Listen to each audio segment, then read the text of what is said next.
Maddox Rowe, if you are not downstairs in the next 30 seconds, I'm leaving without you. I'm coming, he shouted from somewhere above me, in the exact tone of a child who was absolutely not coming fast enough.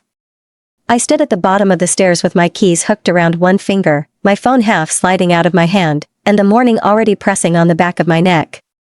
School drop-off, diner rush, payroll, inventory, training, homework, dinner, closing shift. My life had become one long checklist with a 10-year-old boy sprinting through the middle of it. A second later, Maddox appeared on the landing and came down like gravity had personally challenged him. He hit the last step, snatched his backpack from the bench, and gave me a grin that was too wide to trust. I shoved my phone into my back pocket. Jeep or bike? His eyes lit up. It's still warm, I added. So I'm asking, not offering a democracy. He grabbed his helmet. Bike it is, I said. 5 minutes later, my Harley Softail Deluxe rolled out of the garage, growling in the morning air while Maddox climbed on behind me. His small arms wrapped tight around my waist, and we took off toward Pine Grove Elementary with the kind of speed that made him laugh into the back of my jacket. I leaned into the curves more than I probably should have with a kid on the back, but Maddox loved it. Always had. The faster the world blurred, the happier he got. At the school curb, I killed the engine and twisted around to look at him. You got everything? He gave me the long-suffering look of a man who had paid taxes for 40 years. Homework? I asked. Yes. Lunch card? Yes. Inhaler? Yes. Emergency maxi pads? His face split into a grin. You are such a dork. He hopped off the bike, adjusted his backpack, and started walking toward the entrance. Halfway there, he threw one hand dramatically to his forehead. Oh no. My maxi pads. I forgot them again. A couple of parents turned. One teacher froze.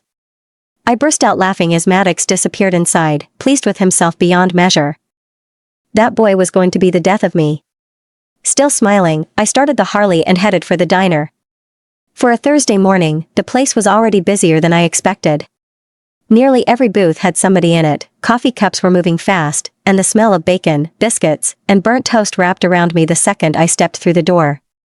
I called good morning to Ashley at the counter, then headed back to check on my cook and chef. Ashley followed me with the coffee pot in one hand and her free palm pressed against the low curve of her belly. Just so you know, I'm out at noon. Tammy S. covering. I looked over my shoulder. Doctor again? Labs this time. She made a face. He S. worried about gestational diabetes. Says the baby S. measuring big. I stared at her. Ashley, I said, lowering my voice, even for a wolf baby? Her eyes went huge. Sarah. What? Does your doctor know the father is a wolf, or are we just letting him panic over biology? She shushed me hard enough to startle a guy eating pancakes 3 stools down. Nobody knows that, remember? I only told you because you would be smelled it eventually.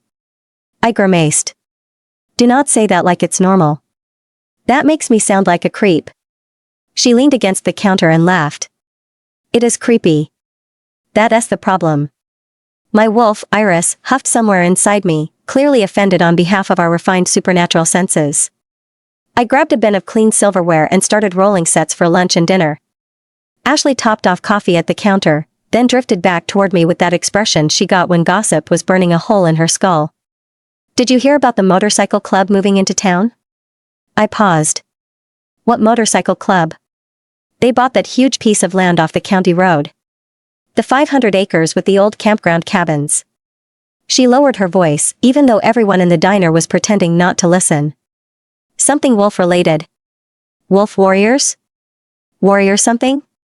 My hand stilled around a fork and napkin. Warrior wolves? Maybe. You mean the Warrior Wolves MC? The one made up mostly of rejected wolves? Ashley shrugged. Could be. I didn't interview the guy. If it's them, this town just got a lot safer. I went back to rolling silverware, slower this time. They hunt feral rogues. She lifted both brows. Well, a biker came in before sunrise. I hadn't even made coffee yet. Said his club was relocating here, and he was killing time before Mr. Donaldson opened the bank. That made sense. Land purchase. Bank meeting. New club. A bike club could mean trouble, depending on the club. It could also mean business. And if it really was the warrior wolves, it meant something else entirely. It meant predators might start thinking twice before wandering into my town. I gave Ashley a grin. Look at that. Fresh meat. For all you know, your future ex-husband just rolled in with leather, tattoos, a motorcycle, and a wolf. That is a premium package. She laughed so loudly the cook glanced through the pass window. You are impossible, she said. Do you wake up every morning and choose violence, or does it happen naturally? Natural talent. I tapped my temple. Some people have perfect pitch. I have this. She laughed again, which had been my goal. Then I remembered the schedule. Did you tell Tammy she has solo from 3 to 6? It's Thursday. Maddox has training. Ashley's smile dropped. Crap. No. She patted her apron. Then the counter. Then stared around like her phone might materialize out of shame. I held out mine before she asked. Lost it again? Shut up. She snatched my phone, sent Tammy a text, and handed it back. Then her mouth twitched. You have a message from Maddox's teacher. My stomach tightened because messages from school were rarely about winning citizenship awards. What now? Something about maxi pads. I choked on air. That child. I grabbed my phone and typed a quick apology, explaining it was a joke between Maddox and me, one that would be handled. I could practically feel the teacher judging me through the screen. After that, I escaped to the kitchen to see whether Chef needed help prepping for dinner service. He didn't. The line cooks could handle the regular menu, but Chef came in Thursday through Saturday evenings for the fancier dinner crowd. It had taken some convincing when I first bought the diner, but the town had warmed up to it fast. Comfort food by day, elevated specials by night. It kept the lights on. Lunch hit hard and fast, and by the time Ashley left for her appointment, I was already mentally calling nonsense on the doctor's concern. Gestational diabetes, my left tit. That baby was half wolf. Of course he was big. At 2:45, I left the diner in capable hands, swung by the school for Maddox, and drove us home. We changed quickly into black training clothes, and I tossed our duffel into the back of the Jeep.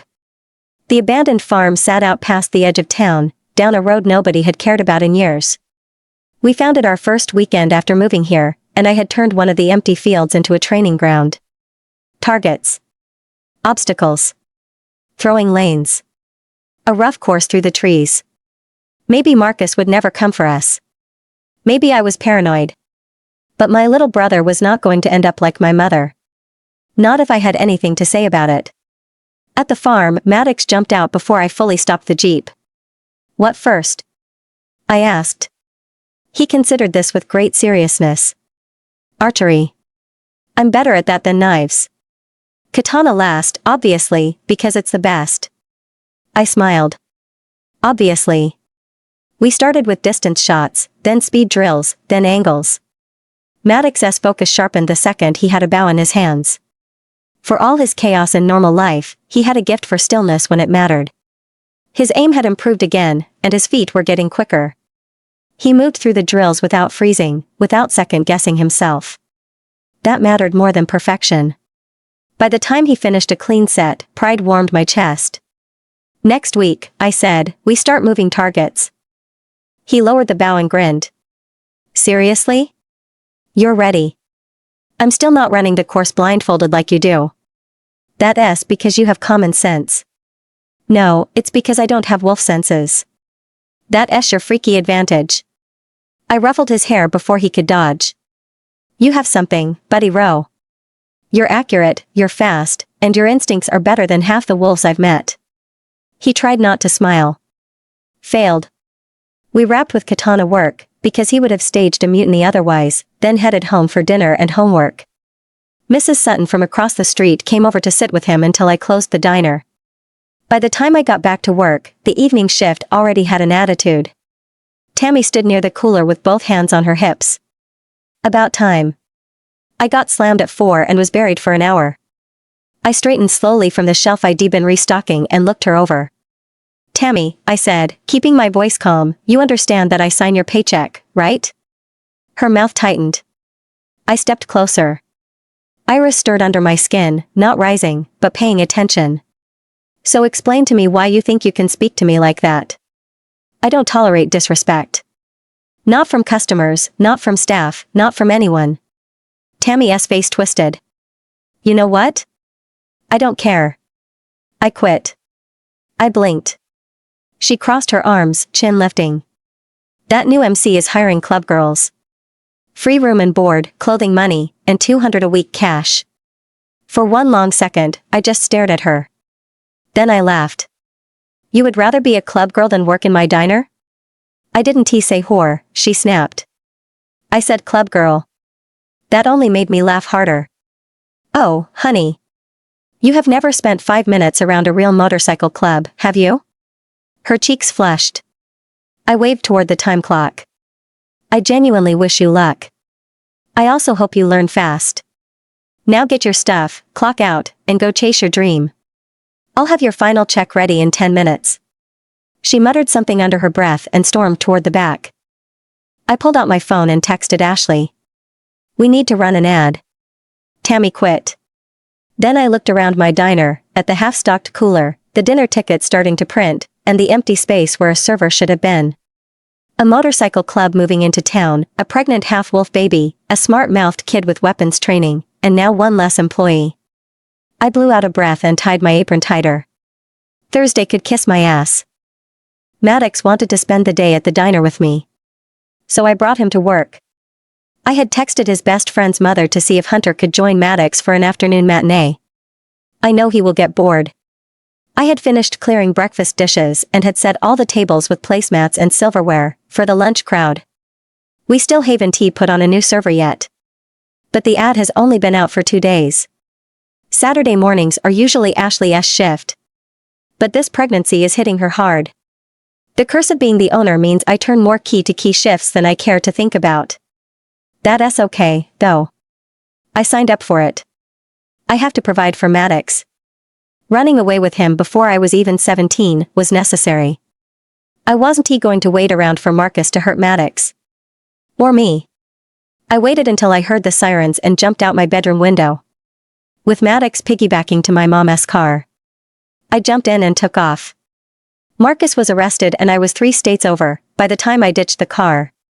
We rode a train west. Ended up in Pine Grove. Here we are.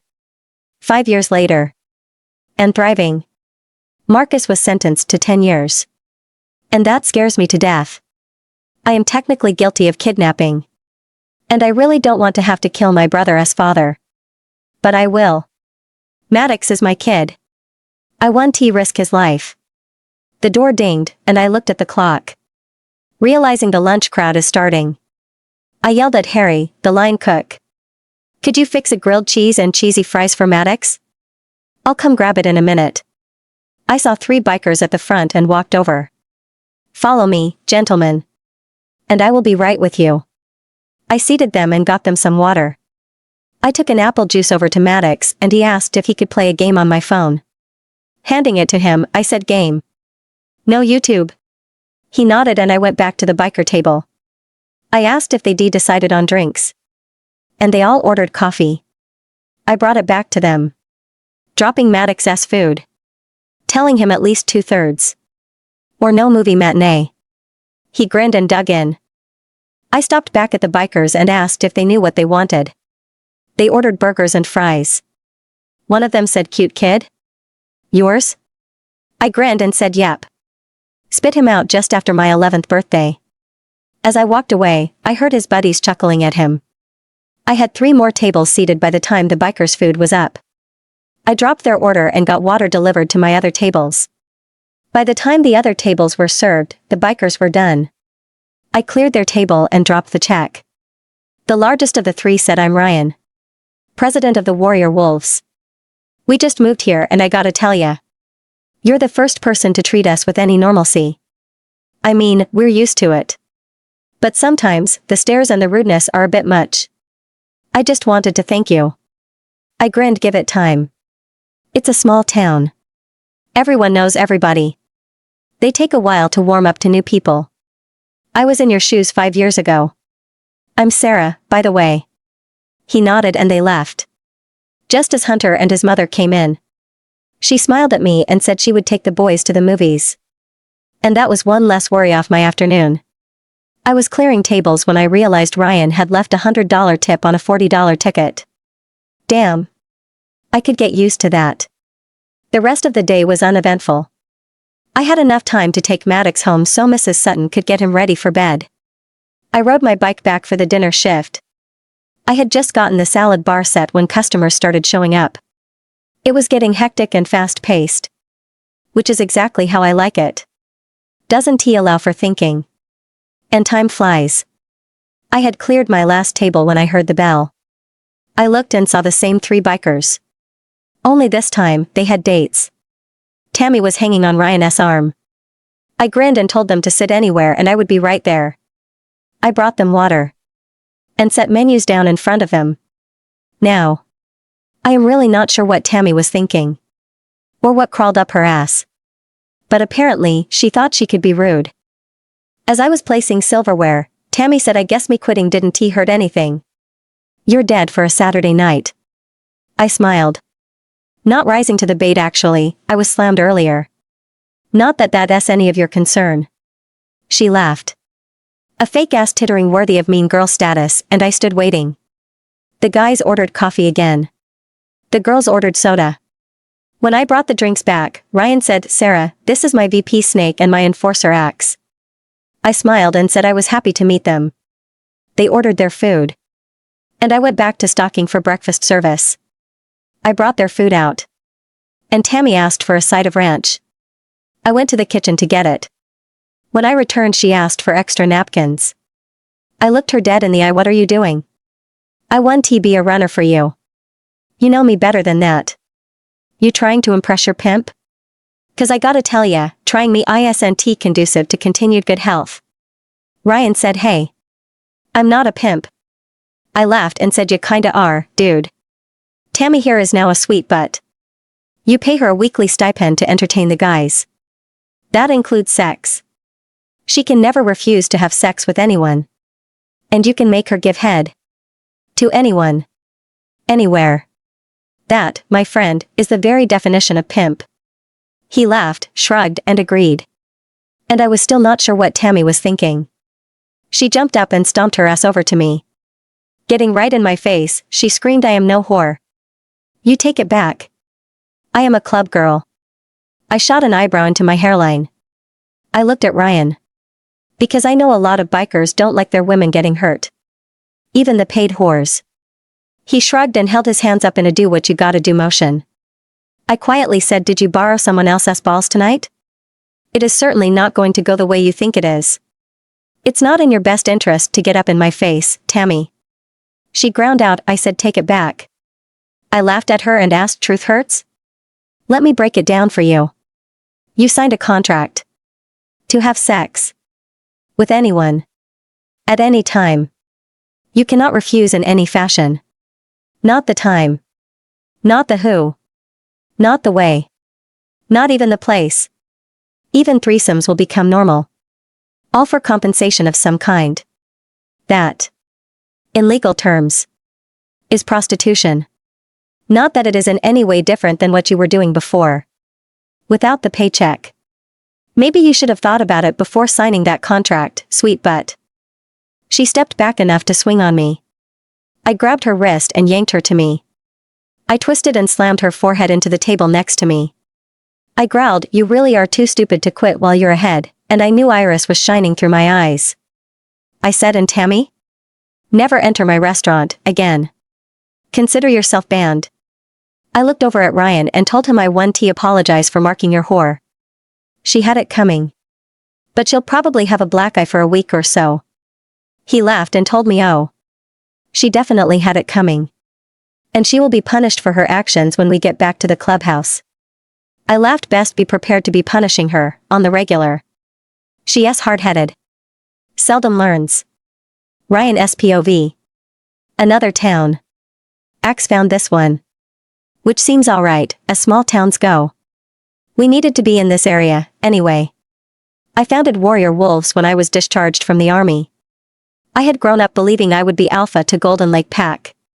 However, I was deployed when my father was killed, and my younger brother was placed in as interim alpha by the council on my agreement. When I was discharged, and went home, Cabot had decided he liked playing Alpha House. He also discovered he liked fucking my goddess-given mate, preferring to challenge me, instead of stepping down. I laughed at him, refusing the challenge. I may not like Cabot a lot. He is still my brother, and I would seriously prefer not to kill him. Besides, I wanted my freedom. Being in the military had me feeling confined. So, I started the club. We aren't 1%ers. We, frequently, walk a fine line between legal and felony as fuck. But we only step outside the law when the law can't get the job done. I have built our reputation on being there to help. We aid in search and rescue. We hunt down feral rogues, rapists, murderers, anyone the law can't find or can't touch. I have been known to do the touching for many police captains or district attorneys. Now, we have moved to Pine Grove permanently. We needed a solid home base. Instead of being a nomad motorcycle club, somehow, our members have increased to nearly 1,000. My guys need roots. They are all mostly ex-military. And we have all gone through losing our mates. Either rejection or death. The pain is the same. The property we purchased butts directly up against the Kootenai forest, right on the border of Timber Pines Pack. On the other side of the Kootenai is Trenton Falls. Rumor has it, they are dealing with several ferals, terrorizing the town. I figured 2 birds, 1 stone. We get a permanent home. And my men can hunt ferals. After meeting Sarah at the diner, I find myself intrigued. She never blinked twice when 3 huge tattooed bikers walked into her place. She treated us like we were everyone else. That doesn't happen often. So, I have decided to like her. We are nearly all set up here, at the new compound. The fencing will go in tomorrow. And should be electrified and ready the day after. The main lodge needed a new roof, so that was priority. Axe had that arranged before the rest of us arrived. The lodge became our new clubhouse, complete with a club bar and dining room. 40 rooms that became bedrooms. And the top floor is strictly for the ranks. It worked out well. We turned one of the larger cabins into an infirmary. And Doc is setting that up, to his liking. That brings me to the sweet butts. We brought 4 with us, but had hired 12 more. I don't mess with the girls much. I might get drunk and demand a blowjob, now and then. But mostly, I steer clear. They get clingy and demanding, wanting to become somebody else's old lady. Even knowing not one member can take a suite but to his Valkyrie. That is one of my most sacred rules. Snake told me he had all 16 girls in the conference room, waiting on me. I nodded, pinching the bridge of my nose. I asked, why must we go through this shit with every new girl we sign? He laughed, because we always seem to get the ones who have their heads in the clouds. Walking into the conference room, I looked around. They were pretty girls, for the most part. Relatively intelligent. They choose this life for various reasons. Some are running from something or someone bad. Some have nowhere else to go. Some just like to fuck. Those are the ones I prefer to hire. They seldom reach above their station. I looked at Tammy. She had latched onto my arm in the diner, glaring at Sarah like she was staking a claim. I am about to nip that in the bud, right now. She has a huge goose egg above her right eyebrow. And a lovely shiner. Sarah was right. I smiled at that. I like a woman who doesn't take any shit. I spoke quietly, but clearly. All right, ladies. We have a few things to discuss before we can call it a night. First rule. Know your place. You never approach a brother. He will approach you. Never greet one of us when we return from a run. Absolutely, never touch me. I don't like it. And I won't tolerate it. You are here to service the men. Whether our members or a visiting MC. You do as you're told. You have the right to refuse service if you feel your safety is threatened. In that case, you speak directly to Axe. And he will investigate your reasons. Never. And I do mean never. Stray from your lane. Anyone, member or visitor here is to be treated with respect. Step out of line, you will be punished. Absolutely never come between a member who is dating, engaged, or married. They are off limits and above your reach. When you are in town, you will behave.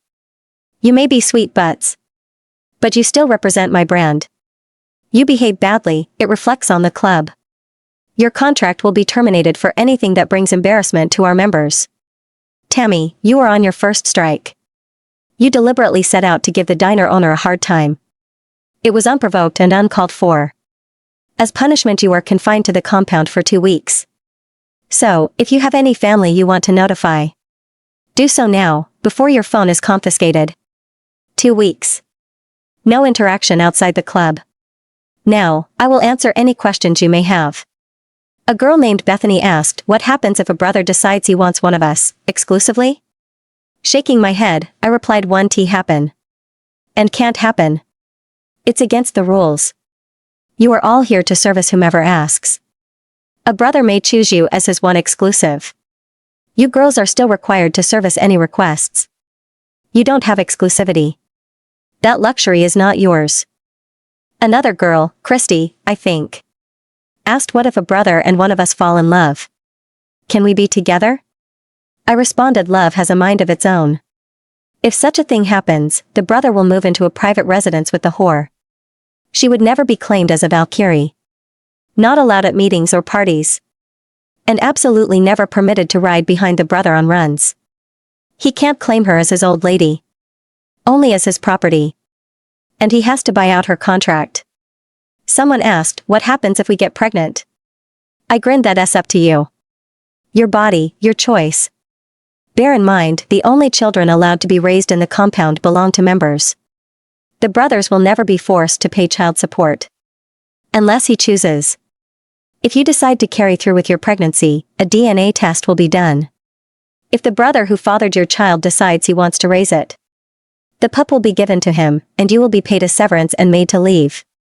They were all looking at me, wide-eyed. And I laughed. Go to your rooms. Read over your contracts. All of this is covered. And you need to memorize the rules. I don't tolerate the I didn't know defense. I expect each of you to fully comprehend and know these rules, inside out. After today, there will be no exceptions. Sarah. Here we sit. Maddox and I. In the principal's office. Again. Maddox has a bloody nose and the other kid is holding his arm, giving me the impression he may have a dislocated shoulder. The principal sighs, Miss Bennett. There seems to be a pattern starting. Your brother can't go around yanking other students' arms out of sockets. I nodded, asking what preempted this altercation.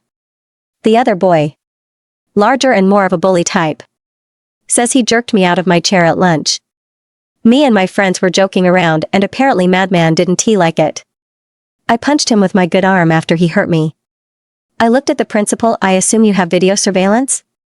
He shook his head. The cafeteria cameras aren't online yet. That's scheduled to happen today. I nodded and said, convenient. Maddox. What happened? The door opened and a woman walked in. Fuck. The mayor's wife? That means that boy is the mayor's son? Deep doo-doo, my lad. Maddox quietly said he and his friends were talking smack about Valerie. They had heard her this morning on the way to school and were laughing about it. I don't know all they did to her, but when she got to class, her arms were all scratched up. And she had bruises on her face. And she had been crying. When I asked her about it, she just told me to leave it alone or it will get worse. I asked, has this happened before, Maddie? He nodded and said, I thought she was being abused, at home. But turns out she's abused on her way to school. And Bert there, with his 3 friends and brothers, thought it was funny to brag about it, at lunch. Valerie is a sweet, quiet girl that hangs out with Maddox and Hunter. I can't imagine anyone wanting to hurt her. I'm beginning to see why Maddox acted in defense of his friend. I am pissed. I looked at the principal and said, perhaps you should be asking why 4 of your students think it's okay to bully and physically harm another student. A little girl, at that. On her way to school. The principal said, if it happens off school property, I can't do anything about it. I can't investigate what I don't know is happening, Miss Bennett. Rest assured I will get to the bottom of it. I can accept that. The boy's mother said, "We are here to address the abuse my son has suffered at the hands of this bully." I snapped, "Lady, my brother isn't the bully in this room. You need to take a long, hard look at yourself, entitled, spoiled rotten son. Ask yourself what you should have done differently. That boy of yours is headed for a fall. And it won't be pretty." She snarled, "Your brother dislocated my son's shoulder. I should press charges. Then, let us see how you act. You expect me to believe what he said my son was joking about? Where's your proof?" I demanded the principal bring Hunter and Valerie to the office, along with the other 3 friends of Bert. Then I said, if Valerie doesn't have any marks on her, Maddox will apologize and I will cover Bert's medical bills. If she does have marks, your son will apologize to her. And I want to guarantee it will never happen again. She agreed. By the time all the other kids arrived, Bert was squirming in his seat. He was nervous about what might be said. Interesting. Valerie's little face had a scratch above her eyebrow. And several bruises on her cheeks. Her arms were scratched, all the way up both. From her forearm to her shoulder. I pulled her to me. And into my lap. I miss this so much. Maddox only snuggles now if he is sick. I asked her to tell me what's going on. She quietly starts, "I don't know what I do wrong. They always follow me to the bus stop. When it's time to get on the bus, they never let me. I usually end up having to walk to school. I'm always late to first period. Today, I really needed to ride the bus to get my science project to school in one piece. They wouldn't let me. They busted my project. And shoved me into the thicket. The briar scratched me up and now I am failing science." She began crying and the whole time she spoke, I watched Bert's mother. She asked Valerie what she does to provoke the boys and I lost my shit. I yelled, "Are you shitting me right now? You're that guy? You're the person who accuses an assault victim of asking for it, aren't you? I see where your son gets his bullying tendencies. How dare you insinuate this little girl could do or say anything that would warrant being accosted, molested, and abused by 4 boys. Each one much bigger than she is. What the fuck is wrong with you?" The principal interjects, "Regardless, Miss Bennett. There are repercussions. Restitution must be met. I am suspending Maddox. Pending further investigation since he initiated the contact. 3 days. I stood and said, "I see. So. Punish the hero. Let the bully go free. I am finally aware of what greased wheels mean. I want to be there when you realize riding in the mayor's pocket is too confining. Mrs. Alden. Feel free and try suing me for your little punk-ass medical bills. You will lose. Restitution? Okay. Make sure Valerie's science project is repaired and graded. She gets abused and fails. Because bullies always prevail if enough money passes hands. Do your job. Bert. I haven't heard any apology. Today was the very last time you ever lay hands on Valerie again. I will be bringing her to and from school from here on out. Maddox. Let us go. We have a 3-day vacation to do whatever we want. But we will be increasing your training to 3 days a week. Valerie may need you again." I took Valerie's hand and opened the door, ushering Hunter and Maddox out. The principal said, "Miss Bennett. I can't allow you to leave with these other students." I sneered, "Call their parents. They already know." I had texted Hunter and Valerie's moms when I found out what was going on. We stopped for ice cream before I took the kids home. We had Valerie laughing and much happier when I walked her inside her house. Her mom is single. And works really long hours. I explained to her what had been happening with Bert and his little gang. Then I let her know I would be picking Valerie up from now on. She was relieved and just clung to her little girl as she cried. Back at the diner, I got Maddox situated with my laptop so he could complete school assignments. His teachers had agreed to not dock his grades because they felt he was being unjustly punished. I glanced up as the bell dinged to see Ryan and 2 others walk in. I brought water to the table and started to place menus down, but I was told they didn't need them. Simple. Coffee with burgers and fries. I grinned and said, "You're becoming a regular and this order is becoming your usual." He shrugged, smiling, "I am a creature of habit." And these burgers are pretty damned good. I laughed and said, let us make it happen, Cap'n. Not realizing that was his actual rank in the Marine Corps. Ryan. This little restaurant is rapidly becoming my favorite hangout. The food is good. The service better. And Sarah is pleasing on the eyes. About 5'4". Dark auburn hair. A body to die for. Or kill for. Depending on the mood. We ordered burgers and fries. The damned things are addictive. Chains asked the little waitress. She attached? I grunted, beats me. This is only the third time I have seen her. Don't really know anything about her. I like it here because she doesn't treat us like second-class citizens. Chains grins and says one way to find out. When she comes back with our food, he asks if she is seeing anyone. She grins and says I pretty much see everyone. Being the best restaurant in town. If you are asking if I am dating anyone, the answer is nope. Don't need to. Don't want to. I am raising my brother and running my restaurant. I don't have a lot of free time. He shrugs and smirks shame. I could show you a real good time. She laughed at him. I can show myself a good time, without the drama, sweetness. And it was my turn to laugh. Really starting to like this girl. She delivered our food. Asked if we were good. Then she excused herself, saying she needed to talk to Maddox and was within earshot if we needed anything. I tuned my hearing to listen. Just to make sure everything was okay. She said, lowly. Okay, Maddie. Out with it. You're brooding. His little boy voice sounded teary. Bert asked the mayor's son, Laney. What if his mother sues me? I didn't mean to jerk his arm out of its socket. They just made me so mad. She hugged him and told him, my sweet little man. You did exactly what we trained to do. You stood up for someone being abused. We don't stand idly by and allow bullies to go unchecked.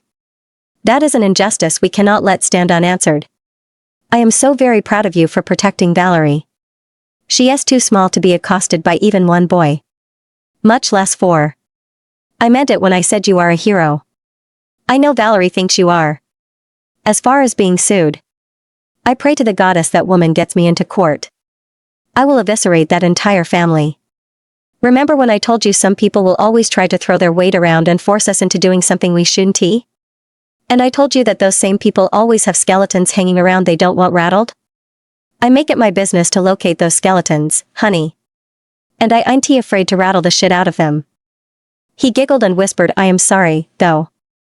Sarah shook her head. Never apologize for being right. Never tell anyone you regret standing up and doing the right thing, baby. There are a million injustices happening around us every day.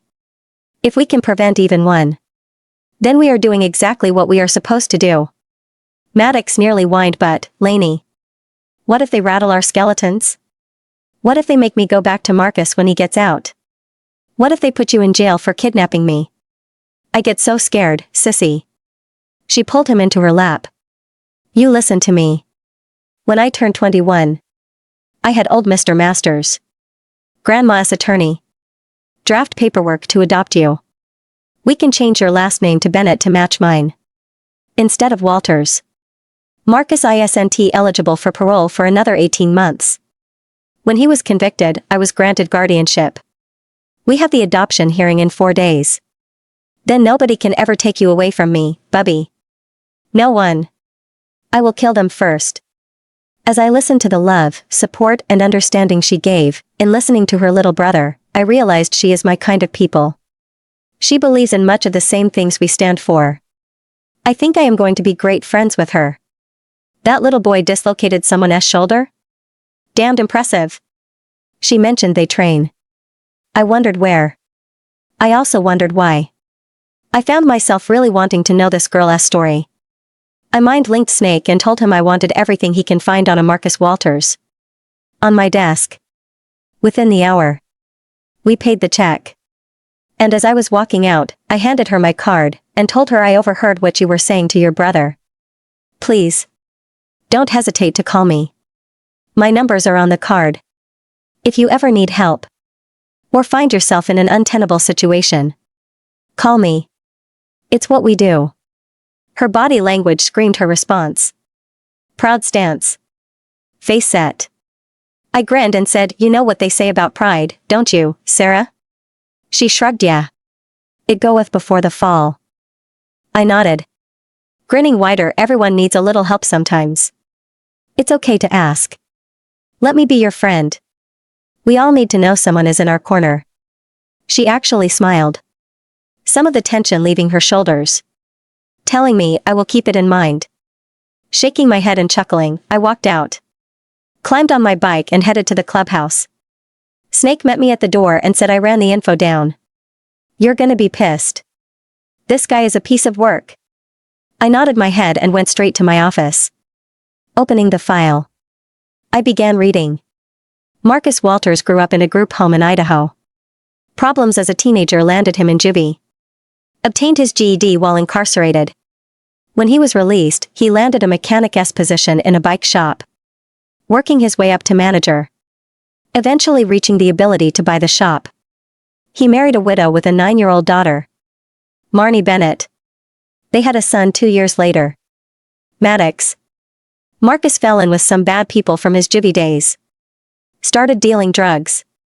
Eventually doing them. Drinking and gambling. Every time he was financially strapped, he forced his wife to bail him out with her inheritance. She started refusing, and went to her attorney having the inheritance locked down in her daughter's name, along with her daughter's trust fund. One fateful night, he came home, demanding money to pay his drug supplier. Instead of selling the drugs, he and his prison buddies did them. When she informed him she could no longer access any cash, he beat her to death. The daughter called 911 and waited to hear the sirens before she ran off into the night. At Marcus's sentencing hearing, an attorney appeared in Sarah's stead, seeking guardianship of her minor-aged brother. It was granted and Marcus was sentenced to 10 years for involuntary manslaughter. I looked at Snake. "Who do we know in Red Onion State Prison? I want eyes on this asshole at all times." He nodded and said, "Let me get to looking. We don't have that many we know left in Virginia. But we may know a guy who knows a guy." I said I don't care who. I just want someone keeping us apprised of this bastard's movements. I want to know if anyone visits him, who he calls, everything, right down to whether he farts or not. Snake chuckles. "Someone getting under your skin, Prez?" I said no. I don't know. Maybe. I only know I admire her strength. She loves that little boy so fiercely. Always stands up for what's right. And she digs dirt on anyone she perceives could be a threat. We're similar in a lot of ways. I don't know how to feel about that. It's freaking me out. Sarah. Maddox and I spent his 3 days being together. He helped me decide on 2 new servers, since Ashley was put on bed rest with her pregnancy. The restaurant is finally doing good. All our loans are paid off. Mortgages satisfied on the house and the restaurant. Escrow accounts set up to cover insurance and taxes. We're now in a position to hire a manager, if we want. I am considering it. To give me more time with Maddox. I want to finish my online courses in nursing, as well.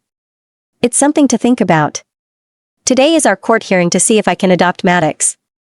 As I was walking in, I noticed Ryan and his rank sitting in the back pew of the courtroom. Odd. But I didn't waste a lot of time thinking about it. My attorney presented my case for permanent custody. The judge asked Maddox's feelings on the situation and he said Sarah has been my everything for a long time. My sister. My mother. My father. My provider. My protector. My defender. My teacher. My teammate. Your Honor, Sarah has always been there. And I don't want to be without her. Ever. I had tears in my eyes. Hugging him to me, I kissed the top of his head. The judge granted my petition and we agreed to change his last name before we left the courtroom. We walked out laughing and holding hands. Ryan was leaned against his Heritage Classic 114. I grinned. Nice bike. He laughed. Yours ain't so bad, either. I nodded and told him yep. I'm fond of her. I was helping Maddox with his helmet and grabbed his leathers out of the saddles. Ryan said I was hoping to talk you both into coming to the clubhouse. We have arranged a cookout and party in congratulations to your new family.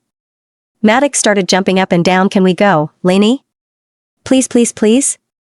We never go to parties. This one is for us. Please, Lainey? Say yes?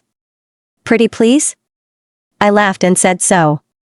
You're kinda on the fence about attending this party, huh? Well, make up your mind. Do you wanna go? Do you really wanna? He grinned and hugged me tight.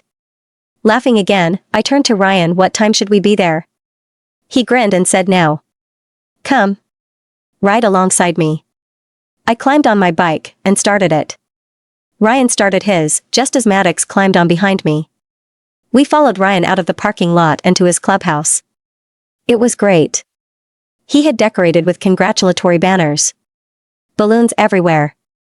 A huge sign that said Welcome Maddox Bennett, and he had an above-ground pool. A trampoline and bouncy house. It was all catered to everything Maddox could have wanted. He ran over and hugged Ryan, repeatedly thanking him. I giggled and said yes.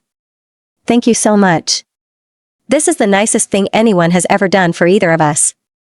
It means a lot. He smiles. I told you I want us to be friends. We are actually quite similar. I laughed. You think so? I wouldn't he have guessed that. But. Sure. We can be friends. The afternoon was a wonderful time for us. I met some of the Valkyrie whose children were playing and having fun with Maddox. They were all in the midst of a water balloon and super soaker fight. My little brother's laughter filled the air. I bent into a cooler to get a bottle of water and splat. The back of my jean shorts were soaked. I straightened up and slowly turned around. Ryan stood about 20 feet away bouncing a second water balloon in his hand, grinning like a possum eating shit. Oh. The man wants to play? Okay. I can play. I walked over to the balloon pit and picked up 2 balloons. Stuck one down my shirt. Holding the other. I took off running and parkoured off a tree. Flipping over his head. Balloon bombing on my way over to land on my feet behind him. Water sliding through his hair and running down his face. He busted out laughing. That was fucking badass. Definitely unexpected. Truce, oh mighty ninja fairy. I laughed and said truce. I went inside to try and dry off a little. When I heard a knock on the bathroom door. Cracking it open, a Valkyrie handed me a pair of sweatpants and said it ain't too much, but it's dry. And I hugged her. How thoughtful. Making my way back to the party, I overheard 2 girls talking about me. The first one was saying, so what? You know what we were told. If she's caught pres si, ain't nothing you can do. The next voice I recognized. Tammy said I can make her go away. She won't have anything to do with him once I tell her I fucked him. The first girl said, but you didn't. Nobody does. I don't think he's even had one of us give him a blowjob in months. I went in search of Maddie and found him on the trampoline. He talked me into jumping with him, and before I knew it I had 10 kids sitting down.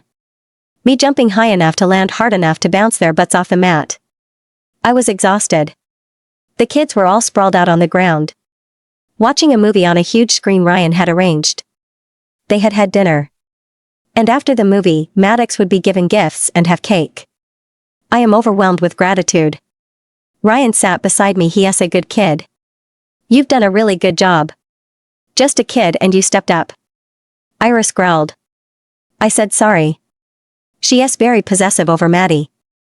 I didn't do anything more than he would have done for me. If roles were reversed. He is a good kid because he is inherently a good kid. All I had to do was keep his belly fed. Ryan chuckled. And you're humble. I gotta tell ya. You're a hell of a lot different than any other woman I have met. If you didn't have a mate out there, somewhere, I would snap you up in a heartbeat. I whispered I don't. He sat quietly for several moments, then asked what.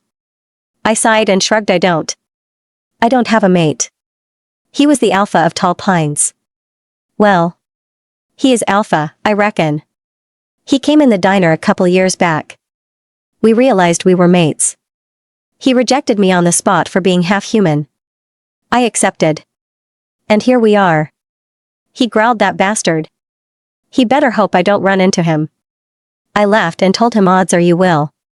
He and his Luna eat at the restaurant once or twice a month. I think he believes he's rubbing it in what should have been mine. I believe he's just pathetic for even bothering. Ryan. It's been a couple weeks since the party. I haven't seen too much of Sarah. She's not working as often. Mostly the weekends. She told me she was finishing up her degree. I don't remember in what. She will tell me again. But she agreed to have dinner with me tonight. And I am really looking forward to it. I dressed in black jeans and a gray t-shirt before braiding my hair and putting my cut on. I got to her house 10 minutes early.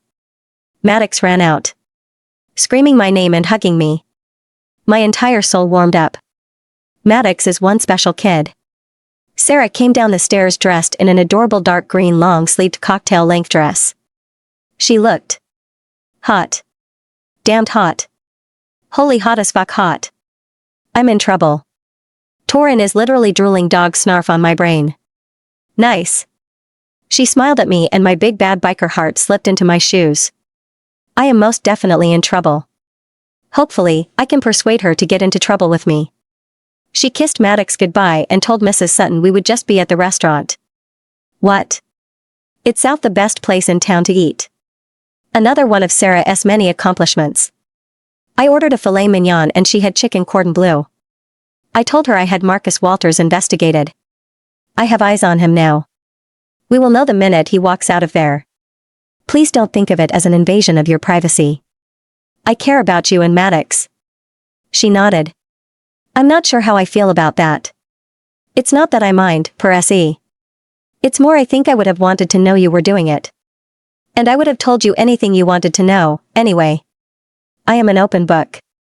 I smiled. Word of honor, I will never do anything in regards to you or Maddox, without discussing it with you first. She grinned back, progress making me laugh.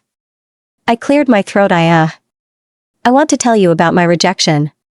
I knew my mate before I was deployed to Iraq. She was waiting for me to return home and take up my alpha mantle. My father was killed while I was away. And my younger brother took on interim alpha. When I returned, he refused to give up the title. Even challenged me. I refused the challenge, abdicating my position. Jesselyn rejected me on the spot for not making her Luna. I accepted it immediately, because I was not going to kill my brother for her. She looked stunned. Wow. Fucking wow. We both sure got the shitty end of the mate lottery.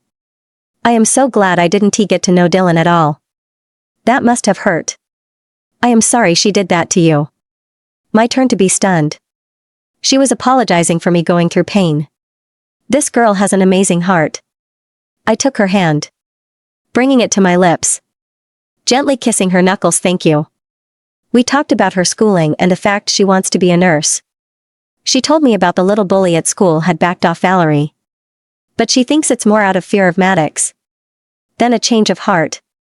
Laughing at that, I said, good for Maddox. We ordered coffee after dinner and I had leaned over to ask her to take a walk, when a voice said, what in the fuck are you doing here?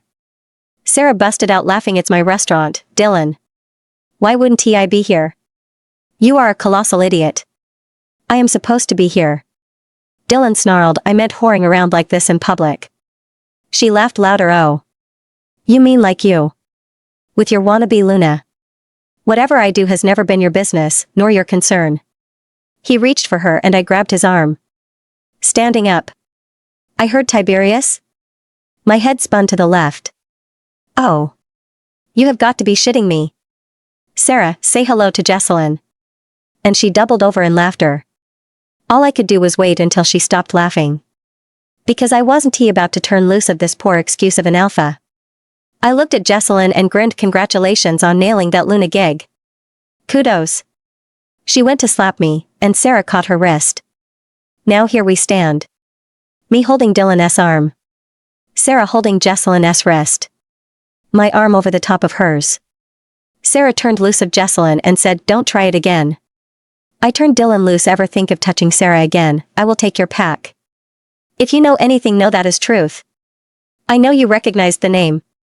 Sarah whipped her head toward me. I smiled later. I promise. She nodded, simply accepting what I just said. It's something I admire about her. She doesn't waste words. Just waits to hear something. Without judging. I stood beside her. Jesselyn decided she had to try and insult us. I see you decided to go the filthy biker route. The war ruined you. Couldn't he even fight for your rightful title? Now you will never be an alpha. Sarah laughed. Oh goddess, Ryan. You dodged a bullet with this one. Bet she doesn't have enough brains to fill an Orby. She turned to Jesselyn. And as patiently as she would speak to a child, told her an alpha isn't made. It isn't about a title. Alphas are born with a resting mantle. It isn't bestowed upon them, it is activated and enhanced by ascending.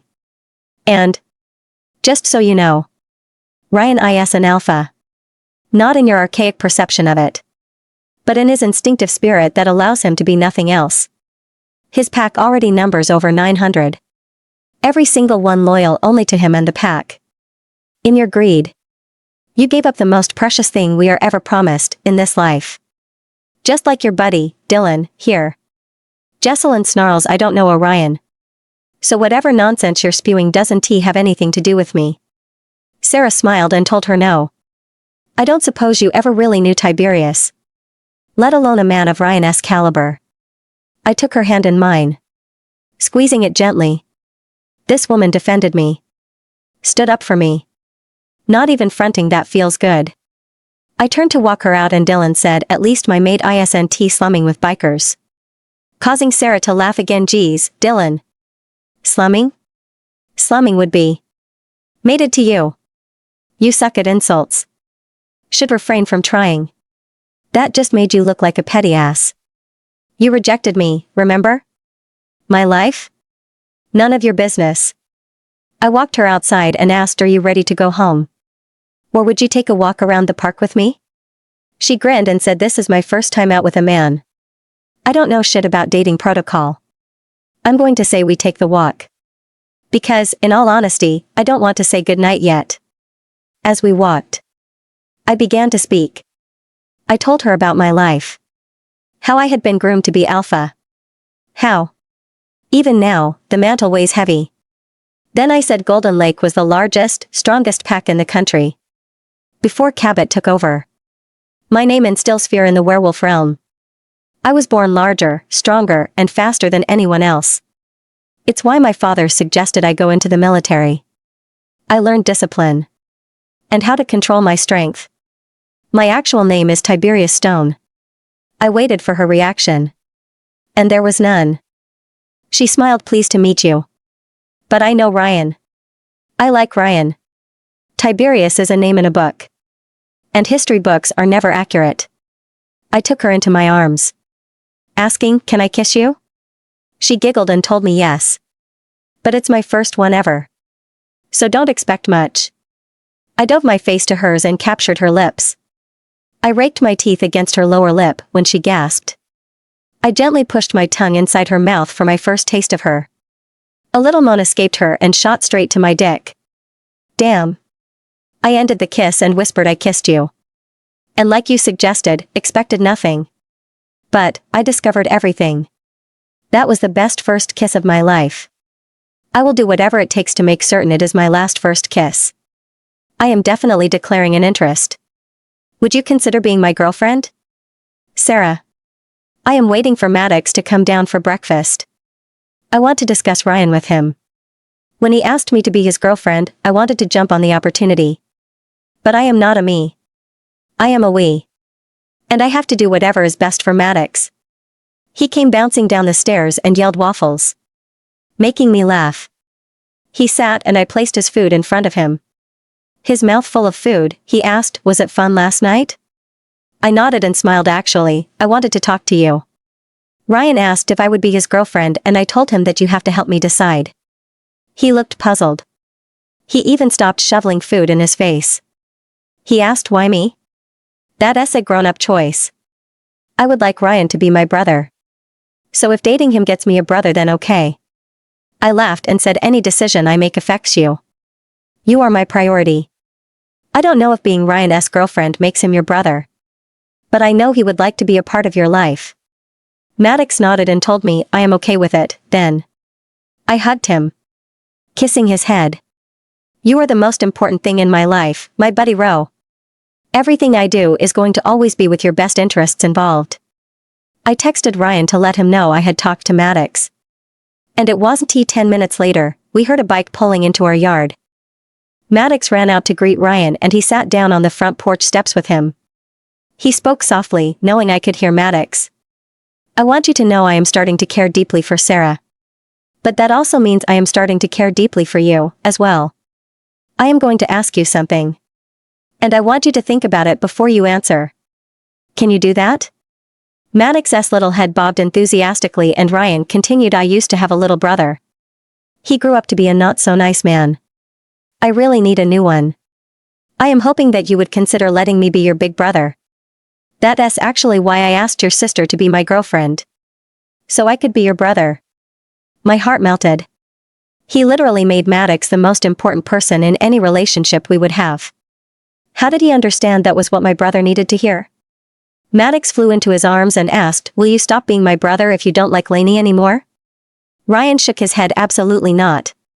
But I don't think you will ever have to worry about me not liking Sarah, bud. She's wiggling her way into my life without trying. Maddox grinned ear to ear and yelled, Lainey. Ryan is my big brother. I laughed and stepped out onto the porch. That's fantastic. Just don't forget about me. He ran to me, wrapping his arms around my waist and whispered, you're my everything. I won't ever forget about you. Choking up at the love I have for this boy. I stuttered out, we need to change. It's training Sunday. We need to head out soon. He raced inside to get ready. Ryan grinned, he's highly excitable. I agreed and said, you have no idea. How did you get here so fast after I texted it? He confessed, I was waiting. 2 streets over. No matter what Maddox's response was, I still needed to let him know I want to be there for him, too. I smiled, are you? Like a real person? Not just someone I made up in my head? He pulled me close and kissed me. I am the one who finds myself doubting you are real. Now, tell me about this training you do. Shaking my head, I can't. It's not something I can explain. Iris and I have come up with a way to make Maddox stronger. More confident. I don't want him vulnerable when Marcus comes hunting. And I have no doubt that he will. It's why I didn't change our names. I am hiding in plain sight. But why don't you come with us, today? If you have time. You can see what we do? He immediately agreed and I went to get changed once Maddox was back. I put on my black turtleneck with cargo pants, lacing my combat boots up, slipping into my weapons vest, and making sure my knives were sheathed. I went back downstairs, carrying my bow and quiver. Maddox, get your vest on and grab your bow and arrows. We're riding Olga today. Ryan asked. Olga? I giggled, nodding my bike. Janie is the jeep. He laughed and said okay. In a weird fucking way. It makes perfect sense to me that you named them both. Maddox wanted to ride with Ryan and he readily agreed. So we headed to the farm. I hadn't told Maddox that I put a bid in on it to purchase it. I wanted to make it a dedicated training facility. Maddox ran to the archery post and I laughed, that's his favorite. So we always do it first. Ryan hugged me tight and whispered, did I tell you how hot you look dressed like this? I find it as provocative as that dress, last night. I am also finding it hard keeping my hands off of you. I blushed. A deep burning blush that set my ears on fire. Maddox fired an arrow, driving it deep into the bullseye. Ryan high-fived him. And I praised him. Knocking my own arrow, I fired, splitting Maddox's arrow down the middle. He grinned and said, show off. Making me laugh. I coached and coaxed Maddox through the entire course. He is doing so well. He turned to me and asked, when will we have the moving targets? I grinned and told him. See that big barn? Once we own this property, we will convert it to a virtual training simulator. Then the real fun begins because we will learn together. Now time me. It's blindfold time. Ryan said, wait. Blindfold? You fight blindfolded? Is that safe? Maddox started giggling, not at first. She stuck me with that little pig sticker she carries. We used rubber knives for a while after that. Ryan asked, you stabbed your brother? I shrugged, not really wanting to respond to that. Technically, it wasn't a stab. It was just a scratch. But he could have lost an ear. It's one of Maddox's favorite stories to tell. Back at the house, Maddox had gone to do his homework and I was making us some lunch. Ryan sat at the island in the kitchen. He asked, "How long have you been training?" I felt a wave of sadness wash over me. Since I was a little girl. My father was training me to be alpha. He didn't care that I am half human. He wasn't bothered that his true mate was only human. But his pack did. They fed him wolfsbane. Weakened him. Then deposed him. He died shortly after his wolf succumbed to the poison. He growled loudly, "What pack? Who did this?" I smiled and said, "It doesn't matter now. I was only 8. The beta is alpha now. It's south the Yellow Crescent in North Carolina. My mother went off the deep end when Daddy died. She tried to hold it together for me. When she met Marcus and ended up pregnant. She almost seemed happy again. Everything was good for a couple years. Until we realized Marcus only wanted my mom's inheritance. When she stopped him from getting any more money from her. That was the end. He couldn't accept it. And here we are. He hugged me and said, "As selfish as it makes me, I can't help but be grateful for all the roads that led each of us here. Right here. To this moment. To this life." This time, I kissed him. "Ryan." I called Snake into my office. The last several days I had noticed things in my room out of place. Like someone has been rummaging around. As soon as he walked in I said, "Change the locks on the top floor to fingerprint pads. Someone has been getting into my room somehow. I want cameras set up in the hall and at the stairwell." Snake said, "Will do. We have a meeting with the president of the Wild Riders about an alliance. Also, the sheriff in Trenton Falls wants to speak with us about some girls who went missing." Nodding, I asked, "When is the meeting with Psycho?" "Sarah and Maddox are coming in about an hour. Maddox is going to play with Manic's boys for a while. He told me the meeting is in 2 hours. Do you think Sarah will be okay while we are with him?" I laughed and said Sarah would be okay in a den of lions, dude. She's badass. He chuckled, "It's good seeing you happy. It's been a long time coming." I shook my head. "I'm falling for her, brother. Hard. I want her to be my old lady. Although, somehow, I think that euphemism will offend her." We laughed and went out to greet them as they pulled in. She stood off her bike and grinned, "Nice welcome committee. Should I have brought a pie?" Laughing, I scooped her up and swung her around. "I missed you. 2 days is too long." As I kissed her, Maddox groaned, "That's just gross. Why does it have to be all hugging and swapping slobber all the time? I don't think I want a girlfriend." We all laughed and I said, "Kissing is a perfectly natural way of expressing my feelings for your sister, little bro." He shuddered, "Still gross," and went to find Derek and Brock. I was explaining about my meeting with Psycho. When he and his VP walked in, I sniffed and muttered humans, to which she giggled. We are the only werewolf club around this area at the moment, and as such, everyone wants to be our allies. It can get annoying. They sat down at the VIP table with us, and one of the girls set a beer down in front of them. I asked her to bring Sarah and me another one. But when she set mine in front of me, I growled, "What the fuck is this?" She whimpered and said, "Tammy said she always opens your beer for you." I whipped my head around to see Tammy behind the bar. "Tammy, your lane seems to have deviated. Why are you tending bar? And when have I ever accepted an open beer from anyone?" She didn't respond and I yelled, "Answer me." She whined, "I was just helping Whiskey out. He had to go to the bathroom." I snarled, "You are a sweet butt. You don't tend bar, unless I say so. Sit your ass down." Then I yelled, "Whiskey, close the till and leave the bar when you need a break. None of the whores can be trusted to serve drinks." Sarah had been silent. So I glanced at her. Her eyes were fixed on Psycho SVP, Razor. I looked at Razor to see him leering and licking his lips. I opened my mouth to call him out and she said, "Keep licking your lips and staring at me like I am the entree at the Last Supper, and I will gut you like a fish." All my men busted out laughing. Snake said, "Spoken like a queen." Razor sneered, "Watch your mouth, bitch. A whore is any man's game." I punched him in the mouth and told Psycho, "Keep your dog on a leash. Else he will be a dead one." If he even thinks about insulting my woman again, there will be nowhere for him to run. Even your god won't save him. Snake said we don't appreciate you coming to our club and talking down to our women. Our club girls will be treated with respect. Our queen being insulted will get you killed. Sarah leaned over and whispered, you realize you just claimed me in front of the entire club? Now what do we do? I grinned and realized she's right. I whispered back, I know it soon. And this is definitely not how I planned on asking. But I want it. I want it all. With you. I want us to be a family. I want you to be my woman. And eventually, my wife. Will you wear my cut? She laughed. I kinda like putting you on the spot. You spew pretty words. For the record. I was just curious how you would respond. Yes.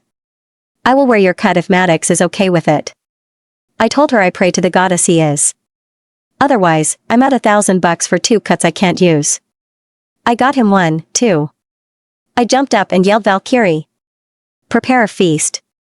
Tonight, we have a claiming. I looked at Psycho and said I have to find my little brother and have a talk. Then our meeting will take place. And walked out with Sarah to the backyard. Searching for Maddox. I sat down on the ground beside him. Sarah on his other side. I said, brother. I have asked Sarah to be my woman. She said she will. If you agree. He said, why do I have to agree? She knows how I feel about it. I chuckled because we have to have a ceremony and then I will put a cut on her that says she belongs to me. But. And this is a big but. I also want you to wear my cut. It is a little different than Sarah's. Hers reads property of Ryan while yours reads brother of Ryan. He jumped up and launched himself into my arms and whispered, really? I will really be your brother? I laughed, yes. Really? Is that a yes, then? His little head nodded so hard, I worried it would fall off. Sarah laughed and then they were family. I went straight to my office with Psycho and Razor when we walked back inside. Sarah went to the kitchen to help the Valkyrie. I smiled at Psycho and said, tell me what you bring to the table. Before you do, though, I will tell you. We are not 1%ers. I won't lie. Or pretend. We stay on the right side of the law, at all times. But I will tell you. I do nothing illegal without the implied consent of law enforcement. I don't deal drugs, guns, or prostitution. Even my sweet butts earn a living. I will never be involved in human trafficking. Other than to prevent it. We are active in our community. Poker runs to help families in need. Toy runs so indigent families have Christmas for their kids. What can you add to that? He smiled and responded, we are pretty much the same. We do, however, deal weed. And my sweet butts are well enough provided for, they don't have to earn a living. I busted out laughing, well. We smoke weed. So having an ally who deals might come in handy. And dude? If your sweet butts are spreading their legs. Or sucking their way through your ranks. They are most definitely earning a living. I just happen to make sure mine have a paycheck. Razor said we provide everything for ours. They don't need money. Snake chuckled, bet you have a high turnover of whores then. An uneducated man. No clue about women. Imagine that. A woman won't stay where she is not appreciated. Chain slammed my door open, boss. You need to get out here. Queen is going to kill her. I immediately jumped to my feet wondering who would be stupid enough to rile Sarah up. Then it dawned on me who it would turn out to be. I didn't walk. I ran. Sarah. I was seasoning London broil for the grills. And preparing garlic roast potatoes for the oven. I have gotten close to several of the Valkyrie. And even a couple of the whores. Evie has rapidly become a good friend. She is dating Ink, not quite a Valkyrie yet. Maddox ran in with Derek and Brock and breathlessly asked, are we going to live here, sissy? Derek said we will move here and live with Ryan. Will we? I really want to. And I realized exactly what it means to become Ryan's old lady. Of course, we would live together. Why did that not dawn on me? Are we ready for this? A million thoughts raced through my brain. Fuck. I smiled and said I would assume we will certainly live with Ryan. We will discuss that later, Buddy Row. Right now, we are just going to enjoy ourselves. Evie laughed. Good deflection. I saw your face. It hadn't occurred to you, yet. That's hilarious. I mumbled shut up and went back to prepping potatoes. Taking a break, I stepped out back. Watching the boys play. Maddox was miles ahead of Derek and Brock in agility and speed. Tag wasn't much of a competition for him. He wasn't it often. I turned to go back inside, and Tammy blocked my path. Don't think Ryan will be faithful. He hasn't been. Since he started seeing you. Who do you think warms his bed at night? I grinned. Let me guess. It's going to be a tough one. You? Am I to believe you are about to tell me you are fucking my man? She sneered. Don't believe me? Listen, bitch. Go check his room. You'll find my stuff in there. So yes. Me. Why would he want a useless virgin when he can have the experience a woman like me provides? I kept grinning. A whore like you. Not a woman. You know, Tammy. Most of the club girls here are really decent people. Unlike you. They don't make shit up to cause trouble. They don't act like bullies. They certainly don't try to be something they're not. She growled and leaped at me, landing a punch on my cheekbone. Surprising me. A human attacking a wolf definitely caught me off guard. Not gonna lie. It was a good punch. Hurt like a bitch. And I struggled to rein Iris in. I grabbed a handful of hair and dragged her off the porch, slamming her to the ground. Get up, whore. You wanted it. Just remember that's what you asked for when it's all said and done. She jumped to her feet and charged at me. I put my weight on my left leg, swinging out with my right. My shin connected with the soft tissue of her belly and she flew back several feet. I let her catch her breath and come for me again. I did a series of 3 combinations. Punch, punch, jab. Uppercut, jab, punch. Jab, jab, punch. She fell to the ground. Her face bloodied. I growled, get your sorry ass to the infirmary. And for the love of goddess, get some fucking training before coming for me again. You useless twat. I turned to go inside to wash up, only to realize I had gathered a crowd. The club girls all started to clap. And I stepped to a smiling Ryan. If I find that bitch ass shit in your room, you're next. Snake said fuck me. That explains why you thought someone had been getting in your room, bro. Ryan said baby. If there is anything of hers in my room, she planted it. I have never touched her. I wouldn't touch her with Snake's dick. I swear. Snake yelled hey. Not cool, brother. I nodded. That actually made sense, remembering the conversation I had overheard a few weeks back. Okay. That makes me feel better. That girl is going to keep on, though. For some ignorant reason she had decided to target me from the day I hired her at the diner. Stupid. Really stupid. Some idiots never learn. It's fine. I will handle it. Ryan said as soon as we are claimed, you become second in command. The whores fall under your jurisdiction. And I gotta tell ya, I have never been more relieved. I laughed and said yeah. They aren't going to be. I will be changing a few things. Poor Tammy. I am, once again, her employer. He said your first order of business will be meeting with the Valkyrie to decide your ranks. Then discussing Tammy's punishment for encroachment of our room. And your man. Shaking my head, oh goody. Shall I simply introduce myself as the head bitch around here, too? He cracked up and said if you'd like. I kissed him and made arrangements for Maddox to stay with Manic and his wife. I hopped on my bike and headed to my house for clothes that would be decent enough for a claiming ceremony. I asked Iris how she was feeling about this decision and she responded, Lainey, if I am honest. He feels like a second chance mate. We won't feel the sparks unless he marks us. But Torrin smells so good. I giggled and told her like mint and leather. It took a little longer to decide what I wanted to wear than I hoped. Finally deciding on a maxi dress. Off-white with sunflowers embroidered around the hem. It was simple, but cute. Off-shoulder ruffled sleeves and neckline. Grabbing black jeans and a black button-down for Maddox, I headed back to the clubhouse. I was halfway back when 6 bikers boxed me in. keeping pace with me in guard formation. This is either pretty awesome or very bad. I didn't see cuts, so I am leaning towards bad. I stayed on my accelerator and spoke call Ryan into my Bluetooth. In my helmet. He answered immediately, "Hey baby." I asked, "Did you send an escort?" At his negative response, I said I am heading west on Barton. 10 minutes out. 6 bikers. I can't read cuts. I'm boxed in and holding at 75 miles per hour. He growled, "Keep your speed steady. Do not slow down. They won't risk hurting themselves to stop you. They are probably planning on forcing you into an area with easy access. Stay on the phone with me. Describe everything you can." I just kept listing everything I saw: 5 Harleys. 2 red. 3 black. 1 Indian sport chief. Blue. Matching helmets to the bikes.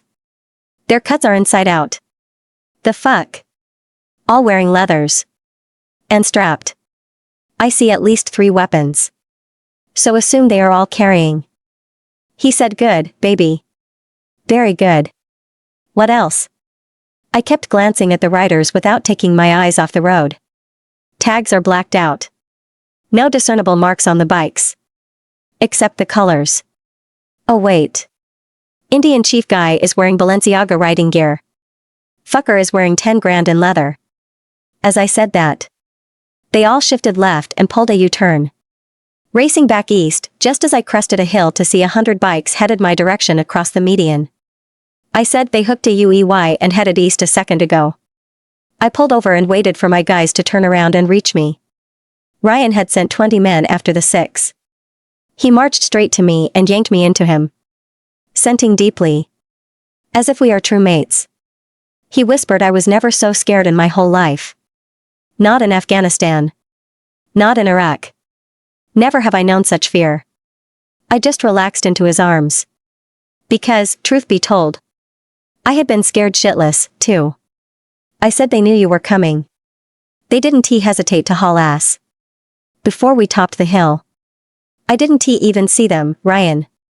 They were on me before I even knew I wasn't alone on the highway." He clenched his jaw. "I'm thinking we have a traitor at the very least. A mole. We will figure it out." Ryan. I am furious. Pacing my office. I looked at Axe while you were on the run. Did you pick up any chatter from the 3 MCS you visited? Any scuttlebutt that may shed some light on why in the fuck another club is riding our territory? He shook his head. "Mostly just rumors out of Trenton Falls. That place is headed for trouble. A biker gang has taken up residence outside of town. Black Raven or some shit. But the ferals are prospecting. And law enforcement has issued a dusk to dawn curfew on all females between 12 and 30. I groaned. "Well, I guess we know why the sheriff wants to meet with us. We talk with him. Then I will consider protection. Right now, I want information. Get me everything you can on those blackbirds. Someone from this club fed those bikers information. I want the who and the why within the hour. Confiscate all cell phones. And tablets. Get them to Gizmo. He can tell me who was contacted recently. Even if call logs were deleted. They weren't moving fast enough to suit me." And Torin roared, "Move your fucking asses. Now.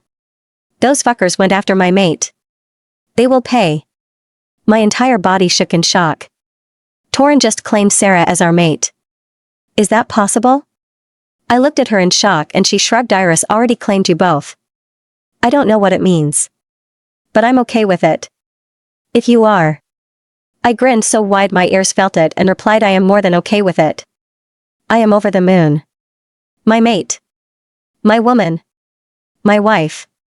Life doesn't get any better than that." I grabbed her up. Wrapping her legs around my waist and kissed her. Before sitting down with her straddling me. Snake chuckled, "A queen. A Luna. We are all over the moon." Well, maybe not. Tammy. Making us all laugh. I asked her, "How did you know the Indian S leathers? You sounded impressed." She smiles. I was. That kind of gear screams wealth. Whoever rides that chief has money. A lot of it. That bike was decked out. All the bells and whistles. So, at least 100 grand. I know this. Because I looked at Chief's. Before buying Olga. I also recognized his leathers. Because my boots are Balenciaga. I looked down and realized she was indeed wearing them. My girl has expensive tastes. Good to know. She grimaced. I don't. I just needed boots that would last a long time. And, in doing research, these fit the bill.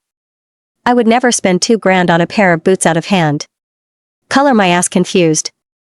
I looked at her and said, I didn't say that out loud, baby. How did you know what I was thinking? She shrugged and looked confused. I have no idea. I thought you said it. It didn't sound like a mind link. And we don't have that established yet, anyway. When she went out to find Maddox to get ready for our claiming, I sighed, resting my head in my hands. Snake. She feels like my mate. That paints a big red target on her back. Not to mention a shining beacon on the fucking club. Things are going to get hairy around here for a while. He chuckles. Captain, life around you has always been explosive. Speculating will get us nowhere. We don't worry until worry is all we got left. Ain't that what you always told us? This ain't any different than any other mission we've had. Everybody safe. Everybody protected. We do what we do, brother. I nodded. Yes, right. You're right. We fight with might. We fight with right. Let us break it down before we tear it apart. Standing up, I told him, let us get ready. I am being claimed. I stood at the apex of a double line of bikes, facing each other, forming the bridle aisle. As Sarah stepped out on Maddox's arm, they revved their engines with every pair she passed. My club went all out. This is the highest honor a club can give an old lady. They are telling her she is accepted as my woman. And as their second. They both reached me and preacher read the oaths of claim.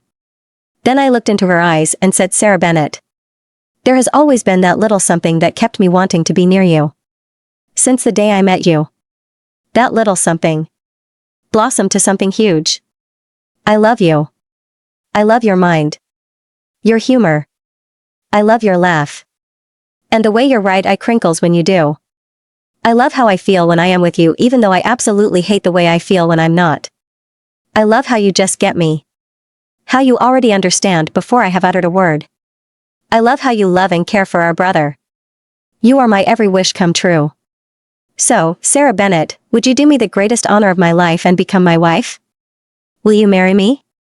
As I dropped to one knee, holding my mother's engagement ring. Maddox squealed at the same time as she did. And together they screamed yes. Best moment of my life. So far. We went through Maddox's ceremony of becoming my actual brother. And he bounced on his feet in excitement the entire time. I have never watched anyone have such a proud moment in my life. We danced for hours. And when it was time to call it a night, I gave her an out. Baby, we don't have to do anything tonight. We can wait for our wedding night. I will respect that. She wrapped her arms around me and said, this is my wedding night. Everything else is just paper. This date will be our anniversary. I don't want another wedding. Mine was beautiful. Impossible to match. Much less improve on. As far as I'm concerned, we can get married on the steps of the courthouse, tomorrow. You are my husband. In my eyes. I am your wife. So, I want it all. I want my wedding night to be what dreams are made of. I want to wake up in the morning in the arms of the man that I love. I grinned. You mean to say you want me? You want to make love with me? She giggled and nodded. I growled, wish you'd told me sooner. I wasted hours on that dance floor. I lifted her into my arms and ran for what is now our room. I had us undressed and under the covers in a couple minutes. My hands traced over the body I had fantasized about for months. My imagination did not do it justice. Everywhere my hands roamed. My lips followed. She let out the sexiest moans and sighs, and I fell in love all over again. She was ready and I lined my dick against her entrance. I whispered, I'm so sorry, and entered her as far as I can go. Just staying still until her pain eased and she adjusted. She tapped my butt and told me to move. Which I did. Gladly. There is no better feeling in the world than the love of your life wrapped so tightly around your dick. She screamed she was coming and marked me, sending Torin into a frenzy of orgasm. As his canines sunk into her neck, too. My body exploded. Sparks. Everywhere our skin was touching. Ignited into the actual tingles of our bond. We are each other's second chance. The goddess has given me the greatest gift I could have ever dreamed of. Sarah whispered, "You're my mate. You're really mine. I love you. So much. Thank you for waltzing into my diner needing a burger." I laughed. It wasn't the burger that kept me coming back, my love. Married. Mated marked. Backwards. But job well done. Sarah. It took roughly 3 weeks to train Gina in managing the diner. And we FaceTime every day at closing. Maddox and I are all moved into the clubhouse. We decided our house would be used when we needed a break from club life. Or just a getaway for family time.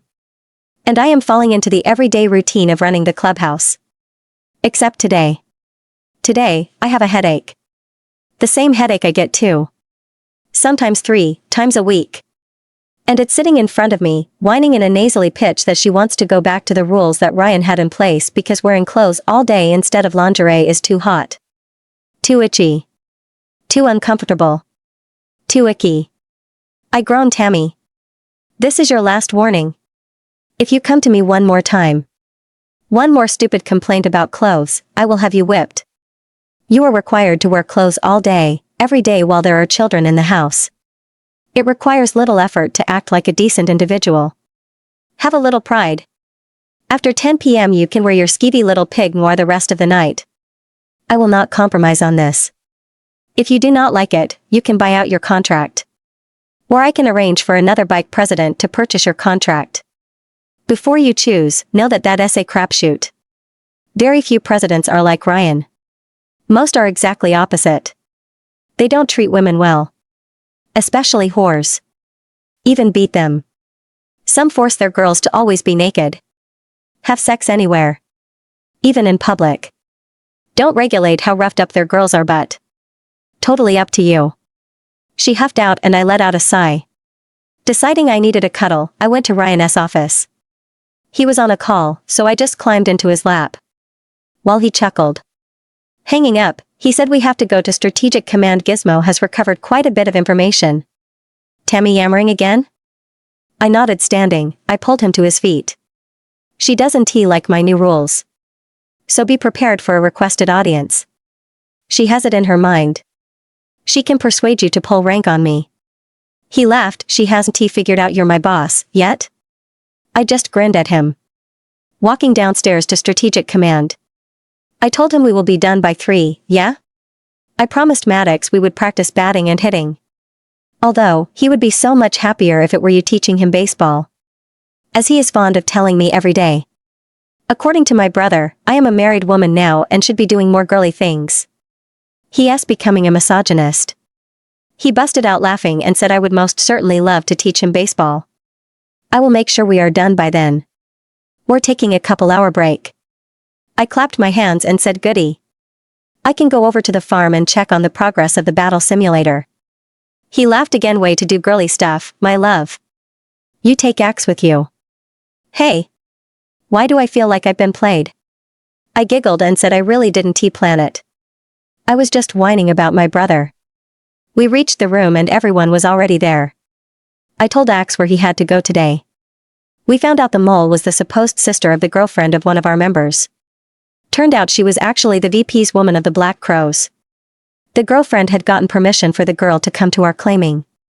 The irony was she didn't use her own phone to call the Crows. She used the girlfriend's. I asked, have we questioned the girlfriend? Why did she lie about the girl being her sister? How do we know the girlfriend isn't in on it?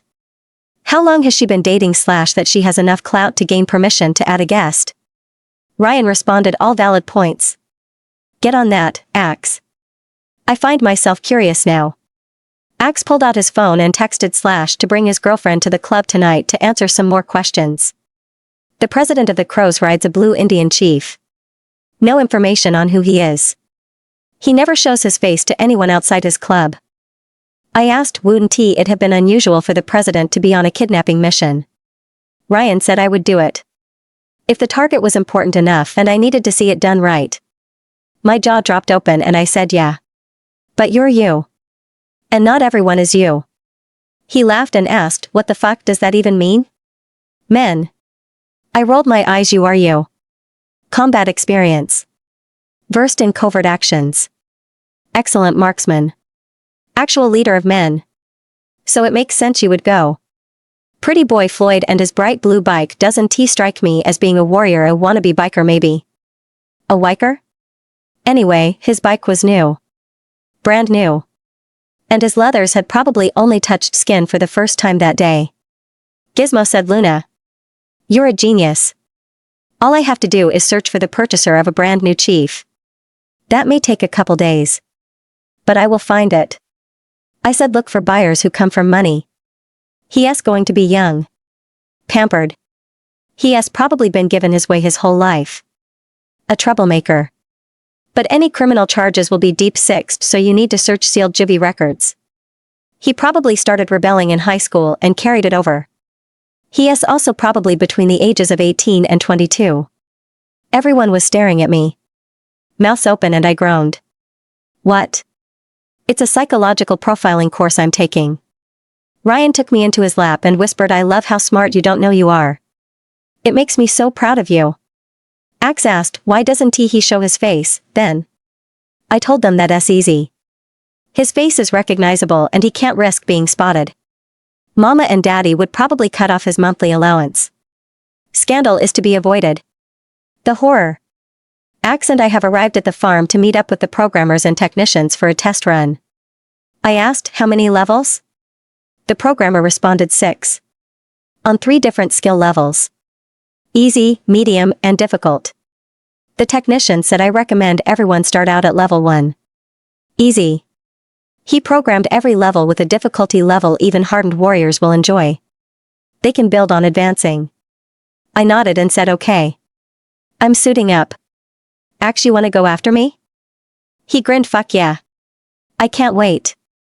This is awesome. I laughed and jumped inside the room. Pulling the door closed. Level 1 simulation was forest and feral wolves.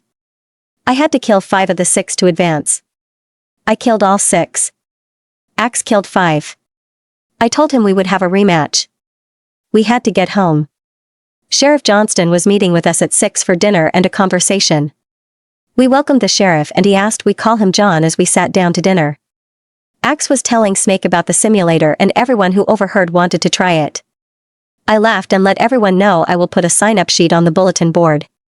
Once all your names are there, I will create a schedule so that everyone has an opportunity. It's a great training tool. After dinner, John excused himself to get his briefcase so he can provide us accurate information on what evidence he has. Gizmo is with us so he gets all first-hand information for researching. We don't know what we are going to be hearing. But Ryan wants all hands on deck. Ryan. John joined us in church. This is our club meeting room. Large enough to house everyone. Right now, I only have my officers with us. After we were infiltrated so easily, I am extremely cautious with whom I trust with any sensitive information. Lower ranks do not fall into that category, for the most part. Not unless the meeting involves the club going on lockdown. John opened his case. Pulling files, a laptop, as well as a tablet out. He looked at me and said it's not good. Girls are being abducted off the streets. Mostly college students. But it seems to have graduated to any woman between the ages of 14 and 30.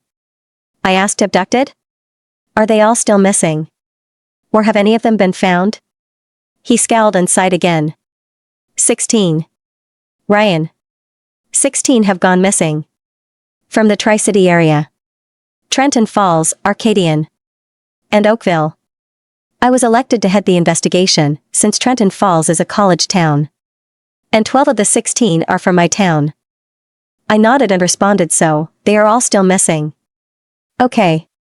I need all the information you have. Ages. Photographs. If I'm honest, I don't need witness information. Unless they are all connected to one person. Or a group of people. Have you looked into that? John furrows his brow and tells us I'm not following. There doesn't seem to be any one common denominator. Sarah said if I may. Ryan is asking. Did the girls meet up with a man? Or even a group of men? Say. At a bar one night. Or in the campus library. Maybe a coffee shop? No matter how inconsequential it may seem. Or the duration of time they spent talking. All it would take is a 5-minute interaction for the girl to become a mark. What are the commonalities of the victims? Who would miss them? Who would raise a fuss? John is nodding now. 4 of the girls are from foster families. 2 were adopted. 5 of them are from single-parent homes. 3 of them lost their parent within the last couple years. The other 2 are attending night courses. Working during the day. And single mothers. Ryan tells us damn. They are missed. But who raised the alarm? When did you start noticing a pattern? John shrugged and said not until the 4th woman went missing. They seemed unrelated, at first. Sarah had been looking at the photographs. Examining each carefully, they are all similar. Blonde. Blue eyes.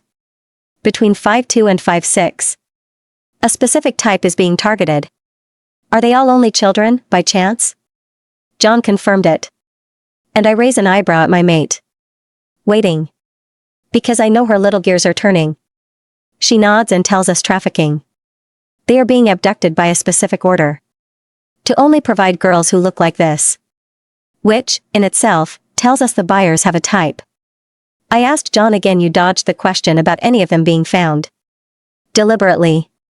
Hoping I would drop it. Now, I will tell you just once. If you withhold information. Or paint the facts with an opaque brush. I will not help you. I will not put my people in harm's way for anything less than full disclosure. So. Are we done here? I went to stand and John said no. Wait. Wait. I will tell you everything. I was told to give you the bare facts. We are trying to keep the details out of the public's hands. Sarah growled, stupid move. You expect our help yet don't want us to know everything. Ballsy, on your part, waltzing into a biker's den with full intent of essentially lying to them. And out of the public's hands? That's plain ignorance.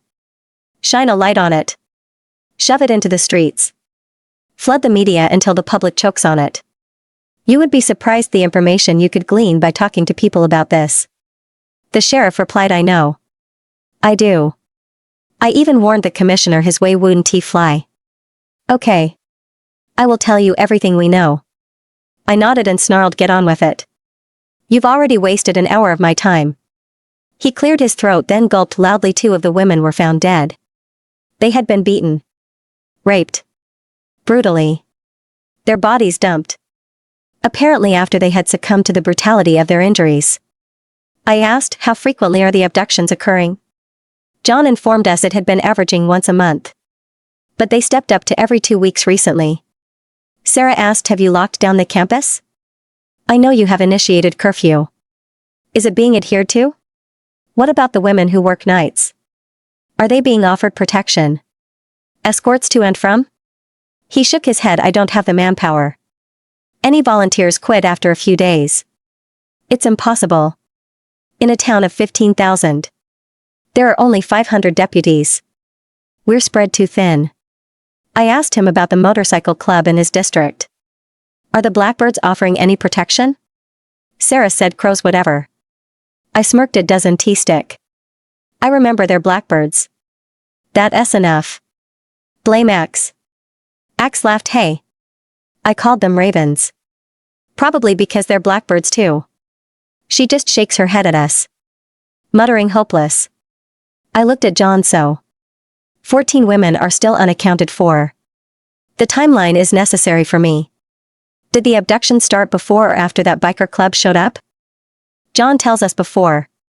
And Sarah said that doesn't mean they aren't responsible. I am struggling with it being them. The reason being normal bikers don't shit where they eat.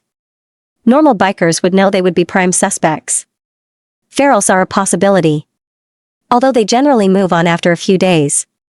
My concern is trafficking. You said the girls aren't all from Trenton Falls. But were they all taken in Trenton Falls? John was already nodding. They were all taken from Trenton. Our timeline puts them all between 10 and 12 at night. I asked, any video? No cameras have caught anything suspicious? He responded, all the girls have been taken in blackout areas. We haven't noticed anything out of the ordinary. No strange vehicles. No unknown faces. I stood up and said, we will be arriving in town tomorrow. We will make a substantial appearance. Let your people know we are there to assist. If even one of your peons harass us, we are gone. I tolerate no disrespect. He stood, saying, I will leave these files for you. I don't need to know what you do to get information. I do need to be kept in the loop of anything you find out. After he left, I told Axe to ready the men. I want 300 ready to ride by 8 in the morning. Snake. Gizmo. Go through these files. Glean any information you can. Look for patterns. Any identifying markers that can give us a clue. This investigation is a joke. The holes in witness statements. The lack of pertinent questions being asked. I have half a mind to scrap the bullshit in these folders and start over from scratch. Sarah smiled. That's not a bad plan. I have an idea. I can arrange to attend classes by transferring my online courses.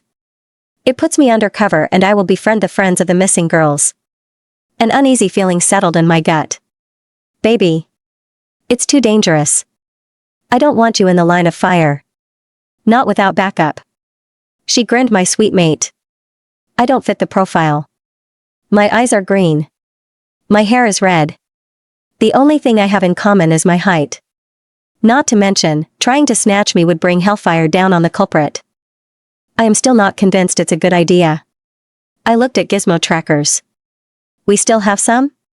At his nod, I told Sarah, if you consent to trackers, I will consider it.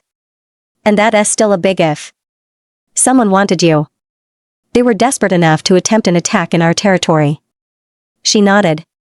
Agreeing to the trackers, we know it was the Black Crows who boxed me in. What if we paid them a little visit? Maybe on the pretext of the abductions in their town? Gizmo said, I have some injectable ones. If we put one in the fleshy underside of one of your breasts, it can't be detected. I would like to place 2. One in your heel. As well. I will place externals in your backpack. Cell phone. And some kind of jewelry you always wear. She grinned. Let us get her done. I already transferred my online credits. Luckily, I was already enrolled in Libby. Over in Trenton Falls. Looks like we're doing this. No matter how much I don't like it.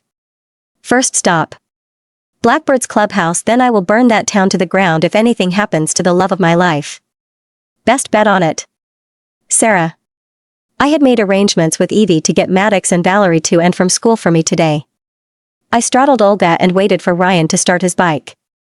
Once he did, Snake and I started ours, followed by everyone else.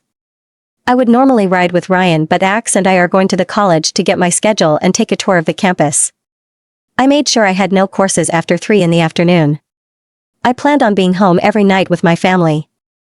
And I damned sure am not going to be on the streets of Trenton Falls after dark, even though I don't fit the profile.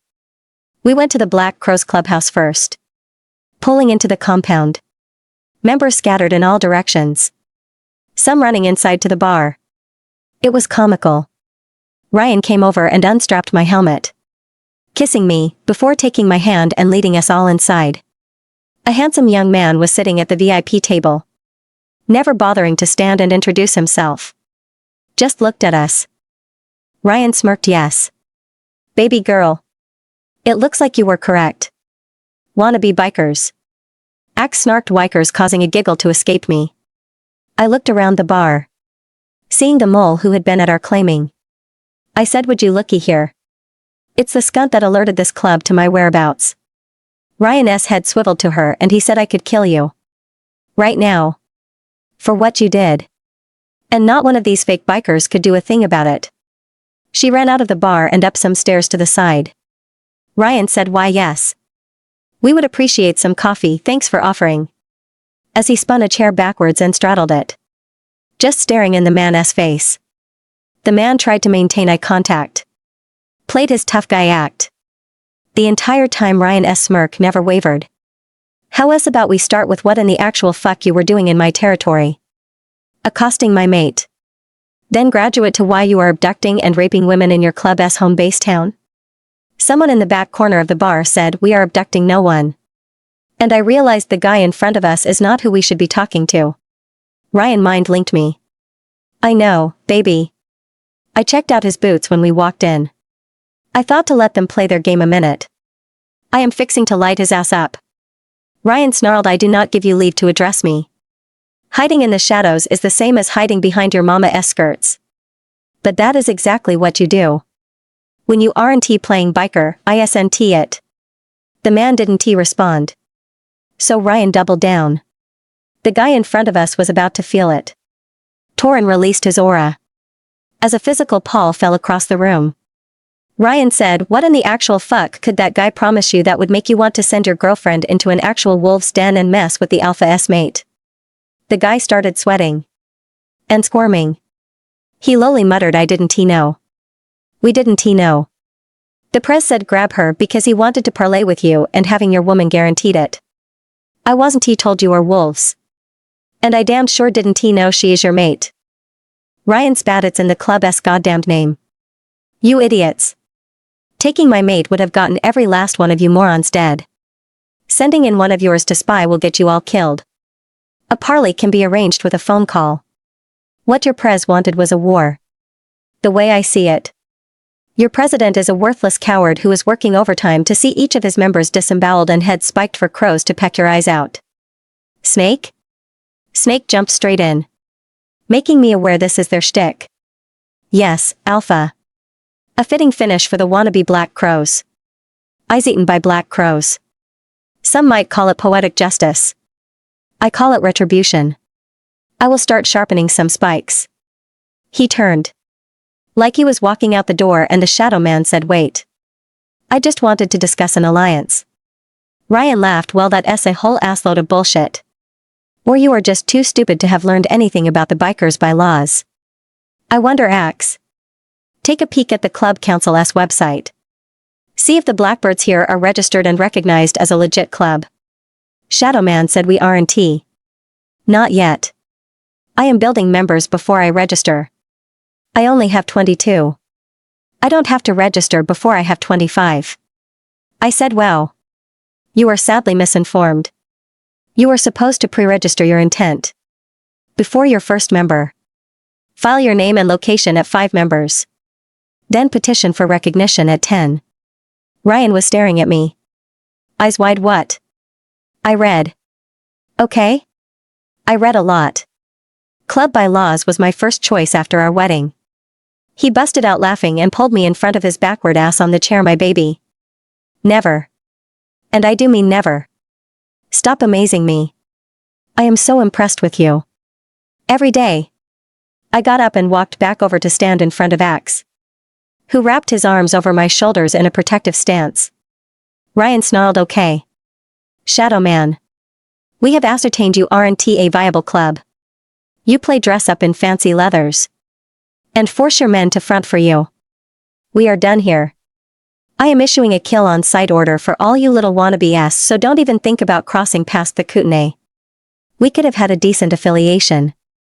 If your leader was a real man. Ryan stood and turned to walk out the door. I saw a man stand and pull a sidearm from his belt. Raising his arm to fire, I threw my poniard, pinning his wrist to the wall and making his weapon hit the floor. All the while, the guy is screaming. Ryan pounced at Shadow Guy.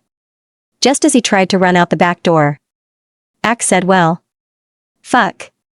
This day just went to hell in a handbasket. The guy sitting at the VIP table hadn't moved a muscle. Which struck me as funny at Axe's words. Snake looks over and asks, should we unstick the guy on the wall? Making me actually laugh out loud. Ryan slammed the guy on the floor in front of him. He stared at him for a few minutes. Then he said, you look too fucking much like him for this to be a coincidence. Snake? This kid look familiar? Snake looked at the guy. No fucking way. Axe.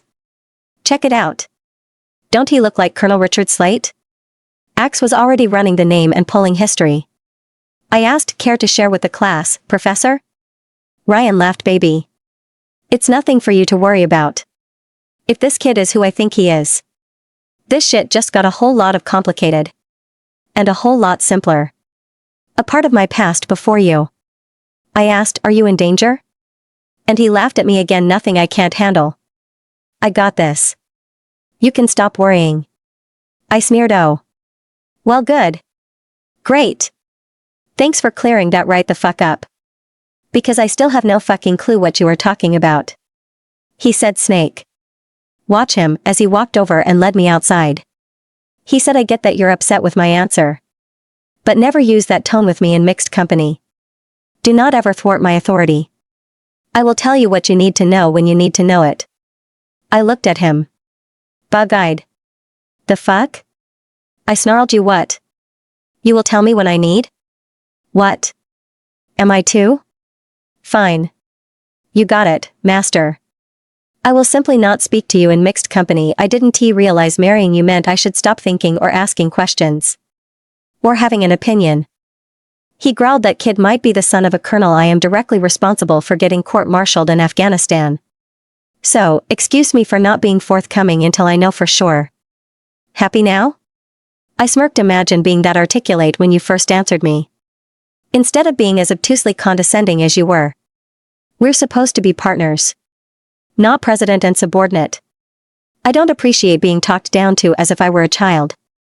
I climbed on Olga and fired her up. He yelled, get off that bike and act like you have a little sense. I flipped him off and rode away. Fuck that. And fuck him. Pick and choose when he wants to treat me as an equal and when he wants to treat me like a child. I have more important things to do. I rode straight back home. Not bothering with the college. Ryan has it covered. Ryan. I am fuming. She just fucking rides off? Flipping me the bird? She can't see I'm trying to protect her? If this kid is the colonel's son, then something is in the wind. Especially with them trying to take her. Fuck. I walk back inside their clubhouse and Axe tells me kid's name is Drake Slate. Definitely Richard's son. Guess it's time to lean on him hard and find out what he knows. Where's Lainey? I snarled, why don't you GPS one of her trackers? Then you'll know. He looked puzzled and said, okay. I didn't mean to upset you. Just asking. Since I am Gamma by rank. And she's my Luna. I realized I was reacting to what happened outside and projected it onto Axe. Sorry, bro. She pissed me off. She took off. So I don't know where she went. She'll be back. Maybe not. She is doing about $1.75 across I-80, about to exit the eastern side of Kootenai. I yelled, what? Go after her lunatic ass. Snake said, whoa. Brother. Whoa. What the fuck has you so twisted? I snarled, she is throwing a tantrum because she said I talked down to her and treated her like a child. So now she is pitching a fit to prove she is one. I told her not to use that tone with me in front of mixed company. Snake told me you kinda did though. Talked down to her. I wouldn't have said like she is a child. More like in the barefoot, pregnant, brainless nitwit in the kitchen way. Like right now. Talking about her in mixed company. I have a feeling we are all going to be in for a rough few days, if you can't figure it out and fix it. No offense, dude. But. Sucks to be you. I yanked Drake to his feet and threw him to Snake. Get him to our cells. I walked over and pulled the knife out of the guy's wrist and told him to get it checked. Then I turned to the first man we had seen when we walked in. I asked, any light to shed on this shit show? He shrugged and said I probably wouldn't have called her a child. But it's really not my business. So. No. I growled about Drake and this fucking fake club, you idiot. Not about my relationship. He responded, oh. Nope. I really don't know anything. Drake's dad pays us $500 a week to hang out around here. And bonuses when we do something he wants. Like what? Give me a for instance on how you get bonuses. He shrugged. Thinking. Then grinned, got $2,500 last month for running a truckload of guns to a big old mansion south of Boise. I growled, to whom? Whose mansion? He shrugged again and said, beats me. For over 2 grand, I ain't asking questions that could get me dead. I broke their little gang up and told them if they really wanted to be a biker, to apply at a reputable club and prospect. Like a grown-up. I sent 200 men to canvass the town. Ask some questions. See if anything pops. I headed home. I needed to make Sarah understand the importance of never disrespecting me in front of another club. All the way home, I went over and over our little argument in my head. I still felt she was in the wrong. Then. Just to take off? Is this going to be a habit? Get pissed? No problem. Just leave. Nipping that shit in the bud. Today. Rolled up on the clubhouse to Maddox looking sad. On the front steps. Great.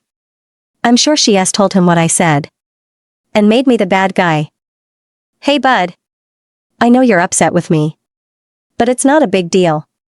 Sometimes, grown-ups argue, they usually talk it out and everything is normal again. He looked up at me and asked what? Who argued? Okay. I'm confused, didn't Sarah tell you we had a fight? He flew off the porch and punched me in the solar plexus. I'm struggling to catch my breath and figure out what the fuck just happened when he starts crying. You made her cry. You hurt her. You promised you would never. She told me she was just having a bad day and once she had a good cry she would be all better. You did this. I won't let you beat her like my dad. You won't. I won't let you near her. He took off running inside the house. Axe walked over to me and handed me a shovel. I looked at him. Raising an eyebrow. He smirked. Just helping you out with that hole you keep digging. Deeper and deeper. He walked away, whistling. Asshole. I sighed. I really fucked this whole day up. I have no idea how I'm going to fix it. But I am going to try. I may have treated her like I didn't respect her feelings. I may have overreacted to her tone. Fuck. Relationships are hard fucking work. I headed up to our room. Because Torin knows she's there. May as well get this over with. I stepped around the landing and headed to our door. Only to see Maddox sitting in front of it. He snarled, you aren't going in there. I spoke quietly. Maddie. I just want to talk to her. Apologize for my part in our argument. I would never hurt your sister. Never. He screamed. You did. You did though. The door flew open and Sarah grabbed him to her. Hey. Hey buddy Ro. It's okay. Everything's okay. I promise. I told you I would be all better. I just needed to vent. And today I vented with tears, instead of beating the crap out of something, yeah? I'm good now. All better. Sister's promise? She held her pinky out. He wrapped his around it and muttered brother's vow. Then he said I won't let him in the room though. I won't lose you, too, Lainey. She knelt down. Hugging him tight. She whispered Ryan isn't Marcus, baby boy. He would never hurt me. He isn't like that. I promise you. He kept shaking his little head and she started a rumbling in her chest. Iris was singing a she-wolf's lullaby to her pup. My heart was crushed. I caused that. My ego brought us here. Because my mate spoke her mind. And because that fucking scumbag colonel was in my head. I took umbrage at her tone. This is on me. I said and did some hurtful things. Definitely going to be doing some serious ass kissing for a few days. She picked him up and carried him to his room. That boy is solid. I know he is more than half her body weight. But she carried that sleeping kid to his room. I just keep on underestimating her. She walked out. Closing the door behind her. Her face lifted to mine and my heart broke even further. Her eyes were puffy and swollen. Her little nose and cheeks were bright red. Evidence of her sadness. I caused that. I asked, can we talk? She walked back toward our room. Leaving the door open. I took that as a yes and went inside. Closing the door behind me. I'm so sorry, baby. I treated you badly. Like you didn't matter. I was freaking out about the Colonel's kid and I overreacted. I won't let it happen again. She nodded. Not looking at me, I didn't disrespect you. Not until you disrespected me. But that was petty of me. Not to mention beneath the standards I have always set for myself. It's not an example I want for Maddox. I apologize. Rest assured I won't disrespect you again. We will get past this. We are mates. Forgiveness is a given. I admit my fault and my responsibility in it. I was blown away. I was visualizing what she has had to force herself to become to raise Maddox. To protect him. She is upset at me. But she is more pissed at herself. She thinks she has let Maddox down by not leading by example. Even though he wasn't there. She was and she is disappointed in herself. I whispered, baby. Please. Don't. This is on me. Let me tell you about the Colonel. And what he has done. What he is capable of doing. She turned around and said, not right now. Not tonight. Maybe not ever. And the tears started again. I rushed over and pulled her into my arms. Whispering, I am sorry, baby. I am so sorry. Knowing she is reliving every fucking moment of it. Feeling like she has let herself down. I don't know how to survive this. She has to forgive me. Sarah. It's been 3 days since our disagreement. We have forgiven each other, but I am still reticent. Quieter than usual. Not because I have nothing to say. Because, now I am being petty. It's my version of be careful what you wish for. He wants me to watch my tone. The easiest way to do that. Don't talk. No tone. Ta-da. I answer and respond appropriately when spoken to. Just not volunteering anything. Just me and my petty little self. I told Maddox what I am doing. And why? Because I didn't want to worry him. Plus.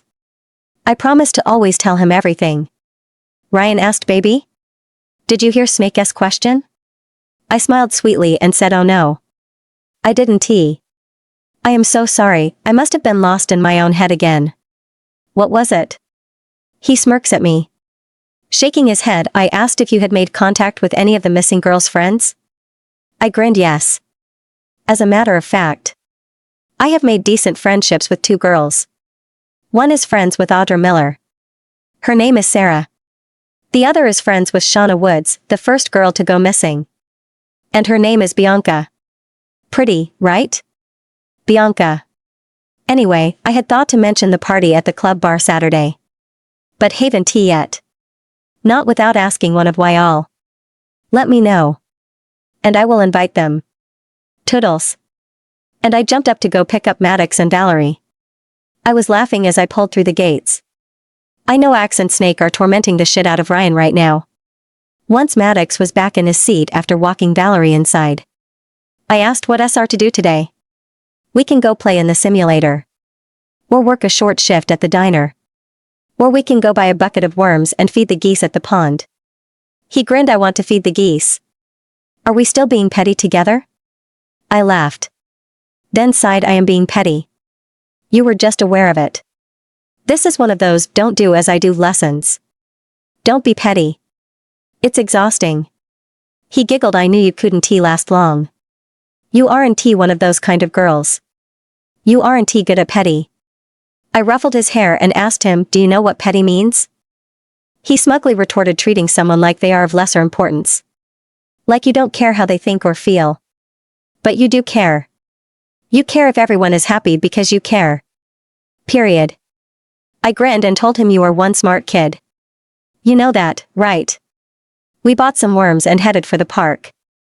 Every duck and goose around the pond were rapidly making their way to us. Maddox was laughing his ass off when one of those murder chickens was honking at me. Chasing me.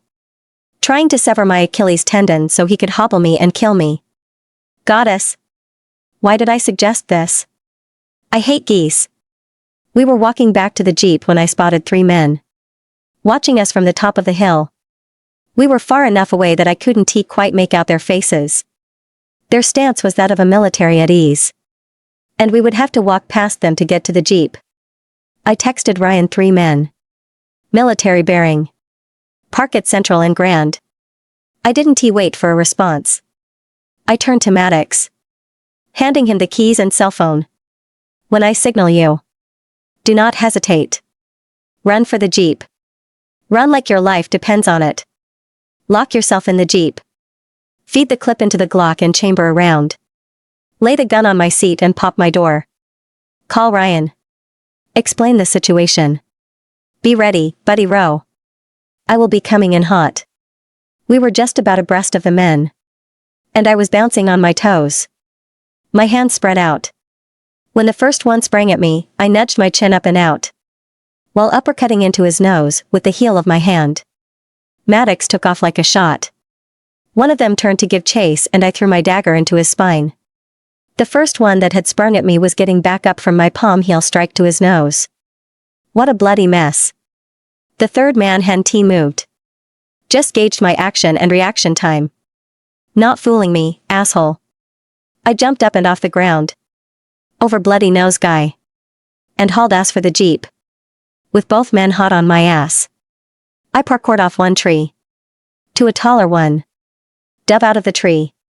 Did 2 somersaults and landed in front of my Jeep. I slung my door open. Pulling the gun into my left hand. And aiming. Using the door as a shield. I laid on the horn with my right hand and ordered Maddox into the floor in the back. He still had the phone to his ear, so I assumed Ryan was keeping him talking. Like he did me. Both men had taken cover at sight of the gun. The guy yelled, "I just want to talk." I responded, "Bullshit. Talking don't involve attacking. What do you really want?" I could hear the rumble of the bikes as they entered Grand Boulevard. The cavalry had arrived. The man yelled, "Do you know what collateral damage is, little girl?" "Sure hope so. Because that's what you and that little boy are." I looked down and saw a blinking red light at thigh height. Just under the driver's seat on the frame. I screamed, "Maddox." Grabbed him and yanked him out of the back seat.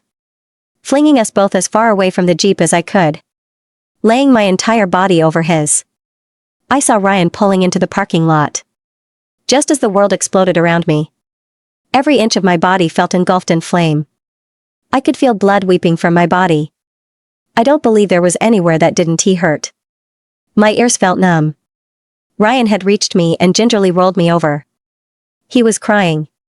My big bad biker wolf was crying, "Stay with me, baby. Look at me. Focus on me. Please, baby. Stay awake." I asked, "Where's Maddox?" "How bad?" He smiles through his tears. "He fine, baby. A couple scratches. But he good. You saved him, baby." I whispered, "Need to see him." "Let me see him." He signaled to somebody and Maddox walked into my line of sight. Holding a towel to his shoulder. I reached my hand out to him. And he reached for mine. I felt his hands close around mine.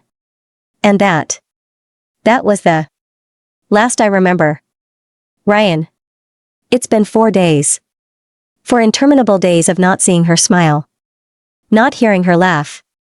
Not looking into her gorgeous green eyes. I have cried.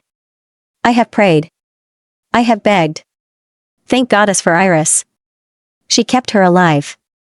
Her body had been riddled with shrapnel from the Jeep's body. She had a fractured skull from impacting the asphalt. Her kidneys were damaged from the explosion. And a collapsed lung. Today, the doctor is weaning her off the medication keeping her in a coma. He wanted Iris to heal her as much as she could before we woke her up. I look over at Maddox. Asleep on the cot we had brought in her room. Neither of us wanted to leave her for a second. He and I had deeply bonded over these 4 days. Torn and imprinted. Maddox is ours now. He told me what he could remember about the men who attacked them. Which wasn't much. The man Sarah threw her dagger into, hasn't he woken yet? Like her. They are keeping him in a medically induced coma. The doctors say he is paralyzed from the waist down. Good. Wish it was from his neck down. The man had absolutely no identification on him. No marks, or tattoos. Nothing to point to who he is. I have to wait until my baby can tell me what she knows. If she remembers. She had a traumatic brain injury. We don't know what she will be waking up to. Maddox walked away with 4 scratches. 1 deep enough for butterfly stitches. And a broken clavicle. Sarah saved him. Protected him. I have learned the most valuable lesson of my life. Never take a single moment for granted. Never miss a chance to say I love you. An opportunity to steal a kiss. Never let her walk away without telling her how much she matters to me. I love this woman with every fiber of my being. I want her with every beat of my heart. I need her like the air that I breathe. That's what I have spent these past 4 days learning. I have been sitting here for 5 hours. On the side of her bed. Holding her hand. Talking to her. Like I have for 4 days. Reminding her of her life before me. And our lives together. I doubt she heard me. But it helped me maintain my sanity. I heard a croak of a voice. Asking for water. I grabbed her water cup and a straw. She sipped it. Thanking me. She gasped and tried to look around. She whispered Maddox and her eyes filled with tears.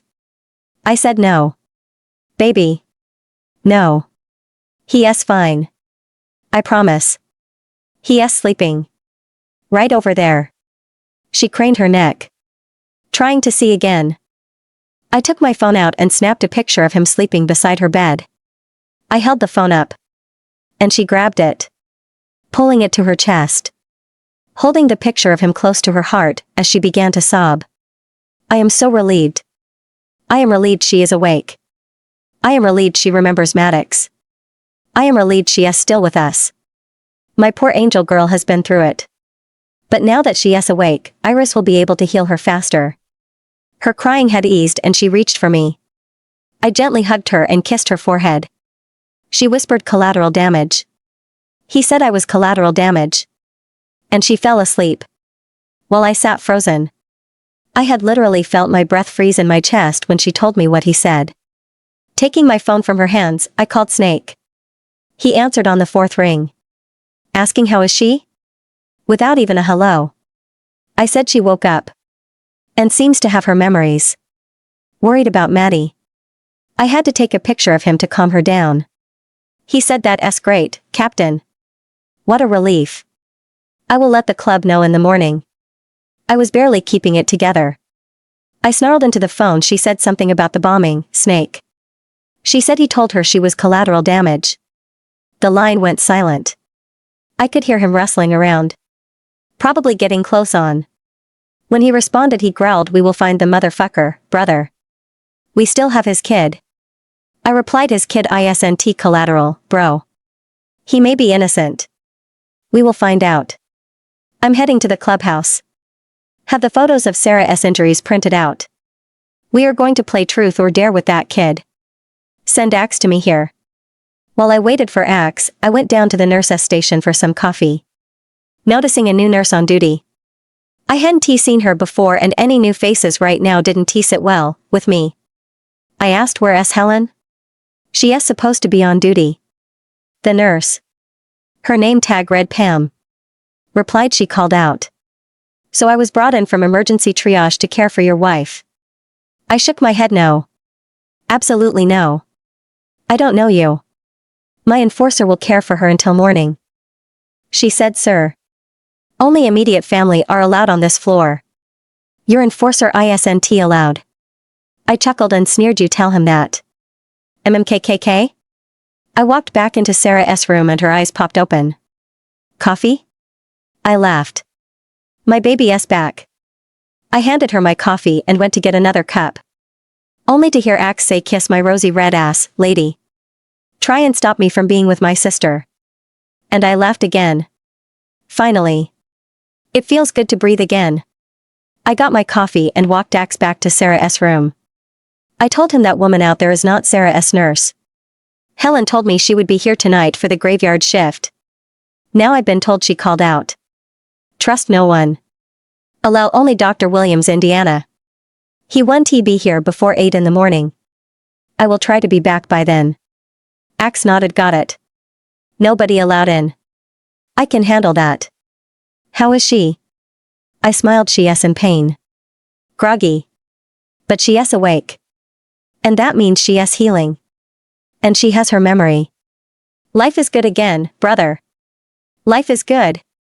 I reached the clubhouse to be met by Snake at my truck door. I grinned, eager to let somebody bleed on you. He growled, fuck yeah I am. We need answers. And I will get them. By hook or by crook. I groaned. I don't want the kid dead. Unless he knows what that fucker is planning. Then. We kill him. In front of his father. We walked in the cells and I yelled, "Wake up, young Slate. Time to play a little game." He sat up on his cot and asked what time it was. Snake asked why. You got a date? I jerked him out of the cell and slammed him into a chair in interrogation. I sat opposite him and rested my elbows on the table. He kept his eyes on Snake. Darting back to me every few seconds. I said, hard way? Or easy? Your choice. His shoulders slumped and he said, I don't want to die. I'm only 19. I didn't even really do anything wrong. Just what my dad told me to do. He actually expected you to show up the day after we boxed your wife. I asked why he ordered the box the kid. I think his name is Dave. Replied to scare her enough to call you. To piss you off. Instead. It pissed him off that you didn't react. He had a whole ambush set up. Ready to take you out. But you didn't show. And you didn't show.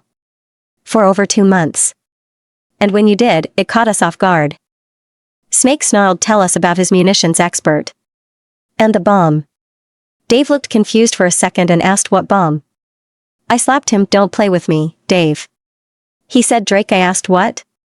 He responded, my name is Drake. You know. Like a boy duck? It used to be the old man's favorite joke. Well, fuck. I had the D part right, at least. Snake slammed the photos down on the table. One by one. Saying take a good look. This. And here. See this one? Or how about here? This is our queen. This is what your father did to her. He blew her body to bits. Called her collateral damage. How about you start talking? Before your body looks like hers did. Drake gulped and shook his head. I don't know anything. Not about that. He bought me a motorcycle. He rented the building we were at. And told me I was now a biker and to recruit members. So I did. That's pretty much it. Ryan. I sighed. Look, Drake. That bomb nearly cost a 10-year-old little boy his life. If not for his big sister. My mate. Throwing her body on top of his. He would be gone, too. Anything you can tell me about your father's plan will save more lives. Do you know where he is? He shook his head. He's not living at the mansion now. Last I heard, anyway. My mom threw him out. After the shipment of guns. She was pissed. Talking about some vendetta because he got caught disobeying a direct order and bombing a village of women and children. I said yeah. I know about that. I am the one who got him court-martialed. I testified against him. When asked why he would order a bombing when there was no reported sighting of enemy targets. He said they were collateral damages of war. That's what he called my mate when he blew her up. Drake put his face in his hands and told me I didn't know. I swear. I didn't know. I'm sorry. Man. He served 4 tours. Well. 3.5. When he came home. After the court-martial. He was fucked up. Talking about getting his job back. Going after the snitches and panty waists that turned on him. I guess he meant you. He has 2 guys with him all the time. One he calls LT, the other is Sarge. I think he served with them. But I never cared enough to ask. I asked, you're sure? LT and Sarge? At his nod, I said Snake. Show him the picture of the guy in the hospital. Drake looked at it. Then he said that SLT. I'm sorry. I don't know his real name. I smiled. This ain't a bad kid. This is a kid wanting to please his father. That man probably served with your dad on one of his tours. I have a feeling I know who Sarge is, too. You've been helpful, Drake. I can't let you go home, yet. But I can let you out of here. And into a room in the clubhouse. If you agree to a guard. He grinned. Fuck. Give me 10 guards. If I can get out and breathe fresh air. I'd be happy chained to a bed. I nodded at Snake and he unchained him. I assigned Manic and Demon to guard him. And the first thing the kid did was raid the refrigerator. Just like every other kid on the planet. I had just stepped into the shower when my phone rang. It was Axe. Grabbing a towel, I dried my hand and answered. Axe? Everything okay? He tells me fuck if I know. That pushy nurse tried 3 times to get in here, saying it was time for Lainey's medication. But Lainey was sleeping. And I wasn't letting her in anyhow. I responded okay. And? Why are you calling? He said, oh. Yeah. Right. That nurse is missing. Now there's no nurse in ICU and that paralyzed guy was just found dead. Fuck. I knew something wasn't right. Why the fuck did I leave? I told him I will be back in a little bit. Bringing Snake and chains. I want 2 people on her door at all times. We arrived at the hospital to the red and blue flashing lights of the local PD. A deputy tried to stop us from entering the hospital. I grinned. Snake. Ain't he cute? Here he is thinking he can keep me away from my wife. When the man in the room right next door to hers was murdered. While supposedly in police custody.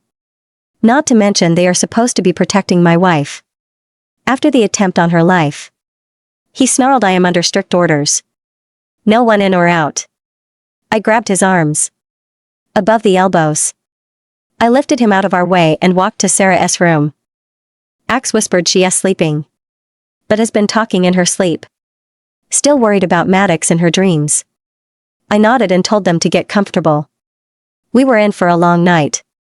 Axe laid on the cot with Maddie. Snake took the sofa. Chains pulled a chair over in front of the door, leaning it back on 2 legs to keep the door from opening. I laid on the bed beside Sarah, being careful not to jostle her. The sun was shining through the shades. And I heard 2 quiet voices, and Ryan didn't make me go to school even one day. So I could be here with you. Sarah said, have you kept up with your work, though? I don't want you to fall behind, Buddy Rowe. I grinned from ear to ear. She is awake. Her voice sounds so much bigger. She is mom ing the shit out of Maddox, and in this moment, I can't think of any time I have ever been happier. I whispered good morning, my beautiful wife. I have missed you, and kissed her. She giggled and said I missed you, too. Grinning at her, I told her you slept. Can you miss someone in your sleep? With utmost confidence, she replied yes. Yes. You can. I say this with absolute authority, so that makes it believable. I busted out laughing. Telling her makes perfect sense. Axe woke up and asked, what fucking time is it? Why you people up at the ass crack of dawn? Sarah laughed and clapped her hands. Good morning, Axe. I missed you. He chuckled and said I missed you, too, Peanut. Let us don't go around town getting ourselves blown up anymore, yeah? She laughed. Then got serious. That man was creepy. He was actually excited when he called us collateral damage. I am assuming.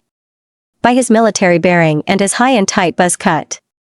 He is the colonel. I nodded and explained everything to her, while she listened carefully. Then she growled, have we located this piece of shit? I told her that we had put any search on hold. Actually, we put everything on hold. I could only concentrate on 2 things. Her. And Maddox. She smiled and kissed me. I love you, Ryan. We are going to find this dick, and when we do, I get first shot at him. He hurt Maddox. When I am finished with that fucker, he is going to be shaking hands with the devil in gratitude for rescuing him. Snake came back in with breakfast for everyone. Luna. You most definitely can have first shot. But right now, we have to get you healthy and back on your feet. He set French fries down on her tray table and she dove in, moaning at the flavor. I raised an eyebrow. French fries? For breakfast? She nods her head. They're like long skinny hash browns. Right? I laughed. Okay. That's a pretty solid analogy. I can work with that. And you're eating. So I'm happy. Even if it's long skinny hash browns. Making everyone laugh. Our world is back on its axis. Sarah. I have been home from the hospital for 3 days. 10 since the bombing. Sarah and Bianca had been heaven sent. They brought all my assignments to me. Even though they could have emailed it. The girls and I were sitting in the common room at the clubhouse, discussing everything I had missed when Ryan and the guys joined us. Axe immediately gravitated toward Bianca. He was engaging and asked her questions about her courses in college. What her plans were after graduation. His interest had her enthralled. And I was highly entertained. Ryan suggests we all go to the diner for lunch. And I was happy to show the girls my pride and joy. Sarah smiles. I can't believe you own your own restaurant. This is so cool. You are hands down the most unusual friend I have ever had. I gotta say. Everyone needs someone like you in their lives. I'm inspired. I laughed. Don't. I am just me. And that means I do what I have to do out of love. For Maddox. For Ryan. And for the club. Family is everything, Sarah. But. Family isn't always blood related. Family is where we find it. And I found mine in a club of bikers. A rough and tumbled bunch of men with integrity. And loyalty and dignity. With hearts as big as the sky. And I would fight to the death for any one of them. Bianca giggled. You're scary when you're fierce. Making Sarah do a 3-snap Z, and I laughed at them both. They are cute. And I am growing fond of them. After lunch, Snake and Axe took the girls back to their car. And Ryan took me to the park. I wanted to see the bombing site. I'm not even sure why. It was this macabre obsession I had developed. Like how you tell yourself not to look as you pass a car accident, but couldn't tear your eyes away if you tried. Ryan spoke quietly. It's a form of PTSD, baby. You sometimes get that 1,000-yard stare all soldiers recognize, and we all notice it. Talk me through that day. Everything you remember. All the little details. It will help. We sat down at the pond. All the ducks and geese came up close to us, and I started laughing. Maddox and I had stopped at the bait shop. I got some worms to feed the ducks. When the worms were gone, the geese, greedy little murder chickens, got pissed. One of them attacked me, chasing me around. Maddox was laughing so hard. So hard he was rolling on the ground. I needed that. I needed that day to get myself in check. To gain perspective. The way you had talked down to me at Black Crow's really hurt me. Made me feel like maybe we had made a mistake rushing into our marriage. Like maybe I wasn't good enough. Instead of turning to introspection, I resorted to pettiness. I discussed it out loud with Maddox. He helped me see being petty was being childish. Once again confirming my insecurities that I'm not enough. Never going to be enough. He pulled me into him and whispered, oh God, baby. I am so sorry I made you feel that way. It wasn't even you I was angry with. I took it out on you. And how is that fair? I was the one being immature. Shaking my head. No. That's just it. I was being petty. It was uncalled for. And I had made up my mind to apologize for it. We got up to leave. Then I saw them. 3 men. Standing right up there.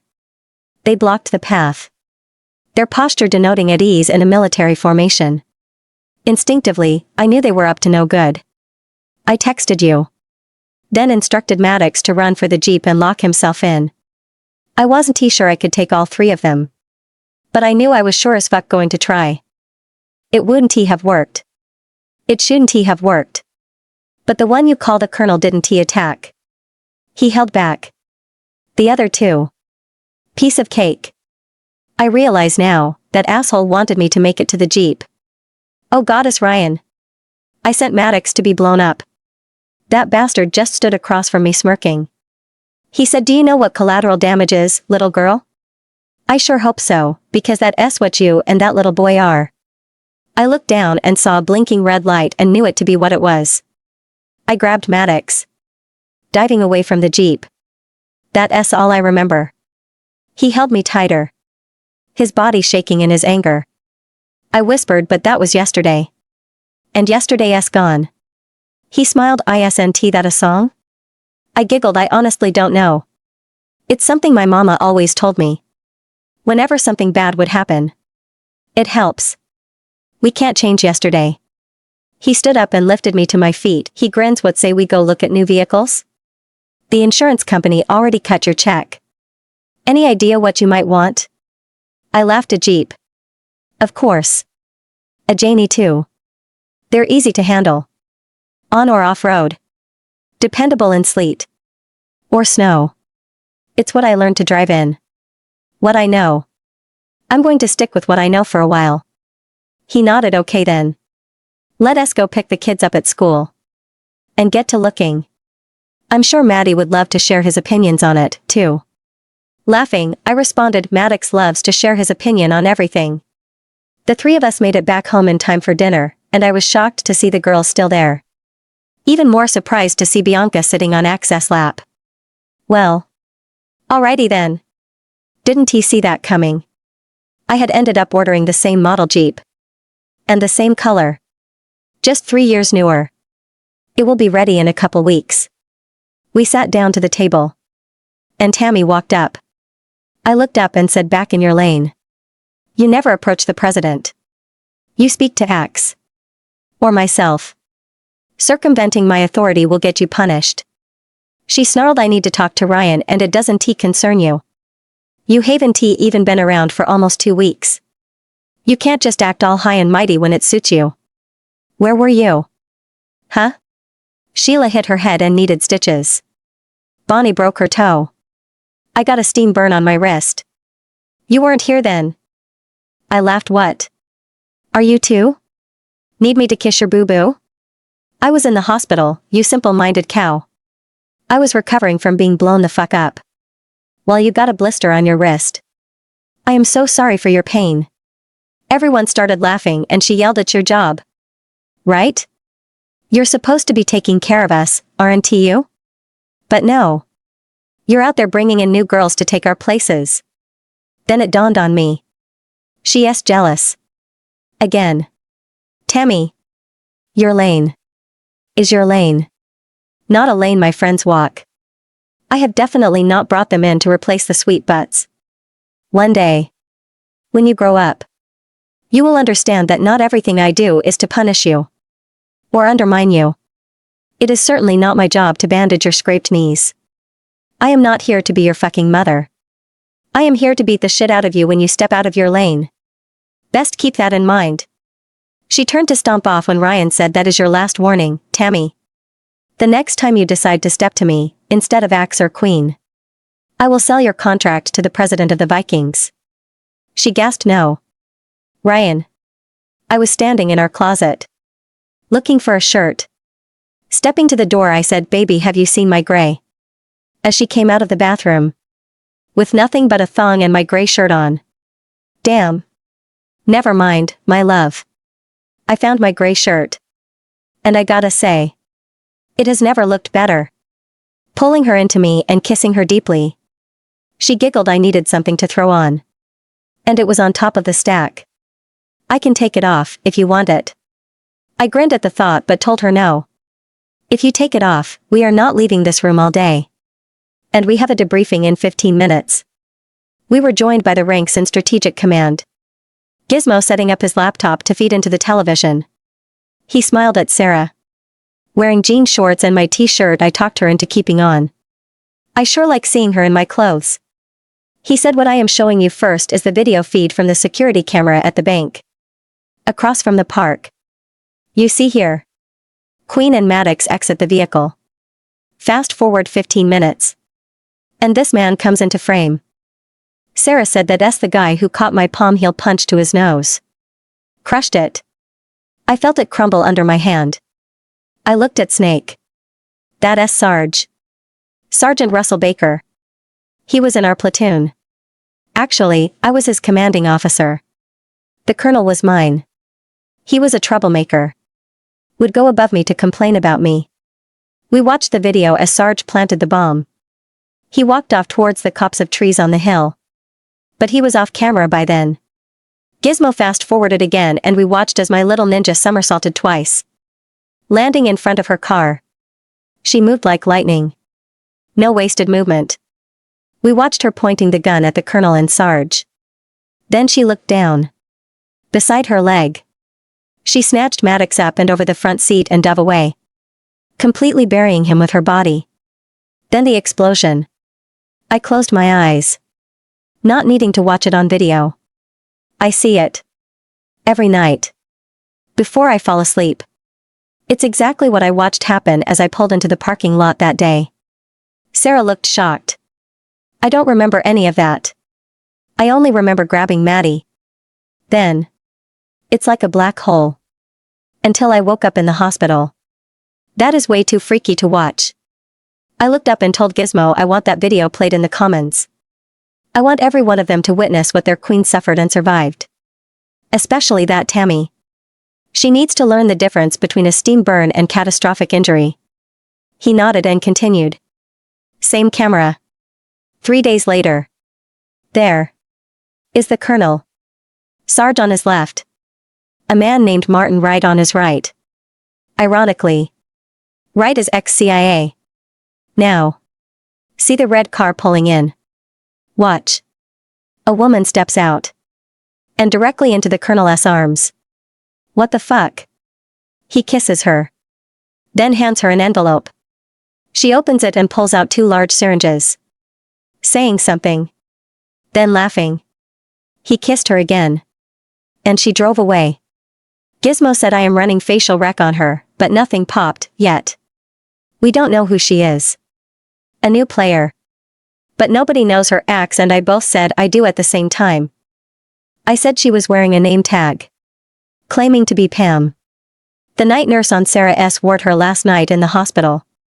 The night LT died. The night she tried to get into Queen S. room 4 times. Everyone in the room growled. Their queen had been threatened again. Snake said my turn. Mrs. Slate has agreed to allow us to pick up the gun shipment the colonel had delivered to her mansion. I have already sent a team to do that. I nodded. I do not want them here. Actually, I want them destroyed. He thinks to try taking from us? I say we start taking back. I want every weapon to look perfectly intact. But I want them incapable of ever firing. We don't know if he is dealing in weapons. Or planning a coup. Either way, I want to fuck his entire day up. Axe smirks. Can we email the kissy face video to his wife? She may want it for court. I nodded and said make sure you send our contact information to her, as well. She may prove invaluable. Information-wise. Sarah looks at me. Dollar to donuts. Mrs. Slate knows the woman. Bet? Axe grins. Fuck yeah. I like donuts. I laughed. Almost told him it didn't he actually mean he gets donuts. But nah. It will be fun watching him realize it. Gizmo said what I have found so far. Slate replaced LT with Wright. Moving him up to 3rd in command. I have tech hacking away. I want to say out loud. But we should have valuable intel on all 3 within a few days. And no. Tech is not on premises. He is at a secure location. Operating under an IP scrambler.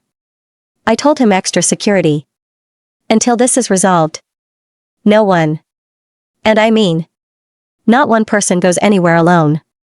All runs are to be a minimum of 10 men deep. No exceptions. Sarah asked maybe Axe should add 1 more person to my security detail. It will alleviate some of your worry. I can pull Maddox home to school. There's only 6 weeks left this school year. That brings his security detail back to protect the clubhouse. I asked what about Valerie? You don't want to leave her vulnerable. I can arrange a ride for her. I just know you would worry her bullies would start back up. She nodded. I will worry. You're right. I need to think. I could threaten the mayor. That might do it. I said I have been meaning to ask. What skeletons does the mayor have? Grinning, she tells us he has 2 baby mamas. One is my age, the other one just turned 21, but her little boy is 4. Damn. That's some scary skeletons. My girl is brutal. How did you come by such titillating information? She laughed. Everyone has skeletons, my love. Some are embarrassing. Some are humiliating. While others are career-ending. I chuckled. Didn't he answer my question, though? Did ya? Shrugging, she tells us I am observant. Body language can tell you so much. Once you've read what their body is saying. You watch. Wait. And they will lead you to their closets themselves. Then the skeletons just fall out. Gizmo said the video has been sent to Slade's wife. Along with the office number and your cell. I nodded, then told Axe to bring Drake in. I want him to see the video. When he walked in, he apologized to Sarah, saying, I am so sorry. I can't imagine what you went through. She just gave him a little smile and nod. He watched the video. The second time he watched it, he gasped, that's my aunt. That's Pam. My mom's baby sister. Oh my god. I told him you are still staying here, Drake. I need to know you aren't inadvertently leaking any information about my operation here. He grinned, okay by me. Maybe once this is all over we can talk about me prospecting? Sarah cracked up. Well, that's a unique way to gain a member. Just imprison them. Sarah. I have been back at school a little over a week. The past 2 days I have noticed a man. In the library. In the coffee shop. By the tennis courts. Right now, I am watching him. Eyeing a girl. Standing next to the food truck. I texted Axe, letting him know what I was observing. I looked over past the commons and I spotted Slash, nonchalantly making his way towards the food truck. It's hard for my guys to remain unobtrusive. Over 6 feet tall. Muscles for days. Tattoos. Long hair. And biker cuts. It always makes me giggle. Slash walked right up to the girl and turned on the charm. I never took my eyes off the man. Watching his body. His eyes. I saw anger flare in them. His jaw clenched. Every muscle bunched in anger. I texted Axe he could be our guy. He is super pissed right now. Slash had quietly explained to the girl what we believed was happening. She volunteered to be bait. Just to see if he bites. I hear her say loudly, well.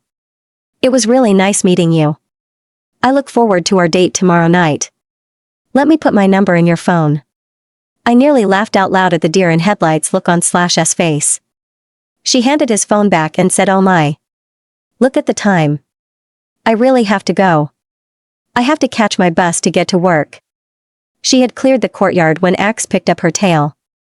The guy took off at a slow jog, moving in the direction the girl had gone. I texted he was on the move. Same direction as the target. I stood and slowly made my way in the same direction.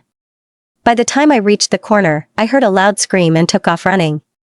I reached them just as Axe knocked the man out and Slash was holding the girl, whose name turned out to be Lynn, in his arms.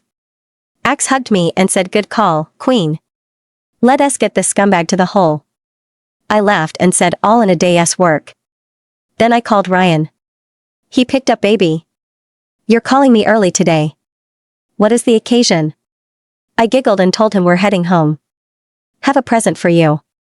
It may take a little work to get it to open up. I could hear the smile in his voice, you're so good to me. Snake and I were just complaining about having nothing to do. So I sure hope my present is fun. I laughed outright and said, I don't think you'll be disappointed. But Slash has a new girlfriend. Slash yelled, hey. Go easy now. Making me laugh harder. We arrived at the clubhouse and Ryan met us at the car. Get this scumbag to the cells. Gizmo.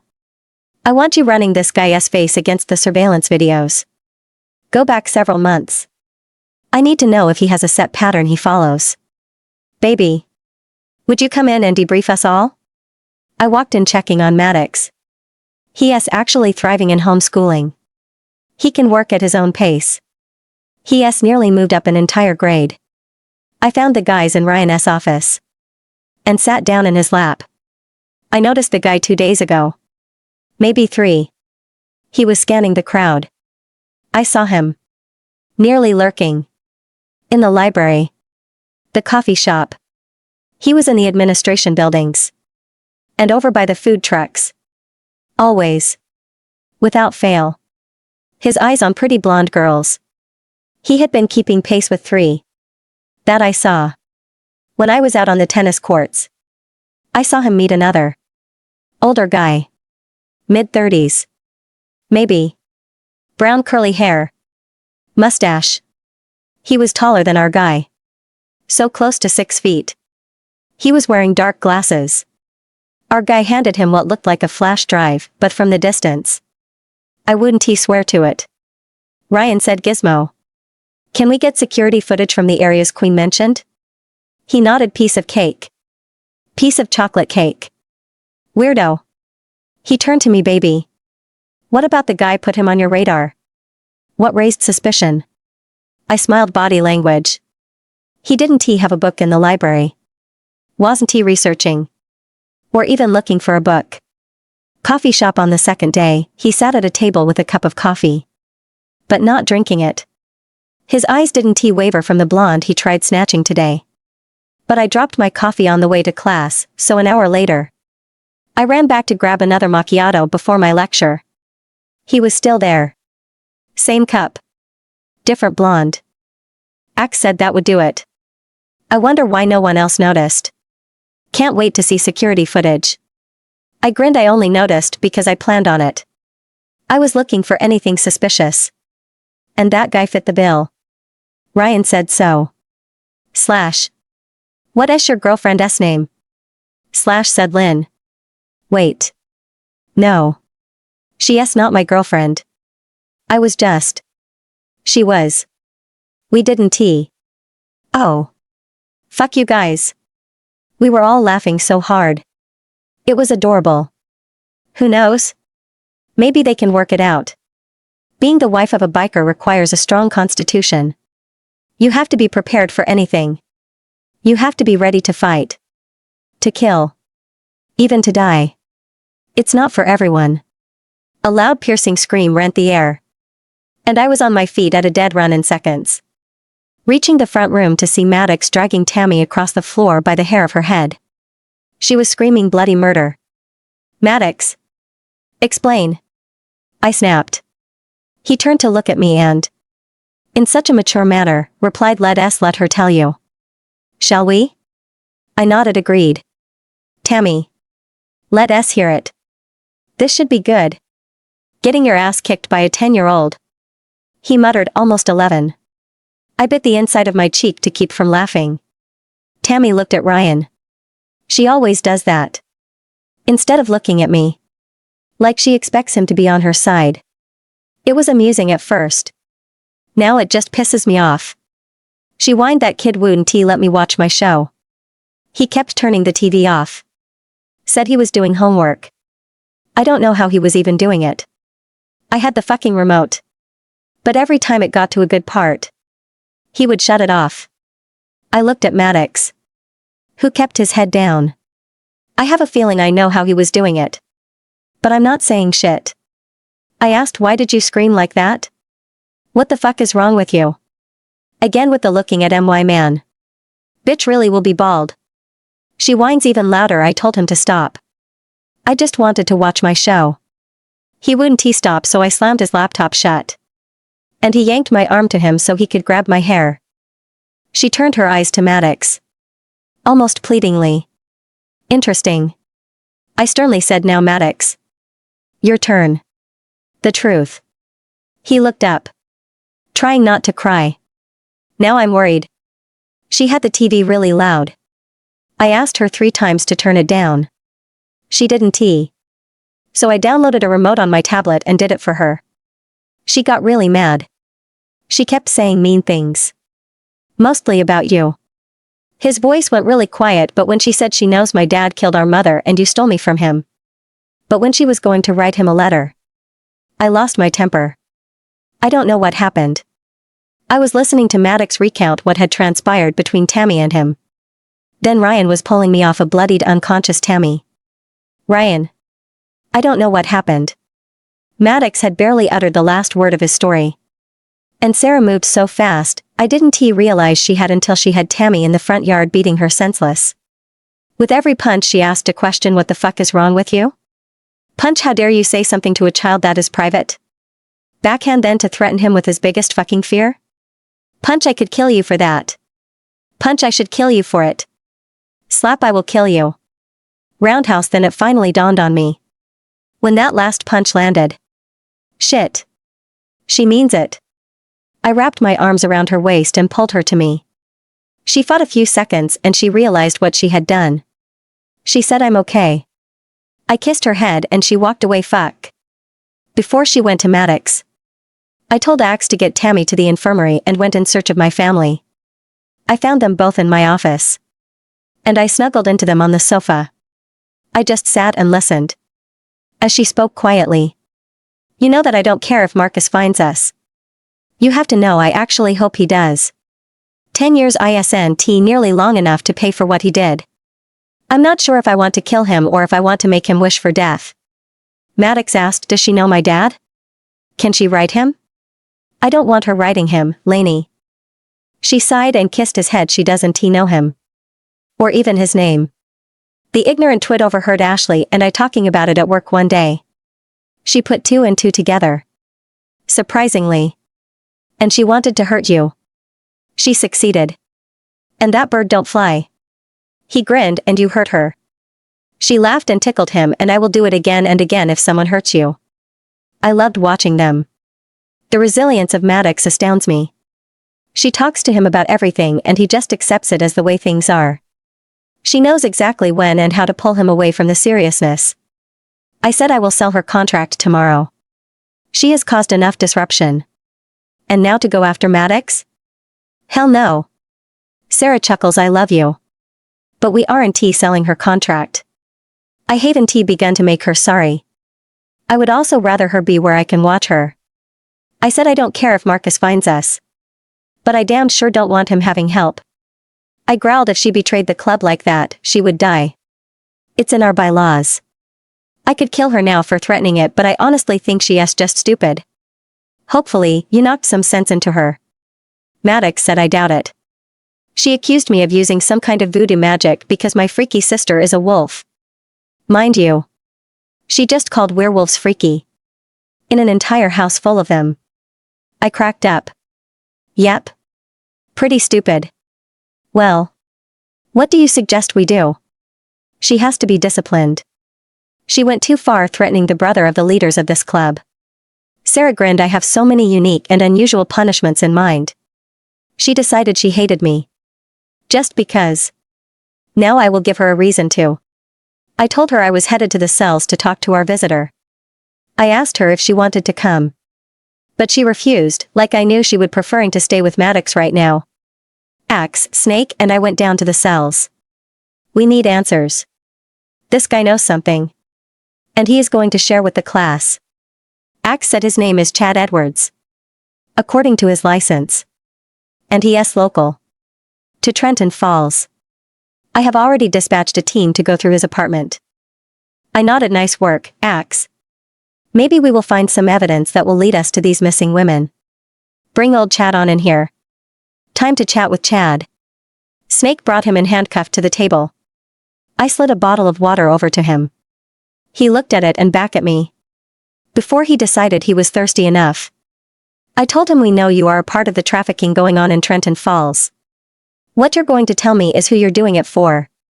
He shrugged. I don't know what I can tell you. Yes. I took girls. Me and 2 other guys. A guy calls himself Ace hands us a flash drive every 2 weeks. Got 3 girls' pictures on it. Then the 3 of us start hunting. Whoever gets a girl first gets the $1,000 bonus. On top of our usual 1,000. I questioned who contacted you and how. How do you get paid? He sneered. Don't you listen? I just told you. Ace gives us a flash drive. We hunt. We catch. He pays us. I mind-linked Sarah to come meet me. I needed her people reading skills. I want to be sure he is lying before I start breaking off body parts. I snarled, if you disrespect me again, I won't give a fuck about your pathetic information. I will snap your fucking neck. Sarah showed up. Kissing me. Then taking a seat beside Snake. Carry on. I laughed. Yes, Your Highness. She flipped me off, making me laugh harder.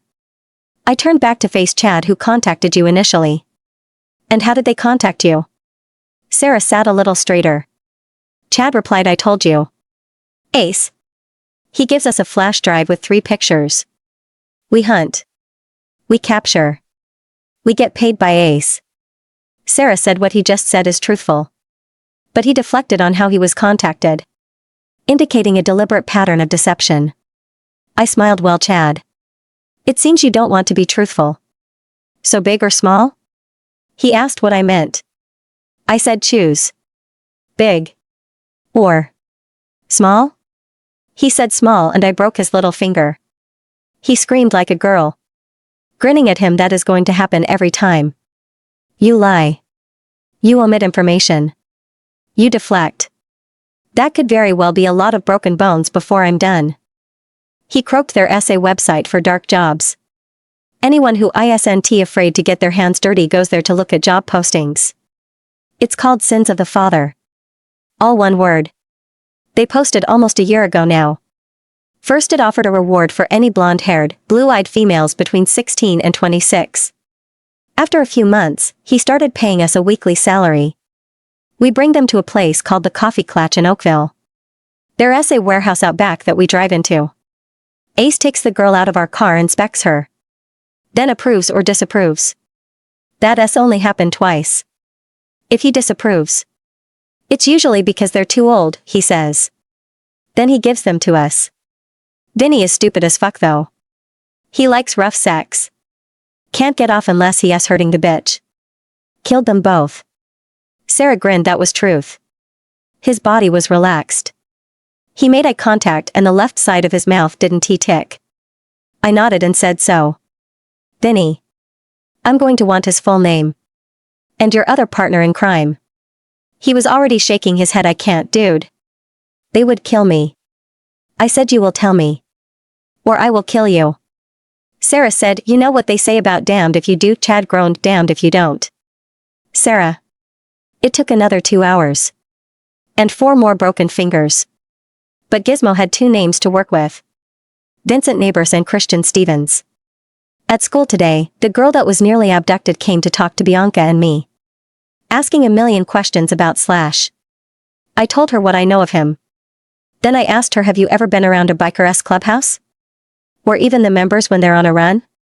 She shook her head no, and Bianca told her being a bikeress old lady isn't an easy task. It's a lifestyle. It takes a strong woman. They don't just ride bikes. Being a biker is who they are. Ride or die means literally to them. That being said, if Slash wants to pursue you, and it's something you want, I say go for it. I did. Her eyes got bigger and bigger as Bianca spoke. I actually expected her to walk away. So it was a little shocking when she said if he texts me and asks me out, I'm definitely going. I smiled and wished her luck. As I headed to my psychology profiling course, Bianca headed to criminal justice. She's going to be a lawyer. As she says. Or a paralegal if I can't stick the full 8 years. Halfway through my lecture, Ashley texted me from the diner. Asking for a meeting. I texted back I would be there around 3. I texted Ryan and let him know. In case he has a hankering for burgers and fries. I walked into the office, at the diner. Ashley was sitting there with her head in her hands. I said, Ash? You okay? She started to cry and shook her head. I'm moving back home. I need help with Ian. He has a handful. And between work and trying to finish my CNA classes, it's too much. My parents are coming to move me home tomorrow. I hugged her and said I will miss you. But I get it. I will start looking for your replacement. It's not like I'm in a time crunch or anything. She said she was sorry and I laughed at her. I was kidding. It's fine. Ian and your mental health are more important than being short-handed. But Ian needs to be around wolves. Remember that. Ryan and Maddox met Axe and me for burgers and fries. I told him what was going on with Ashley. I may have to work a few shifts until I can hire someone. Hopefully, they won't require too much training. He smiled and took my hand. I don't want you to spread yourself too thin, baby. You could always go back to online courses until clinicals. It's just a thought. I smiled back. It's a good thought. I have Maddox's birthday in a week. It will take probably a month to get another server up to par. Actually, it's a great thought. I will arrange it tomorrow. After dinner, we had church to discuss what Gizmo had found so far. It will be awesome to start breaking down this trafficking ring. I was sitting on Ryan's lap, waiting to hear what Gizmo had found out. Axe asked, did you get the ad out for a new server? I nodded and told him depending on how many responses I get, will determine how many I hire. With summer break right around the corner, I may hire a few shorter shifts, as well as more hands on deck for dinner rush. We are always really busy when school is out. Ryan smiled. That's a good idea, baby. It gives them work experience. And keeps them out of trouble. Idle hands and all that. Snake. Talk to George at the garage and ink. Maybe they can put a few kids to work. I grinned. That's so thoughtful. I had to turn away a lot of kids last summer. I just didn't have the revenue to support it. I'm in a better place this year. Hopefully, there are plenty who want to earn a little money. Gizmo said. Let's get started. Got a lot of ground to cover. Let us start with our little buddy, Chad. He comes from money.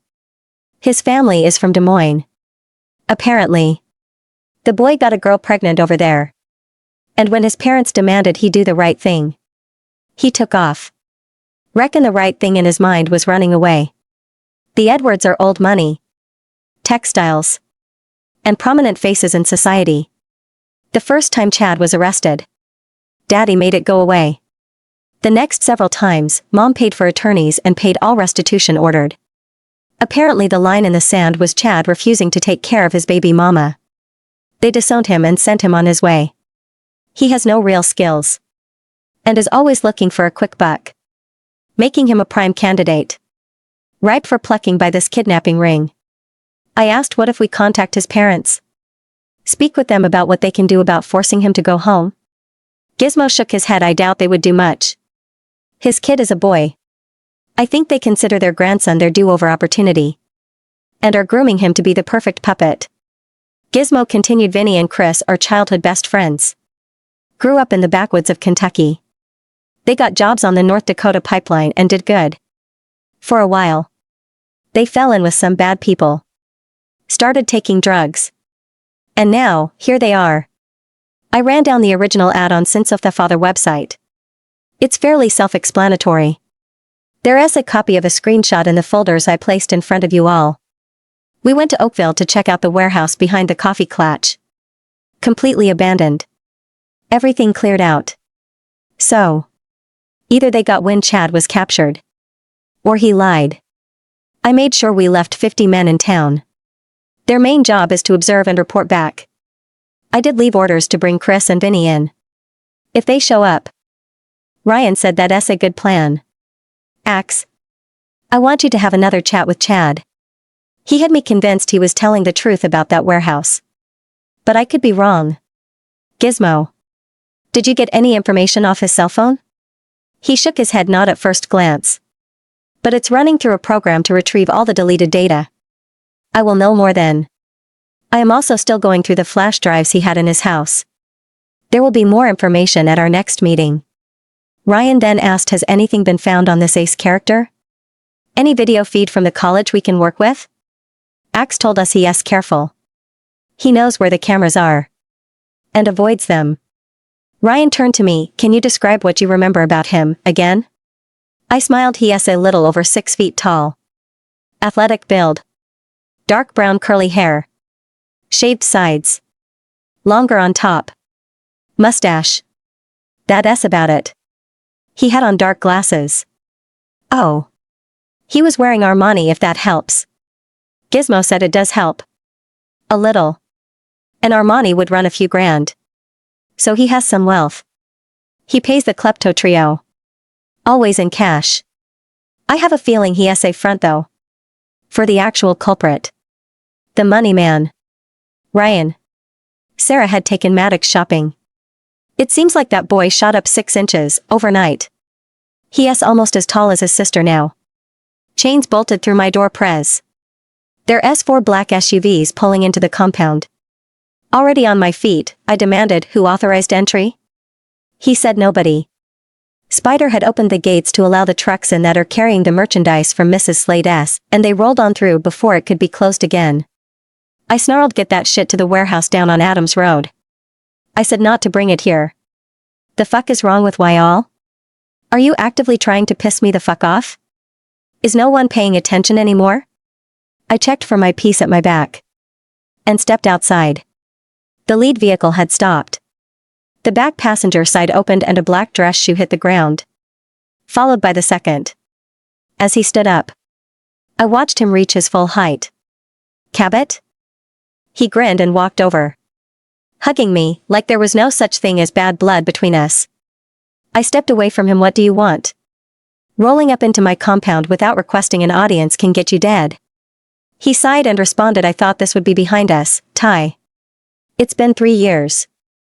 I laughed. I spent 5 years fighting a war to keep this country free, only to return home to find my birthright usurped by my only brother. That same brother fucking my mate the entire time I was gone. 3 years hardly seems enough time to put that shit behind me. What do you want? You could have accepted the challenge. If you wanted alpha so badly, he sneered at me. I shook my head. You're an idiot. It was never about the title. I am alpha. No matter where I lead. It was about the betrayal. The one person I always believed would have my back. My brother. Betrayed me. In the worst way. One last time. What the fuck do you want? He asked if there was somewhere we could speak privately. I led him to my office and told Axe, have Queen join me when she returns. Sitting down, he asked, you took a chosen? Good for you. I never thought Jess suited you. I snarled, my personal life is not up for discussion. And of course Jess was suited for me. She was my mate. Moron. You knew it. And fucked her anyway. I'm just grateful I never did. He snickered, yeah. I know. Why was that, anyway? I growled, she was 15 when I left for the Marines, you fuck. She said she wanted to wait. Apparently that didn't mean she wanted to wait. For me. My door opened, and my beautiful mate waltzed in. Beaming brightly. I smiled, hello, my love. Shopping successful? Shaking her head, UGH. That boy is indecisive as hell. We have made a pact to only shop online for him, from now on. She turned and looked at Cabot. He smirked, putting on his best come hither look, and said, well. Hello, gorgeous. She looked back at me. Then at him. Just you. Does that usually work for you? And I busted out laughing, pulling my mate into my lap, calming torn down. I said, babe. This is Cabot. She nodded and told us, yeah. I figured. He favors you. In a lounge lizard, sleazy kinda way. I chuckled, lounge lizard? Nodding, she said, yeah. You know. The 70s piano bar skeevy looking. Polyester king. Gold chain wearing hairy chest. Kinda guy who hit on anything in a skirt? That guy. I laughed really hard at that, Cabot. In a nutshell. He growls, I'm right here. You know. I thought you didn't take a chosen. I said, it's none of your business. But Sarah isn't my chosen. She is my second chance. I am swiftly losing patience here, Cabot. Tell me why you are here. Cabot coughed, well. Now I'm not really sure. I came to ask for help. Alpha Silverton. Second chance? That's a real thing? Fuck. My pack has been under siege for the past month. Silverton wanted you. His daughter has reached marriageable age and he wants to mate her to a fully mantled alpha. He wants you. And has been practically holding the pack hostage until I get you to agree. I laughed, and you thought to come here and demand I mate this jit? Just because you aren't strong enough to fend off some random alpha? He jumped to his feet. He murdered Benjamin, Ty. He has killed nearly 80 of my warriors. I snarled, wait a minute. He murdered Uncle Benjamin. Dad's beta? How? Cabot grimaced, silver bullet to the brain. Sarah stood and walked to the door. Baby? Where are you headed? She grinned to gear up. And ready our troops. As she walked out, Cabot asked, what did that mean? I said, we are heading out in an hour. I will rid you of your pest problem. For Uncle Benjamin. He stood up, saying, I will head back and let everyone know you're coming home. I looked at him. Astounded, I am not coming home, Cabot. I am home. I am not going to your pack. I am going to Blood Moon. Killing Silverton. And then coming back to my home. He panicked. You can't. They won't let you in. I laughed. They can't stop me. He groaned. Silverton is at Golden Lake with his daughter. Waiting for me to bring you back. I shook my head. You really are a colossal fuck-up, aren't you? Seriously. You were born brain dead. Been losing ground ever since. Okay then. How many of his warriors are holding your pack hostage? He shrugged. 300 or so. I stormed out of my office, yelling for Snake and Axe. They met me in the common room. Round up the troops, men. I want everyone geared up. Armed, locked, and loaded. We have a pack to annihilate. Snake hooped and ran to give the order. Sarah walked in. Fully geared. Down to her katanas and compound bow. I asked, loaded for bear? Grinning she replied, loaded to kill a motherfucker who murdered someone important to you. I pulled her into me. Kissing her deeply, then let us go kick some ass and leave the names on the ground. Ever hear the roar of 500 motorcycles light up? Or feel the rumble of the ground when they're on the move? It's exhilarating. Exciting. It definitely forces adrenaline to thrum through your entire body. We followed Cabot's vehicles out the gate and headed south. Literally catching people videoing us with their phones. On arriving, Cabot asked, are you really going to let her fight? I laughed and said you're more than welcome to suggest she go inside and set tea. I'm not walking out of here toting an ass whipping. I don't let my mate do anything. She does what she knows she can. I yelled, Silverton. I heard a rumor you wanted me. You got me. I'd like to see what you do with it. He came rushing out of the pack house. 3 men and a young woman behind him. He had a huge grin on his face. Tiberius. It is so good to see you. Now. You will mate my daughter. And I will consider allowing you to take over as alpha of my pack. I had hoped to merge both packs. But wasn't he aware you hadn't taken alpha here? I grinned. Delusions. You suffer serious delusions. Drugs? Or just senility? Either way. Absolutely every word you just uttered is wrong. He snarled, you will mate my daughter. Or I will raise your pack to the ground. And I slapped him. Just your standard everyday bitch slap aimed at being the greatest insult I can give without words. He growled and shifted into an impressive gray wolf, on the spot. Essentially declaring war. I roared out, "No survivors," and shifted into my 7-foot solid black wolf. Torin roared to his troops and the battle ensued. Torin circled the gray wolf. Always keeping an eye on Sarah. She is impressive as hell. A whirling Virgo of pure fury. Lightning reflexes and the strength of 3 men. Wicked. Cabot was literally ushering the women inside. Locking the door behind him.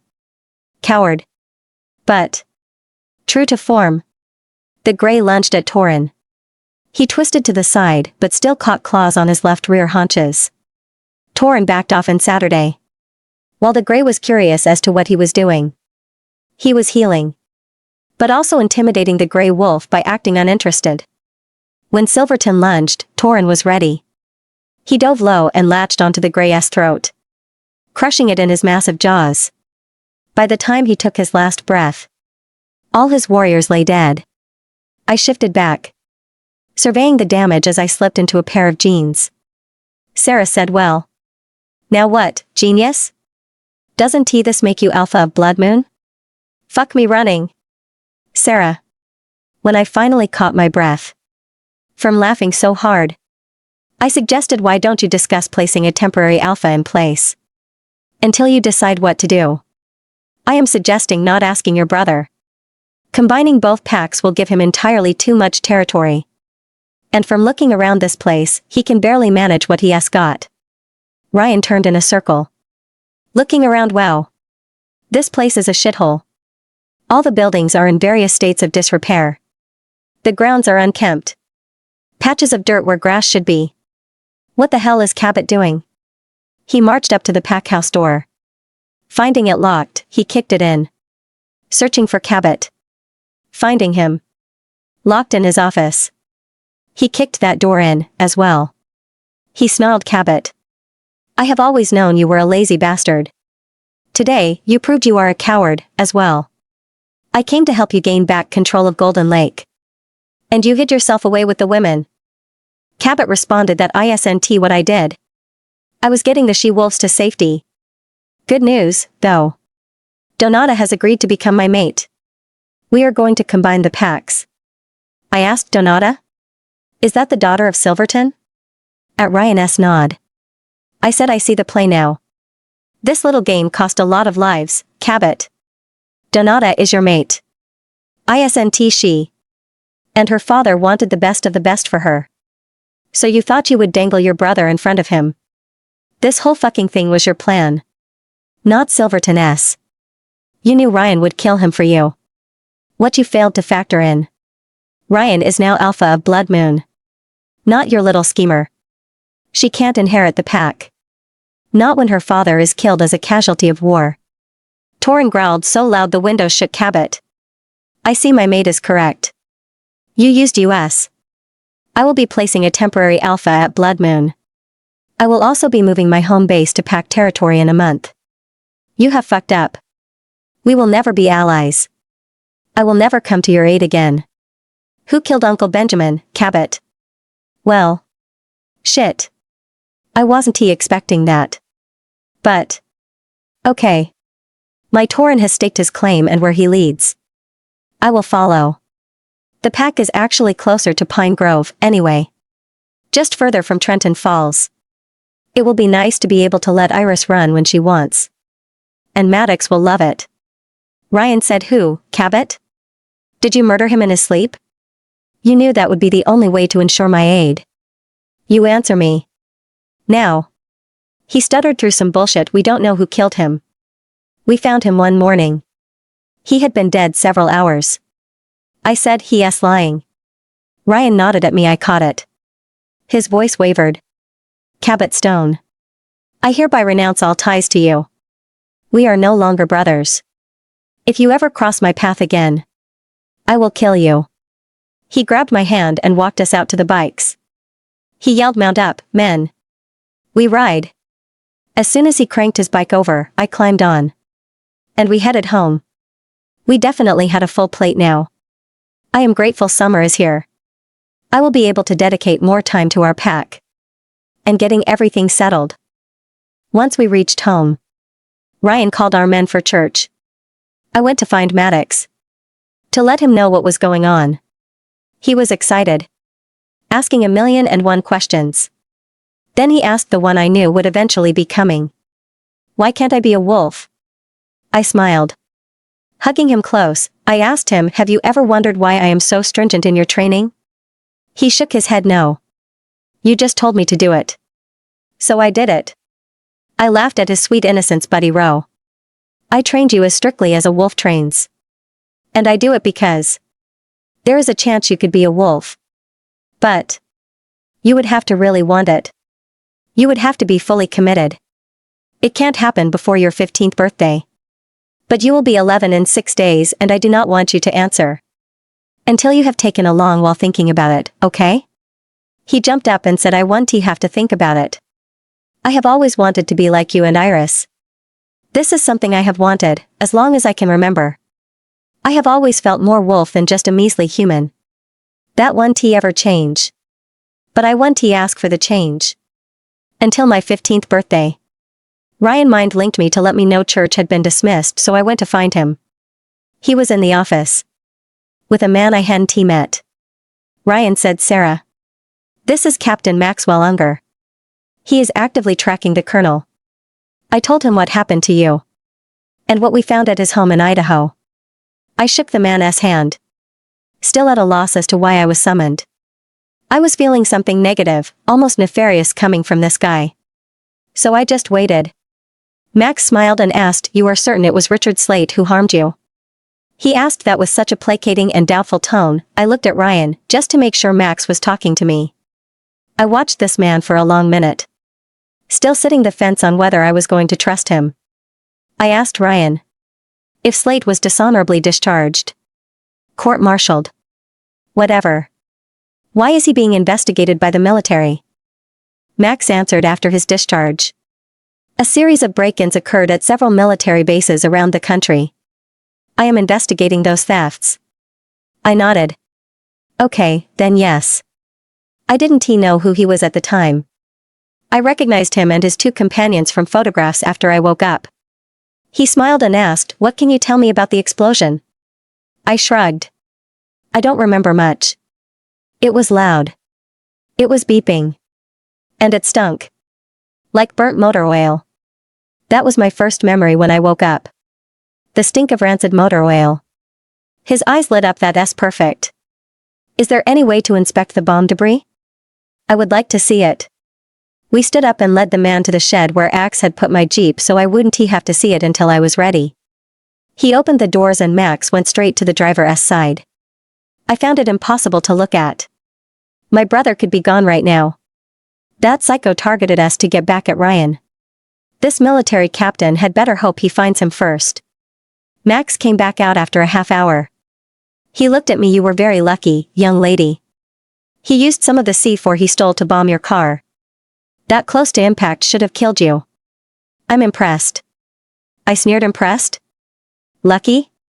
My definition of a lucky day. And yours? Definitely not the same. Ryan. The gun shipment we had confiscated from Slate's house were turned over to Captain Max. Useless. But returned. I had ordered the club to be ready for our move. Luckily, I would just be incorporating this property into the Blood Moon territory.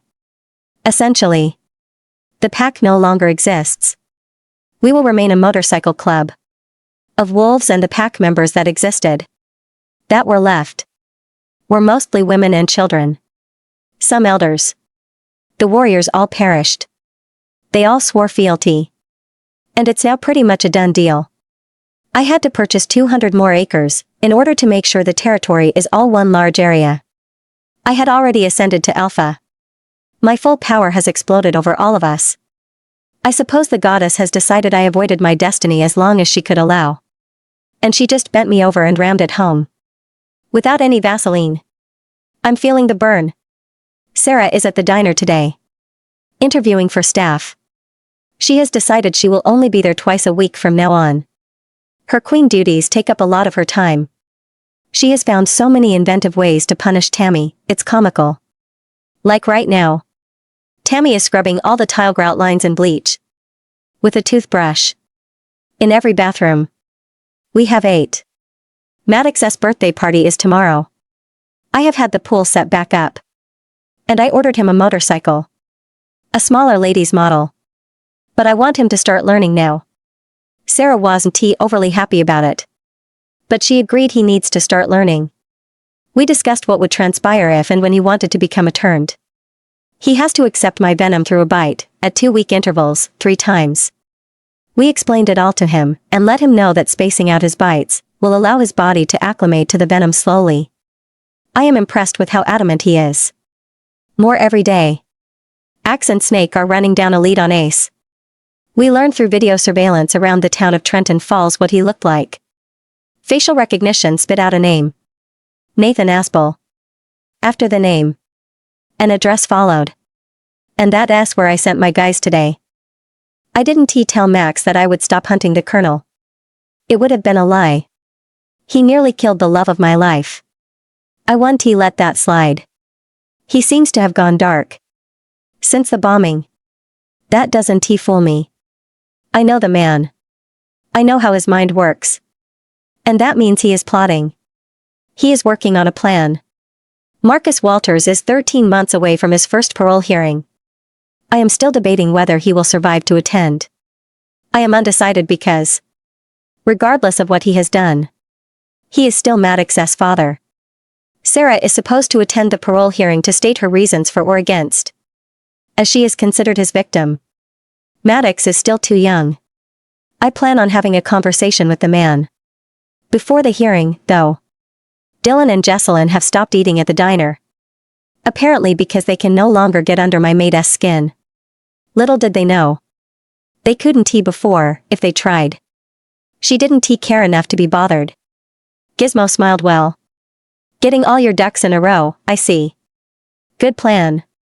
We can attack the situations in a formal order. We know Slade is planning something. We know the kidnappings that are happening are tied to trafficking. I want to run something by you. Bounce it off your brain, and you tell me if I am way off base.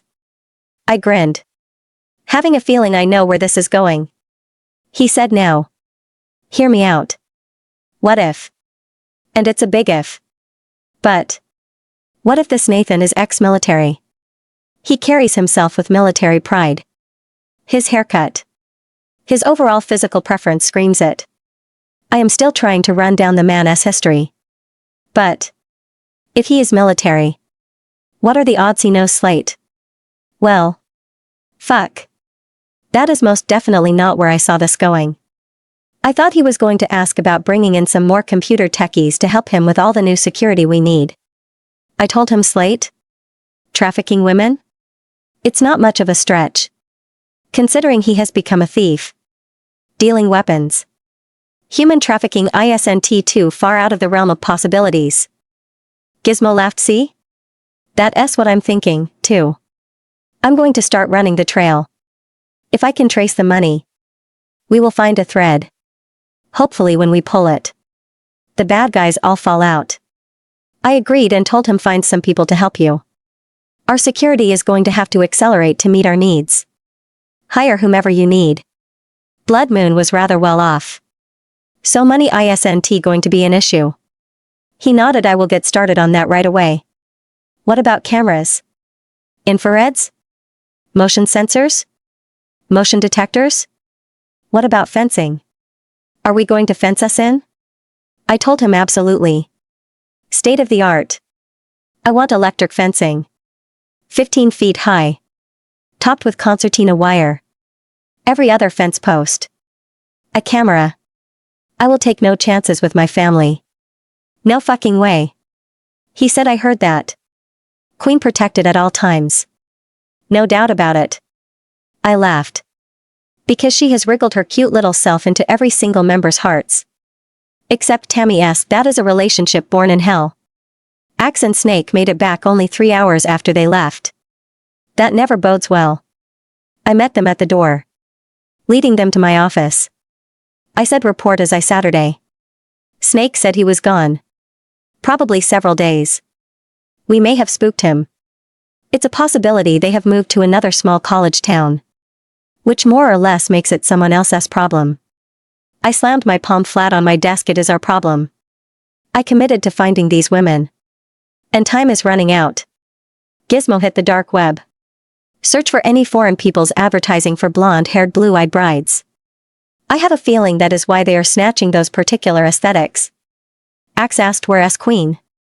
When I told him she was at the diner, he said he was heading out. I tried telling him Slash was with her, but he takes his job seriously. Chains knocked on my door and I told him come in. Prez. I just can't keep watch over that woman anymore. 3 fucking hours. 3 hours and she is still scrubbing the first bathroom. On her 4th toothbrush. Slobbering. Tears running down her face. Caterwauling like a long-tailed cat in a room full of rocking chairs. Please. Just shoot me. It won't be as painful. I was trying to catch my breath from laughing. I can't shoot you. You're too valuable. Stick a couple prospects watching her ass. I would rather not waste your particular brand of expertise on babysitting. His entire body sagged in relief and I laughed again. That bitch still has 18 months on her 2-year contract. I received a text from Sarah. Send backup. I jumped up and shouted, let us go. Walking through the clubhouse, I pointed to the members I wanted. All 12 of us mounted. Burning rubber for a half mile. Queen needs me. Sarah. We have had a busy several days. Ryan and I had gone to Blood Moon scared to death of what we were walking into. Surprisingly, they were happy to see us. The pack itself was in great shape. Its members were not as well off. So, while Ryan was setting up for the ceremony, I was getting provision baskets ready for the remaining families. Ryan had just decided he would pull the alpha title, believing the goddess was telling him something. I can understand that. She is all-seeing. And her will be done. The next day, I was busy ordering the things I wanted for Maddox's birthday. I had already sent out invitations. And the Valkyrie and I had prepped food. I was picking up the cake after the interviews were done. Like I said, Busy several days. I had just gotten a cup of coffee. And sat down when Slash let the first girl in. She was bouncy. She would bounce up and down after every question. Slash said she was fun after she left. I laughed. I want to hire her. She is a people pleaser. But she struggled with staying focused. Slash brought in the next girl. She was a single mother. Looking for a second job. I didn't want to give her a second job. I asked, how many kids do you have? She answered 3 and their father took off a year ago. She is about to be evicted because she only makes enough money to keep lights on and food for the kids. I told her I don't want you to take a second job. Your babies need time with you. At home. But I will offer you a one-time deal. I own a house. Here in town. You and children can live there rent-free for 1 year. You pay the utilities. After the year, we can negotiate a fee. She gasped, are you for real?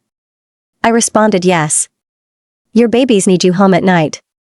I wrote the address on the back of my business card. Then I wrote her a check for $1,000. I told her this is the address. This is my phone number. Call anytime there is a problem. And this is to buy some new bed linens. And stock the kitchen with food. We interviewed 3 more. And I hired one. Slash said, last one of the day coming up. I laughed and told him thank goddess. I don't know when I've talked so much. He opened the door and let her in. She was pretty. In a girl next door kind of way. Strawberry blonde hair and blue eyes. A smattering of freckles across her nose. As soon as she sat down, I asked her name. She said Pam Spires and my head popped up to look at her again. I smiled as I texted Ryan. I asked, why would you like to be a member of our team? She went into a spiel of being in the service industry for many years. She is a people person. Happiest when she is busy. Believes in helping fellow employees. She isn't looking for full-time and my cute little diner caught her eye. I laughed a little. Everything she had just said was a lie. But I have to stall while we wait. If I hire you, you will have to be shadowed by a veteran server for a week. We all help out here. I am a firm believer in if you can lean. You can clean, never let me catch you doing nothing. I don't expect any of my workers to constantly ask what they can do. If something needs doing, do it. I reward incentive. I will never expect you to do anything I would not do myself. Most importantly, I do not tolerate disrespect. Axe walked through the door and I mind-linked him to block the other door. Wondering why Ryan only sent him. Pam said, oh. Those rules are simple to follow. I already said I like to stay busy. And I don't mind helping where I'm needed. I would never think to disrespect you. My mama didn't raise no fool. She giggled. And I'm thinking yeah. She kinda did. I hear the bikes of my guys pull into the parking lot. And watch the color drain from her face. I said, your sister says hi. Slash cracked up. Axe unlocked the door and let Ryan and Snake in. The 10 men who rode with him fanned out around the building. Looking for signs of the colonel. Ryan walked over and grinned, here we were. Looking all over for you. And you waltz right into our arms. Now why is that? She tried saying she really is just looking for a job. That she didn't know it was my diner until she saw me. Ryan said I call bullshit. But it's all good. You don't even realize you're a sacrifice. Slade was convinced that I would immediately kill you for trying to kill my mate. He is not going to rescue you. She sneered, yes he will come. As soon as he figures out where I am. Wherever you take me. Ryan laughed, oh. This is fun. You keep telling yourself that, okay? I looked at her and whispered, I sure hope you know what collateral damage is, little girl. Because that's what you are. Ryan pulled me into his chest and I just breathed him in to feel his love healing me. Sometimes. When I am reminded of that day. That's the memory that sticks. And now he has done it to Pam. Ryan told Gizmo find her trackers. And extract them. Don't worry about anesthesia. She was going to kill Queen in cold blood.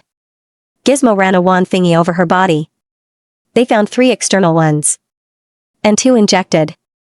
1 in her left buttock and 1 in her right boob. She screamed like a stuck pig when Axe made the tiny incisions to remove them. Slash said, should we transport? Ryan shook his head. No, I want Slate to know. Pam?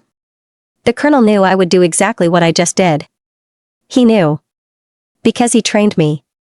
And it's exactly what he would do. Or he would just kill you outright. Still think you aren't a sacrifice? I spoke quietly. I delay odds he's got his eye on something a little younger. A little firmer. After all. That's what he did to your sister, right? But you. What you did was far worse. Wasn't he enough to fuck her husband? You had to finish breaking her. She has disowned you now. So, looks like you lose all the way around. A weak man will cheat. It's a given, when some little slag is waving her pussy under his nose every day. Bet he has practically stopped fucking you. And on the rare occasion he does. He doesn't take his time. He isn't gentle. He has little more than a two-pump chump with you, now. What do you do? Get too clingy? Talk about marriage? Kids? Or use the L word? Ask any cheater out there walking. He will always say it was his partner's fault. Citing one of those reasons. She screamed, Richard loves me. He loves me. You'll see. He's coming for me. Ryan grins. Okay. But it looks like it ain't going to be today. Ryan. We had gotten back to the clubhouse and Sarah and I brought Pam to the cells. She started screaming no. Richard said you would put me in a nice room. That I was just going to be a hostage. I said, lady. You are my prisoner. Not a hostage. The fuck is wrong with you? Sarah was laughing. When Pam said Chad. Chad. Why are you here? They said you were dead. I looked at Axe. Linking him to start checking into Pam Styles and Associates. There is something more going on here than I originally thought. After a couple days of little food and water. Maybe we will get some answers. Sarah said shit. I forgot Maddox's cake. Now I have to go back. I told her no. Baby. We will send a squad. The Colonel's people may be in town. Sniffing around. She agreed with that, with no argument. Torrin said don't get used to it. I just think she is tired. I chuckled. He's right. She is so independent and self-reliant. I will just savor the moment. Snake shoved her into the cell. We keep men and women separate. And she is the only woman locked up right now. I ordered her chained to the wall. Close to the cot. She screamed the whole time. Acting like Snake was beating the shit out of her. Sarah rolled her eyes. Shut the fuck up. Damn woman. What the fuck did you think was going to happen? You tried to kill me. Keep screaming. I fucking dare you. I would like nothing better than to give you something to scream about. She shut up and Snake laughed. Well. That works. Thank you, Queen. I watched Pam. And she was truly frightened. Why she would be, I don't know. She didn't hesitate to kill Slate a second. And she planned to do the same to Sarah. Cold-blooded killers don't usually scare easily. I sent a squad of 10 after a single birthday cake. That essay first. But we got trouble in town. And it would be nothing against an 11-year-old without birthday cake. Sarah went to the kitchen to bake cupcakes. Not because we need them. Just because it's busy work. She does whatever she deems busy work to calm her mind. Gizmo met me in the office. Chad. The rich kid? The disowned one? Yeah. The Edwards family were best friends with the Slate family. Pam and Chad grew up together. I said, well. It's not a stretch to figure out the Colonel recruited Chad to do his dirty work. I would venture to say Nathan was under the Colonel's command at one point in time and is his new right hand. Gizmo grinned. The pieces are fitting together. I am still scouring the dark web for any mention of anyone wanting girls of that type. I said good. I think we might catch a break with that. Backtrack it. Hey. Check the Middle East. Afghanistan, Iraq. Saudi. Even Syria. Slate served over there nearly 4 tours. We walked out to see if dinner was ready. And I could hear the love of my life yelling. I pinched the bridge of my nose. She has been cranky all day. Maybe it's her time of the month, but I will be damned if I say that out loud. I got to the kitchen in time to hear Sarah say, "I'm tired, Tammy. Tired of thinking up punishment for your dumb ass. Tired of listening to your whiny-assed voice complaining about punishment that is nothing compared to the alternative. What do you not get? You threatened to betray the brother of the president of this club. That should have got you dead. Go. Go your ass to bed. No dinner tonight." Tammy was walking away and I hear Sarah muttering all damn day. 7 toothbrushes and not even half the bathroom cleaned. What was she doing? Chewing the brushes? Axe laughed. She really pisses you off. Doesn't she? I pulled her into my arms and kissed her forehead. She said all she would have to do is apologize and mean it. And stay away, far away from Maddox. I whispered after dinner. You and I are going to take a nice long bubble bath. And I am going to massage your back and legs. You need some quiet time. Things have been happening too fast. Let us slow it down for tonight. We did just that. I lit candles and used her lavender bath bomb. I gently washed every inch of her body. Then towel dried her hair. Before using a blow dryer on it, I warmed lavender oil and massaged her legs and back. She needed some pampering time. Everything has been so hectic, I just wanted to give her a peaceful night. She told me about letting Lyle and her kids move into her house. And how much she is struggling. I will arrange to have someone checking on her once in a while. We made love for a few hours and fell asleep in each other's arms. We are spreading ourselves too thin. By the time I made it down to breakfast, Sarah had been up a couple hours. She had made heart-shaped pancakes for me. And Mickey Mouse ones for Maddox. Her face is glowing and she is laughing and joking with Edie. I'm supposed to keep Maddox busy for a few hours. So Snake and I are taking him out to learn the mechanisms and mechanics of a motorcycle. Then we're going to teach him how to ride. After that, we are going to take him to the battle simulator. And all 3 of us are going to fight against each other. Lasers are painless and a fun way to hone our skills. We made the way back to the clubhouse. Feeling like jackasses since Maddox beat us in the simulator. He does that bouncing off trees parkour that Sarah trained him in. Fucking monkey. Sarah had the entire backyard decorated. The grills were fired up and smoking. They had set out potato salad, baked beans, and corn on the cob. All the kids were hiding. As soon as they saw Maddox, they jumped out of bushes. From behind trees. All yelling surprise, and that kid's face nearly split in two with the grin he had. When it was time for him to open presents, he was so excited he was practically vibrating. This kid had wormed his way into my heart. So deeply. The way he loves and protects his sister is what clenched the deal. His fierce little body refusing to let me near Sarah. Although, after today, I'm not too sure I could be taken him anyway. Sarah had gotten him all new leathers. And several video games he had been asking for. When Axe and Snake wheeled his bike into the backyard, he screamed like a girl. Then broke out in tears. Luckily, I looked up in time to catch him. Because he came barreling at me at top speed for hugs. Sarah cracked up at me trying to stay on my feet. As the little monkey launched himself at me, I think he likes it. Sarah. It's been a day. Already. And it's only 10 a.m. I walked out of the clinic and walked straight up to Axe. He wrapped his arms around me and asked, "What is it, little sister? Bad news?" I shook my head. No. I don't think so. I don't know. I know why I am being a bitch to everyone. He said, "Well. That's good, right? The doc give you some medicine to make it stop?" I glared at him.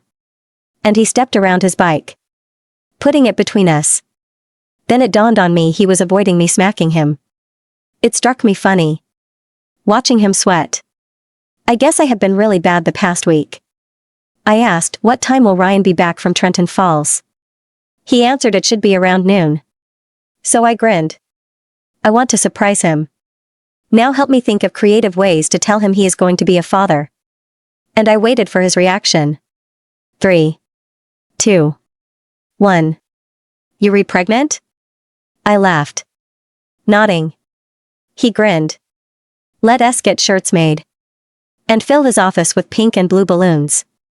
Hiding in there. And when he opens the door, all the balloons will float out. We will be standing there with our shirts on. I clapped my hands. Let us do it. We're going to get Maddox a shirt, too. Oh. And Ryan. But he only has to wear his when we tell the club. Should we get one made for Snake? He grins and says of course. He will get all butthurt if we don't. A butthurt snake is deadly. I giggled and said that whole sentence sounded wrong. We laughed as we started our bikes and drove to the t-shirt shop. Next stop was the florist, where we ordered 200 balloons to be delivered. Then the bakery for a cake. We spent a half hour getting the stupid balloons in his office. I was wearing my shirt.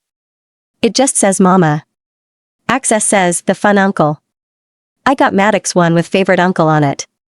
While Snake S has the grumpy uncle, my favorite is Ryan S. His says not the mama to match mine. When the guys arrived, Evie ran out to have Snake put on his shirt. Which he did. As soon as he saw it, he followed Ryan inside. And Evie said, Prez. Queen is in your office. She asked me to let you know she needs your help. As soon as he opened the office door, balloons attacked him on their rush to freedom. He was cursing and batting them out of the way. He finally made it inside and turned to ask Baby, "What's going on?" When he saw our shirts, he was struck dumb. Just stood there, not blinking or speaking, staring at my shirt, looking at Maddox, then X. He spun and looked at Snake, seeing his shirt. Still. Not a sound. Not a smile. No reaction. Crazy pregnancy hormones threw me into a panic. He isn't happy. He doesn't want a baby. He is not ready to be a father. And I pushed past him, running outside and jumping on Olga. I drove to the farm and went inside the house. I had it restored, so we had a working kitchen and bathroom when we were there exercising. I made a cup of coffee, sat down and cried. I rationalized he was in shock. But what if he doesn't want a baby? He needed time to process. But what if he isn't ready to be a dad?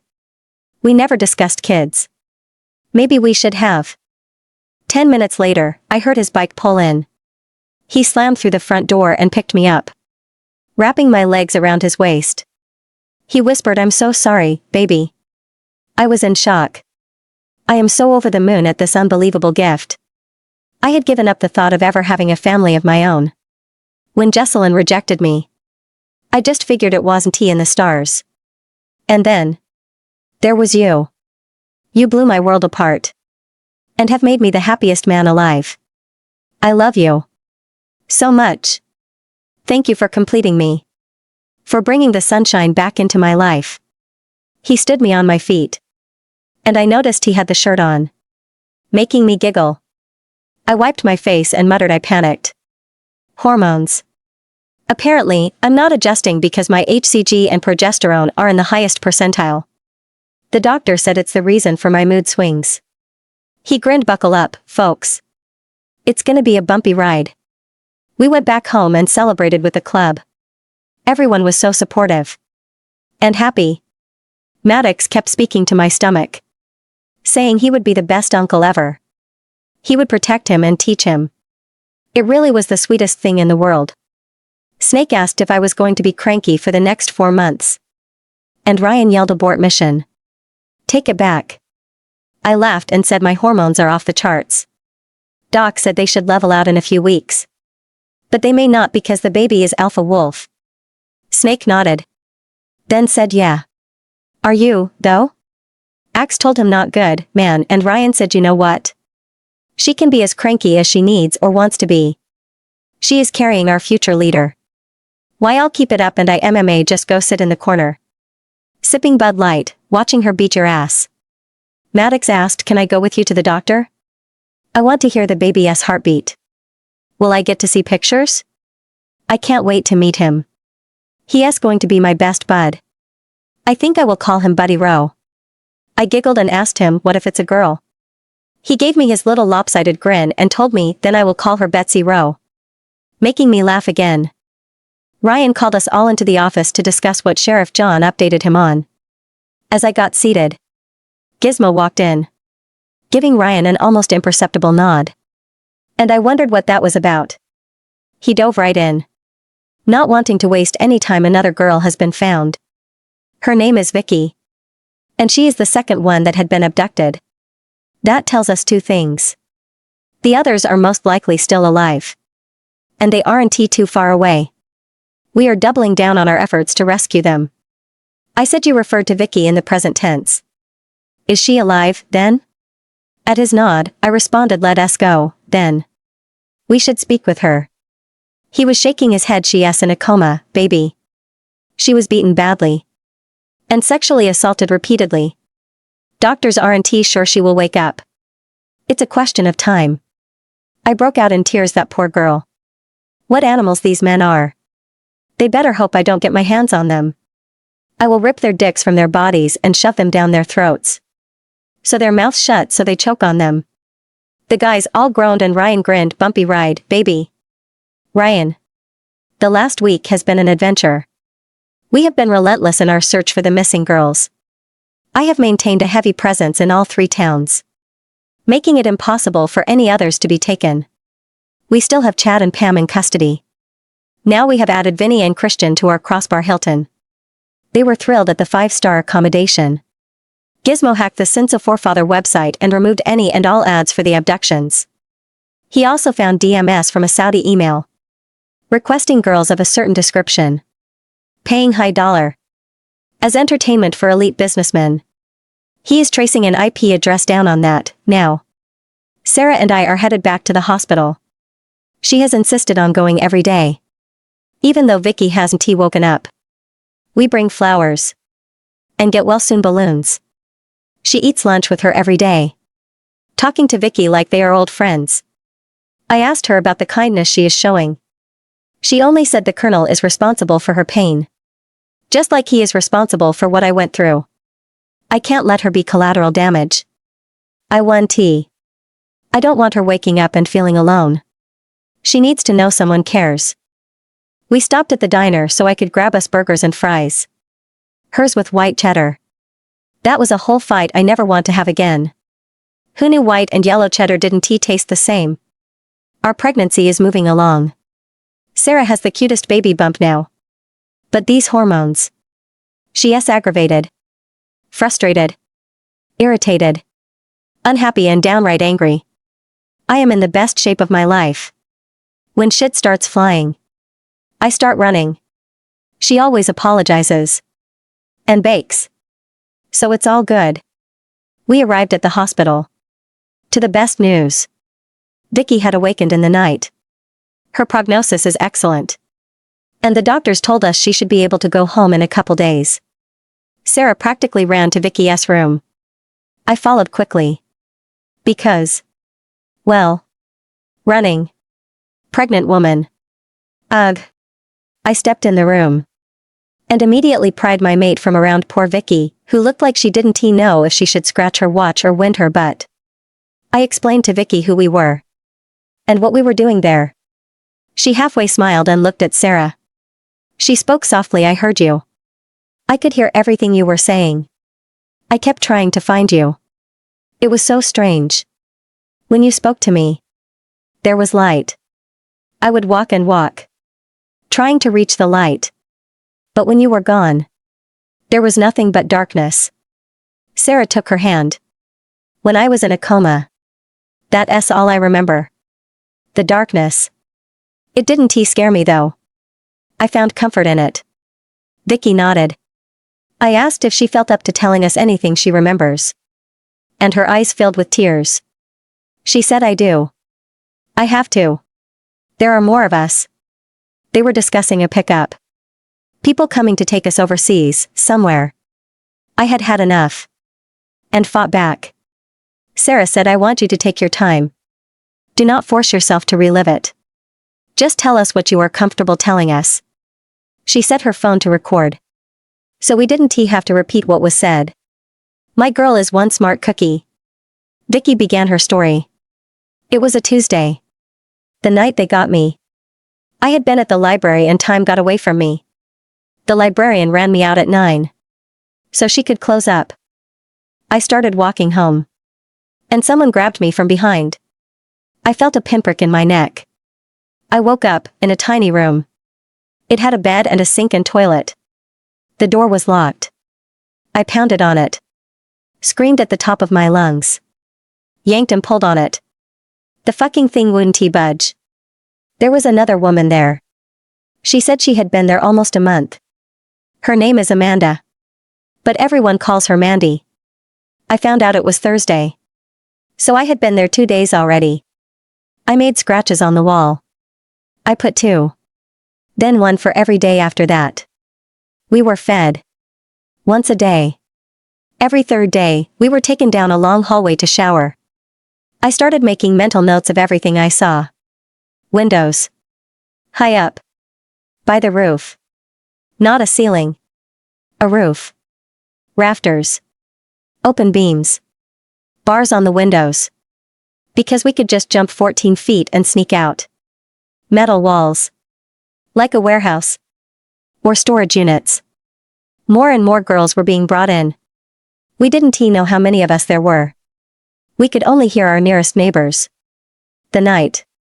The day I ended up here was a bad one. I overheard what 2 men said. Oh. A man. Nate? Maybe. Said the boss was finalizing the details and Billy and Troy would be coming to pick us up in 2 weeks. The boat. Cornelius. That's the name of the boat. Would be outfitted by then for the trip across the ocean. I don't know what ocean. When dinner was brought in that night, I was fed up. I had had enough. And waited for the guy to bring dinner. When he stepped in the room with my food tray. I took it, I slammed the tray into his face. I shoved the edge of it into his nose. He fell. And I ran. Obviously. I didn't succeed in my escape. But I was deemed undesirable. We are supposed to be broken and docile. Their words. I didn't get the memo. But they called a couple men to get rid of it. Meaning me. Long story short. They took me away. Into the woods. They beat me and raped me. I played dead. Then I woke up here. I understood completely why she glossed over the end of her story. I had seen it many times in assault victims. They avoid talking about the actual trauma as much as they can. Sarah asked when they were taking you away. Were there any landmarks? Identifying milestones you recognized? Vicky nodded. I was chained in the back of a van. But when they lead me out. The building is indeed a series of storage units that have been hollowed out to make it look like individual units. But it's really just one big warehouse. We turned out onto the road and we passed a bar. Duffy's a little hole in the wall dive. Then turned left. And it wasn't long after that I was yanked out of the van for some fun. My body infused with adrenaline. And I asked if she saw a name of any kind on the storage unit. She shook her head no. I called Gizmo. And gave him the information we had. And he will get started searching right away. I walked back in Vicky's room to see she had fallen asleep. Sarah suggested we head home. She knew I would be eager to roll on this new information. Sarah was quiet all the way home. When I turned off the truck, I looked at her baby. Are you okay? She blinked her huge green eyes at me and nodded. Processing, I think. As soon as we reached the door, Gizmo met us. He grinned. I found it. I found where they are. I don't think they suspect the girl survived. I didn't slow up. Mind linking the ranks to meet me in the office. Once everyone was there, I told them we need a plan. We are going in tonight. Get the transport vans ready. Have our medics available. We can't be sure the girls are unharmed now. After Vicky broke the guy's nose. She thinks it may have been Nathan. But she can't remember his face. Sarah said I will get some sandwiches and drinks together. Those girls are going to be hungry. Axe laughed just like a woman. You sick? Here. Eat. Sad? Have some food. Hurt. Rub a little food on it. She hit him with her shoe. Sarah. I was so glad we were going to rescue the girls. Time is running out. Vicky waking up when she did has been the biggest blessing. Maddox was helping me make sandwiches and pack coolers. He is excited that we seem to finally be catching a break. I had him in therapy twice a week for all the trauma he has been through in his young life. He is still adamant about being a wolf. I just want to make sure his head is in the right place before a decision of that magnitude. Ryan found us, just as we were finishing up. He told Maddox, "Hey bud. While we are gone, can you supervise getting at least 10 rooms made up for our guests? Just in case?" He nodded enthusiastically and marched out to the sweet butts, letting them know they had a task. He looked at Tammy and said, "Not you. I know you're allergic to manual labor. Can't have you all broke out in hives when we're expecting company." I lost my shit. I was laughing so hard. Even harder when Ryan said, "Great." His sarcasm is as on point as yours is. I guess it's true. Blood will out. I bet your mom was a real hoot. I went over to medical and boxed up things we would need to triage any of the girls with injuries, putting them in the transport van. I mind-linked Ryan I was going to change into my gear, and headed to our room, which is where Ryan found me nearly an hour later, in tears, frantically looking for my socks. He stood several minutes, watching me, until I yelled, "Don't just stand there. Help me look." He came into the room, asking me what we were looking for. I said they were right there. I laid them down on the foot of the bed, while I got my vest on. I put my belt on, and sheathed my knives. When I reached to put them on, they weren't there. He smiled, "Okay. But again, what are we looking for?" I practically screamed my fucking socks. "Have you not been listening to me?" He calmly said, "I am listening, my love. You never told me what we were hunting. So, now, are we looking for different socks?" I asked, "What the fuck do you mean? Different socks? Different than what?" He cleared his throat and said, "Different than the ones on your feet?" Oh. My goddess. I am getting pregnancy brain. Ryan started laughing. "Is that a real thing? Pregnancy brain?" I blushed crimson and asked, "Did I say that out loud?" He grinned wider and kissed me. "Sit down, baby. Let me put your boots on for you." I told him I don't deserve you. I am being this colossal bitch. Then crying like it's everyone else's fault. Hormones are not fun. And the doctor said because you are you. My hormones are more haywire than a normal she-wolf will be. He said, "There you go again. I told you I don't understand your you are you way of describing me. So please explain what me being me has to do with your hormones?" I giggled. "I know it's a very unique way of describing you. But you are you, baby. And I need unique descriptions. You are stronger, faster, fiercer than most alpha wolves. Being born with the mantle. Only 1% of wolves are born with their mantle intact. Everyone else receives theirs on ascension. That is going to affect your progeny prodigiously." He roared with laughter. "Progeny prodigiously?" The doctor's words. I take it. I nodded and giggled again. He pulled me into his arms and kissed me. "Have I told you how much I love you, lately?" I smiled, kissing him. "I love you more." He grinned and said, "But I love you, most." I groaned and smacked his rock-hard abs, always with the last word. He followed me out of the room, still laughing, not realizing I had the last word. Anyway, I hopped on the bitch seat behind Ryan and he fired it up. Snake and axe starting theirs. I am always in awe of the strict regimental details our club adhere to. President starts his bike first. Then the second and third start theirs. Everyone else follows. Ryan would never allow them to deviate from the rules of the road. We head out. Ryan in the lead. Snake and axe directly behind us. The rest of the club riding by twos. We turned right at that bar, Duffy S, and followed the road to the storage building. It was called Buck SU Store It. This series of buildings. Unassuming. In the middle of nowhere. I spotted the one with the bars on the windows at the same time rapid gunfire was laid down. I ducked behind the bike and yanked my Epsilon out of its holster. Ryan had hit the dirt in front of the bike and rolled for cover on the side of the building, already holding his Glock. He yelled out, "Sound off." I heard our men checking in. I released a breath I didn't know I was holding. "Thank you, goddess, for looking after my guys." Axe and Snake laid down ground cover for me to make my way to Ryan. And we scoped out a way to enter. I said, "Why don't we ram the doors where they are shooting? It shouldn't cause too much damage to the transport. The brush guard should take the brunt of the impact." Axe nodded. "That could work." Spider said, "I got it. Give me some cover fire, and I will get us inside." He jumped into the van. And we all got in position to keep firing at the door as we followed the van to its destination. When he rammed the doors, the entire place imploded. We jumped through the opening, firing at anything that moved our direction. When the smoke cleared, 5 men lay dead. And we began our search.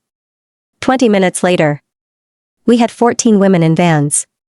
I was checking vital signs, while Matic was passing out drinks and sandwiches. They all had minor injuries.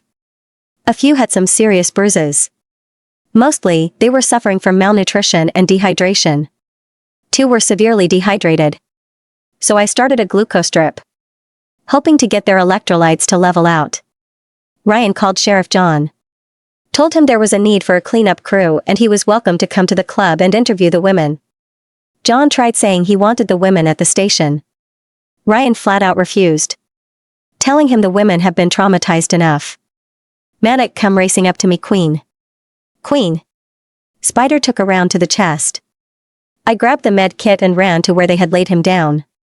I ripped through his shirt with my scissors to see the wound was in his upper shoulder, and not his chest. Thanking the goddess again, I used a local anesthetic and removed the bullet. I stitched the wound closed and put his arm in a sling. We made it back home and I had Doc check the girls all out. And Spider was told to take it easy a couple days and he should be fine. I was tired, but feeling accomplished. I sat down at the VIP table with Ryan. And Maddox untied my boots, pulling them off my feet. I sighed so loud everyone chuckled. Spider, feeling no pain, on his 3rd beer. And his painkillers had kicked in. He loudly slurred, "Hey, someone should take my boots off too." I laughed and said, "Yeah. It ain't gonna be Maddox." He whined, "Aw, come on. I got shot." Maddox grinned, "So? At least you aren't pregnant." Everybody cracked up. Ryan. Sheriff John showed up the next morning and took statements from the women. 10 of them opting to return to their homes. 3 had asked to stay with the club. We don't usually allow that. But, for the time being, I will. Vicky is being released today and Snake drove Sarah to pick her up. My generous maid has taken her under her wing and is very protective of her. So, at the moment, we have 4 human women requesting sanctuary. And we are going to have to break the news that we are wolves soon. A knock at my office door opened to reveal Tammy. She asked permission to speak to me. I mind-linked Axe to get to my office. No fucking way do I ever have a woman in my office alone. Fuck that. No bitch is going to try and lie about me. I stood in the open doorway, waiting for Axe. As soon as he arrived, I asked, "What can I help you with?" She said, "I am not being called on very much anymore. Sarah has blackballed me and is making the men stay away from me." I held on to my temper. And didn't he do what Torin instinctually wanted to? Her throat is still intact. Axe said, "Has anyone said Queen has forbidden them from tapping that?" She shook her head. No one would ever say it out loud. Everyone thinks your queen walks on water. I snarled, "And you're walking on thin ice. Tell you what. Go find evidence to back up your claim. You have until 6 tonight. We will hold a hearing. If it turns out what you claim is truth, Sarah will apologize and I will order every single man out there to fuck you. How's that? Sound fair?" She whined, "I don't want them all to fuck me. Just sometimes." I growled, "You came in here bitching about not being fucked. And now you're whining about being fucked. Get the fuck out of here and be prepared to present your case at 6 tonight. In church." She walked out and Axe praised me way to not snap her neck. "Alpha. Proud of your restraint." I laughed and said, "The struggle is real, dude. We had just finished up a ton of paperwork for the pack territory. And I had paid all the bills, so I didn't have to worry about electricity and water for my people. Snake texted, "It's been nice knowing you, bro." I called him immediately. When he answered, I was relieved. The text had scared the life out of me. "Don't even joke like that, man. You fucking scared me to death." He groaned, "You gotta help me, dude." Queen asked me to get her some salt and vinegar chips. And she was taking so long, I ate them. But when I went back to the vending machine to just get some more, "It's out of order. I'm headed out. Going into witness protection." "She is gonna kill me," I started laughing. Everyone is terrified of her hormonal mood swings. "Not even going to front." "Me too." Sarah texted me they were heading home. And a smile spread across my face. It amazes me how much I miss her. She could be in the bathroom 5 minutes too long. And I miss her. My phone rang. Just as I opened a beer and sat down at the VIP. When I picked up, a man's voice said, "Your wife is beautiful pregnant." It's a shame. But she has something that belongs to me. I'm going to need that back. I mind-linked Axe to tell Snake to pull into a busy parking lot and arm themselves. Now. Slade is tailing them. He ordered our men to mount and ride to the Walmart in Pine Grove, making sure they were all armed. I responded, "Slate. My wife is not to be hurt. This time I will burn the world down around your ears. The woman with her is not your personal property. As a matter of fact, you threw her to the animals that left her for dead." He laughed. "It's all about collateral damage, Stone. We're all in this life together. No one makes it out alive. Some just get to have some help. Now what does your sergeant need from Walmart?" This should be fun. How many people will go splat with a brick of C4 heading their way?" Just as he said it, I heard an explosion. And his laughter. Before he cut the call, I mounted my truck on the run. Demanded Bluetooth to dial Sarah. The 4th time I called, she answered. And my stomach bottomed out. "Baby. Please. Baby. Are you okay?" She was crying, but replied, "I'm okay. We're okay. We're all okay." Someone rolled a shopping cart through the doors at the entrance and it exploded. We need transportation. Our windows are blown out. And the tires burst. I told her, "Keep your guns locked and loaded. Slate was threatening you and Vicky again." I hear Snake growl so loud it hurt my ears. "What the fuck, Snake?" Sarah said, "Vicky appears to be their mate. And Basil is a little on edge." I whipped the F-250 into the parking lot on 2 wheels, slamming it into park before it had even stopped. 30 of my men had arrived and were administering aid where they could. I pulled Sarah into me, breathing her in, while my eyes scanned the entire area. He had hung around long enough to see me arrive and spot him. He gave a 3-finger salute, getting into the back of a Lexus, and pulled away. We learned 5 people died and over 30 injured. It could have been much worse. But it should never have happened. Slade is getting sloppy, making him 1,000 times more dangerous. Back at the club, I announced church at 6. Mandatory attendance for the entire club. Then Sarah and I sat down with the remaining 4 abducted women. I explained to them we are wolves. And they are welcome to stay with us. But as a motorcycle club. And a wolf pack. Then I expected them to swear an oath of loyalty. And sign non-disclosure agreements. They all agreed they wanted to stay. That they will work. Clean. Pay dues. Anything we wanted. I left that up to Sarah.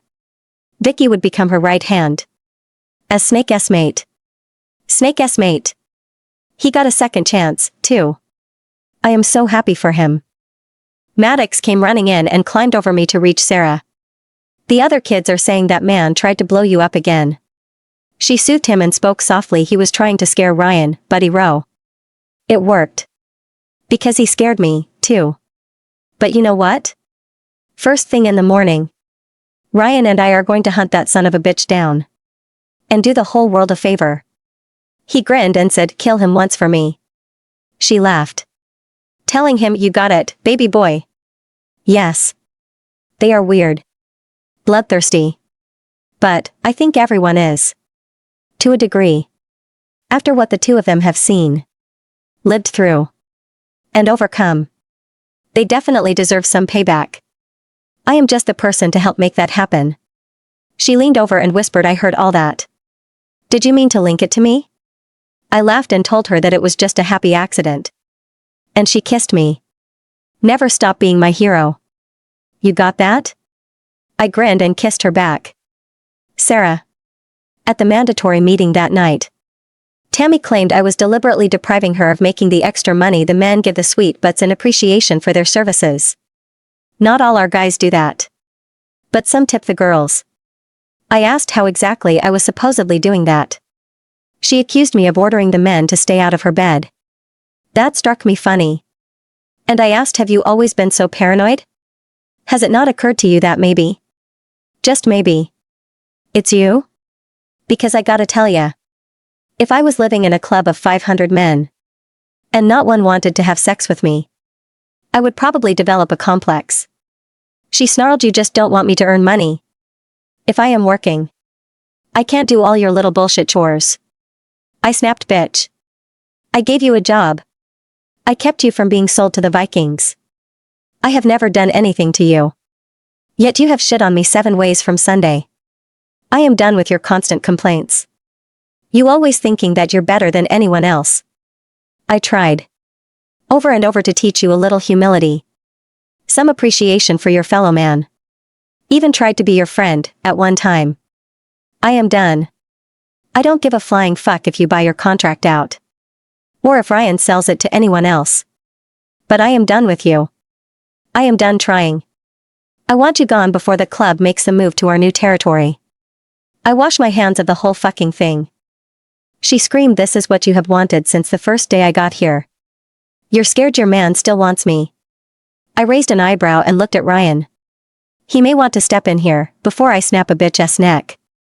Torin growled, I never wanted your stank ass. I never touched you. You were here a whole month before Sarah moved in. And I never looked twice at you. She whined, you took me on a date.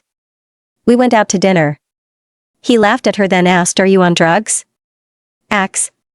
Toss her room. I want to know what she is taking.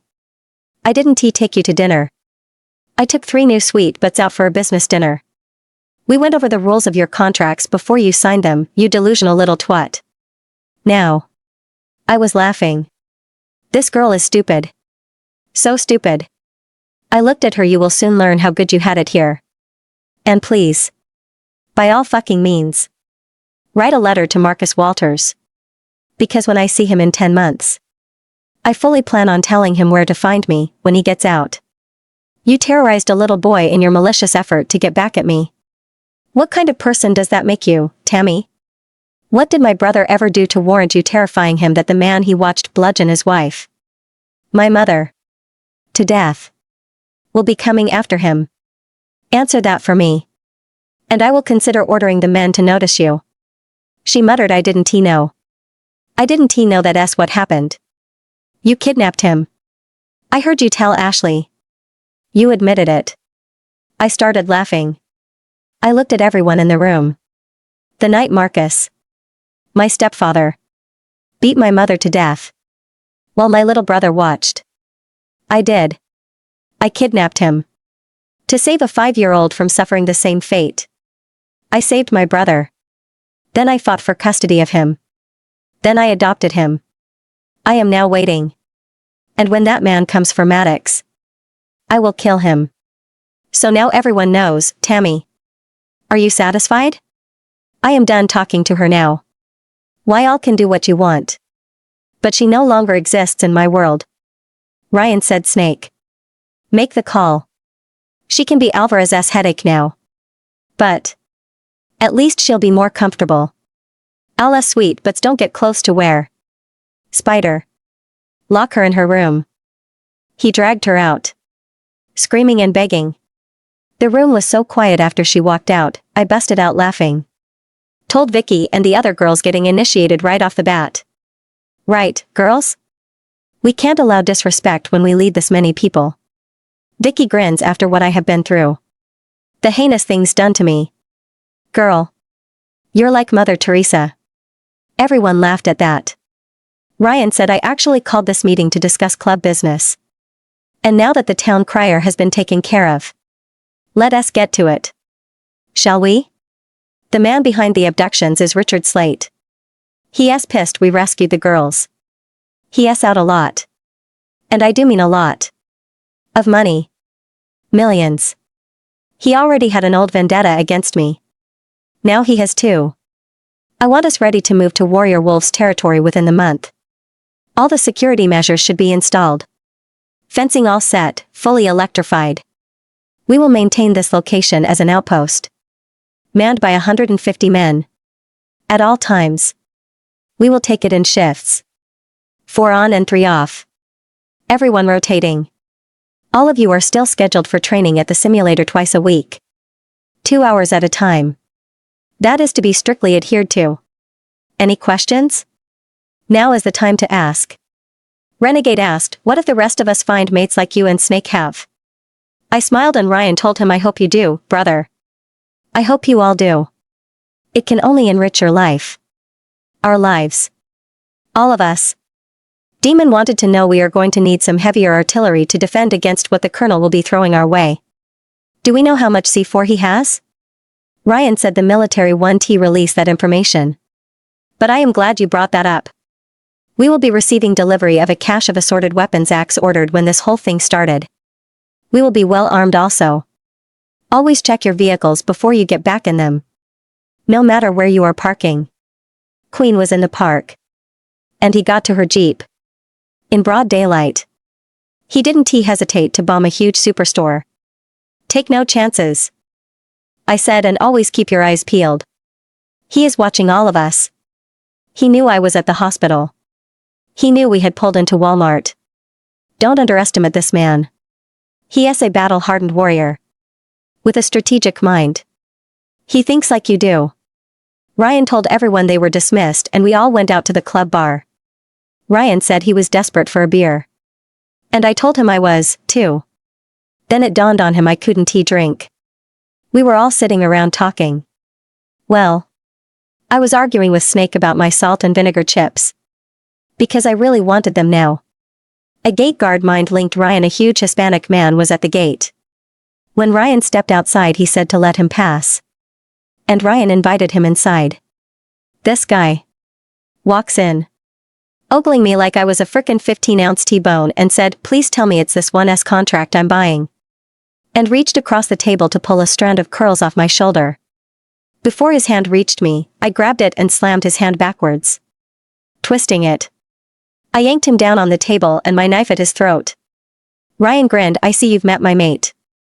Ryan. Fucking Slate has gone to ground again. I have had my men out every day. Canvassing the streets. All my snitches have been contacted.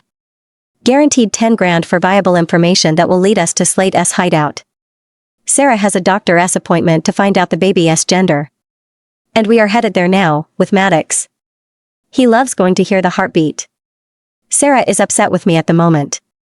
For drinking all her juice and putting the empty carton back in the fridge. For the record. I don't drink juice. At all. Ever. And she put the carton back in the fridge. I know she did. I watched her do it. I apologized and promised never to do it again and I would buy her more juice on the way home. And I wouldn't drink a drop. Pretty much how our days go. She does something. And I apologize. She has some wild pregnancy brain moments. It's funny pulling pranks on her. Well. Until she gets pissed and we all run for cover. Axe snapped a picture of her phone while we were having breakfast. Then texted the picture to her. Saying she left her phone in the kitchen. She came down to get her phone. While proving to Axe he had texted her about forgetting her phone. By showing him the texted picture. On her phone. In her hand. It took us several minutes of looking for her phone. For her to realize she had it the whole time. But we helped her search anyway. The doctor asks if we're excited and she smiles. Her first smile since breakfast. And I was over the moon when she took my hand. She whispered, I'm sorry, babe. I don't mean to be such a pain in the ass. I don't know what comes over me. A tear rolls down her cheek and I say, no baby. No no no. Don't cry. It's your hormones. And I'm a big guy. I got broad shoulders. I can take it. 6 more weeks. That's end game, baby girl. Our little one will be here and you will start feeling more like yourself. My eyes were glued to the screen and Maddox kept asking what is that every few seconds. The doctor was patient and answered every time. Several minutes later, he looked up from the monitor and said that is one big baby. Probably going to weigh between 8 and 9 pounds at birth. Are you doing a gender reveal, or do you just want to know? We all 3 said we just want to know. The doc grinned and asked eager. Are we? Well. Not going to keep you in suspense. It's a boy. A fully mantled alpha is my guess. From his size. And the strength of his movements. I looked at Sarah. This time, with tears in my eyes. She giggled and said, well. Alpha. We are having an alpha. Who would have guessed that? I laughed and Maddox said I'm an uncle to a badass. And Sarah scolded him for language. Walking back into the clubhouse, the Valkyrie had decorated and were grilling out. Everyone had gathered to hear what we were having. And to throw Sarah a baby shower. To which she promptly broke out in tears. Insisting on hugging every member of the club. Which literally postponed the party for another hour. Toward the end of the evening, and everything was winding down. Sarah and Bianca asked if they could speak with me, privately. I refused them a private audience. I can meet with you. But not privately. I would never put myself in a position of being doubted by my mate. I owe it to her. So, if you'd like to meet with Sarah, Axe, and myself. That's doable. Bianca laughed. Oh my god. That did sound bad, didn't it? I apologize. I meant privately. As in away from a crowd. Where we won to be overheard. It was my turn to apologize for the misunderstanding. We headed to my office and I told Chains we were not to be disturbed.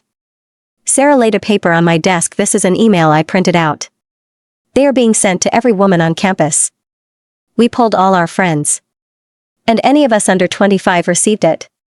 There's a questionnaire that we have to fill out. That's this paper. The questions are targeting our family history. Bianca and I ran algorithms to see which of us received responding emails after the questionnaires were mailed back. Bianca said Sarah filled in her family information truthfully. Mine. I made it look like I had no family. Only child. Parents dead. Kind of thing. I received a response. If you read this one, I think our concerns will be explained. I read over the original email. Questionnaire and corresponding email. I looked at the girls. Good work, ladies. This email indicates this could very well be the Colonel's next move. I handed it to Sarah. She smirked. Oh. This is ingenious. Listen. We are offering an exclusive opportunity to women of your caliber. Joining our program will reap many benefits. You will be handsomely rewarded for participating in our program.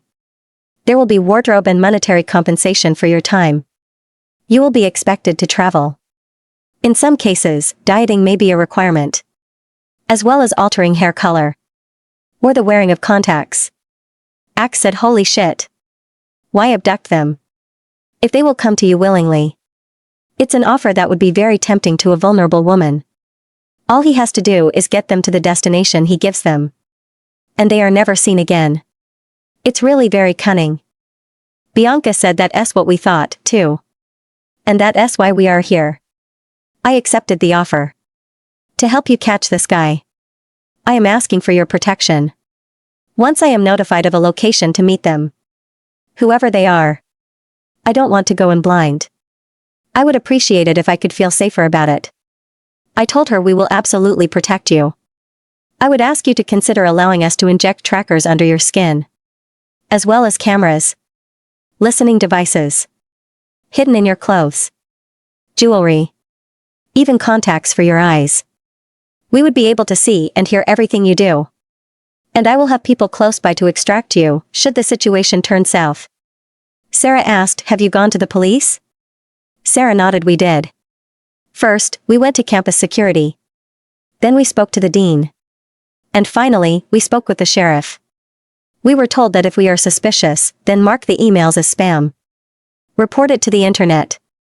And don't respond. Bianca tells us the thing is, we have no way of knowing how many girls have responded or met with these people. The first emails appeared a week ago. No telling how fast this is snowballing. I agreed. I absolutely agree with you. I believe your instincts are spot on. If you agree to the trackers, we should do that as soon as possible. For all we know, you may be being watched, even now. I can have Gizmo take care of cameras and trackers right now. Before you leave, I will give you both burner phones, as yours may be bugged. Only contact the numbers programmed into the burners once you know where you are to meet. I will need to get my men in place to protect you. She smiled. Thank you. We knew we could count on you. Especially after the proper authorities decided we're just airhead detention-seeking college cuties incapable of insightful thinking. Sarah cracked up. Yeah. I can see that. Bianca stuck her tongue out at her, making Sarah laugh more.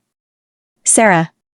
As soon as Bianca texted Ryan the day, time and place she was supposed to meet a talent agent named Nathaniel Asbury, we made arrangements to keep her protected. We all know it's a pseudonym for Nathan Aspel. Not a very creative one either. But, at least, it leaves no doubt the Colonel is involved. The meeting is being held in one of the penthouse suites of Trenton Hilton. Ryan rented out the 3 other suites on the top floor. He put 6 men in each suite. 4 days before the scheduled meet. We are in the one directly across from the target. Gizmo was getting all his surveillance equipment up. And Ryan made sure all our men were properly armed. This sting will either be the Colonel's takedown, or the successful mission he visualized. The management of the hotel was to inform Nathan that the other 3 suites are under renovation, and there would be construction workers in and out during the day. Ryan had chosen only our men who hadn't served with him, or the Colonel at any time during the war. He didn't want to risk anyone being recognized. The 5 of us, Snake, Axe, Gizmo, Ryan and I, have all been cooped up in the suite since word came in. It was beneficial in keeping an eye on who goes in the target suite. Our problem lies in not knowing how many girls were going to show up. On the morning of the event, Axe hasn't taken his eyes off the target. Nathan had checked in last night. And so far, the only traffic was room service. Shortly after breakfast, 4 men showed up, entering the apartment. They haven't left yet. No sign of Slate, though. Shortly after lunch, 2 of the 4 men who had arrived earlier came into the hallway, standing guard on the door. As girls began to show up, Manik was on the ground floor, alerting us to the women as they arrived. Bianca was the 4th. The guards on the door waited until 15 girls lined the hallway, then opened the doors to allow them all inside. Ryan whispered if they plan on taking them all today. How will they get them out of the hotel? It's too risky. I don't like it. At all. Gizmo should him. We were getting our first look, hearing the first conversation. I grinned when Bianca sat down, directly in front of Nathan. His nose was horribly disfigured and I grinned wider. Vicky's ass is wicked when she's wielding a food tray. Dude needs some serious rhinoplasty. The conversation started out like any other interview. Then he asked questions like, would you consider bleaching your hair blonde? Wearing blue contacts? Explaining it as possible commercial appearances. Then the questions turned darker. Is there anyone who would miss her if she went missing? Would anyone search for her? She responded her boyfriend might report her missing. Then laughed and told him that he probably wouldn't search. Axe growled. And I raised an eyebrow. Something happening with that, huh? We had listened to every interview. Then the men excused themselves to confer in the other room. The girls were chattering excitedly amongst themselves. Then Bianca said something is happening. What is that? What is coming out of the vent? As we watched, the room began filling with a white gas. Smoke. Mist. We didn't know. Axe shouted they're knocking the girls out. Guys in the hall just put on gas masks. All the guys charged from the room. Ryan knocked both guards out, putting one of their masks on himself and tossing the other to Axe. They broke the door in and Ryan threw a chair through a window to clear the room. Half of the women had already fallen unconscious. And our men worked on getting the conscious ones out into the hall. Nathan and his 2 additional lackeys all ran out of the bedroom. Gas masks in place. And Ryan shot them. He didn't kill them. But he damned sure stopped them. We spent the next few hours making sure the women were okay to get home. Doc had come and patched up the 3 gunshot victims. Our transport van was almost here to take them back to the cells. I was helping the girls. The ones who had passed out were waking up. They all had headaches. A few were actually throwing up. I gave them damp cloths to lay on the back of their necks. Had them all sitting down with their heads between their knees. These women have no idea how lucky they were. Yet. It took several hours to get the women well enough to go home. Our prisoners were all locked, secure. And cozy. Hanging from the walls of their cells. Ryan will question them once he feels they have become more amenable to a civil discussion. Huh. Who am I kidding? He is going to interrogate them in the morning. When we arrived back to the compound. 4 government vehicles were parked outside our gates. Our people refusing them in trance, we passed them and parked in front of the clubhouse. Ryan asked Manic what's their story. Manic shrugged. Captain Unger. Says he has a warrant. Told him don't care. Ryan laughed. Okay. Let him in. The cars pulled up after the gates were opened. Max stood up out of the back of the 3rd car. And several soldiers came out with him. Ryan snarled, Your men stay in the vehicles. I'm not playing that game. You think I'm fucking stupid? He signaled his men to get back in the cars and turned to Ryan. I have a warrant for Nathan Aspel and Richard Slate. Ryan nodded. Sure you do. I am going inside. To my office. I need a good stiff drink. And then. You and I are going to have a little discussion about how you even had the slightest idea Nathan or Richard would be in my custody today. Because if you even hint at one of my people betraying me, I will put a bullet in your brain and not even blink. Damn. My mate is hot when he asks threatening a government agent. Yeah. That's not a good idea. Ryan. I am pissed. Pissed enough to spit nails. I mind-linked Axe to sweep my office for government-issued bugs. I have a feeling I know how he did it. And when I confirm it, this motherfucker will be shitting bricks by the time I am done with him. As I sat down at the VIP, Sarah set a glass of whiskey in front of me. She half-heartedly offered a drink to Unger. But he refused. I sat staring at him, sipping my whiskey. He said, your delay tactic isn't working. I am well aware of what you're doing. I sneered. Are you? Are you really? Because if my man finds what I know he is going to find in my office, you and I are going to have a problem. A serious one. He said, you tell me what you would have done. We have been chasing our own tails on this case for months. Our intel sucked. We couldn't catch anything with phone taps and wires. Information was sketchy. At best. When I realized your wife was on Slade's radar, I took the opportunity, knowing he would try again. Axe came back and tossed 2 bugs on the table between us. Torin was roaring in my head. I scoffed. 5 fucking years of my life I gave to this country. I put my life on the line hundreds of times. For this country. Only to be betrayed. In the end. By this country. Unger said, they're harmless. We didn't listen to any other information but that pertaining to Slate. I laughed. Do you realize who you're talking to? You can't play me. And you damned sure can't convince me you have not built an entire dossier on me with the information you gleaned from listening to my private conversations. He muttered, I wouldn't come after you. You do more good than harm. But I needed information and you were the quickest way to get it. I leaned on my elbows and snarled, newsflash, asshole. I have ignited my alpha mantle. I have taken my place in the werewolf realm.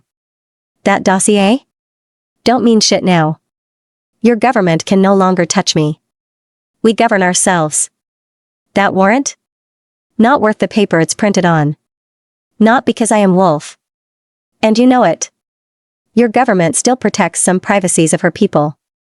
You never obtained a warrant to bug my office. That's illegal. Yes. You can record a person's conversations. But you have to have a warrant to do that. Unless you alert the person that you are recording. And they are aware. He scoffed. I didn't need a warrant. Since you so eloquently pointed out. You're alpha now. No longer protected by the laws of our constitution. I laughed again. You really are an idiot. You planted the bugs. 3 days before my ascension. Still protected by your constitution.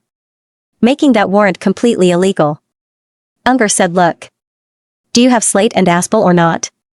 I'm getting bored of you fluffing your feathers and peacocking around to impress your wife. Sarah laughed and said, and we care.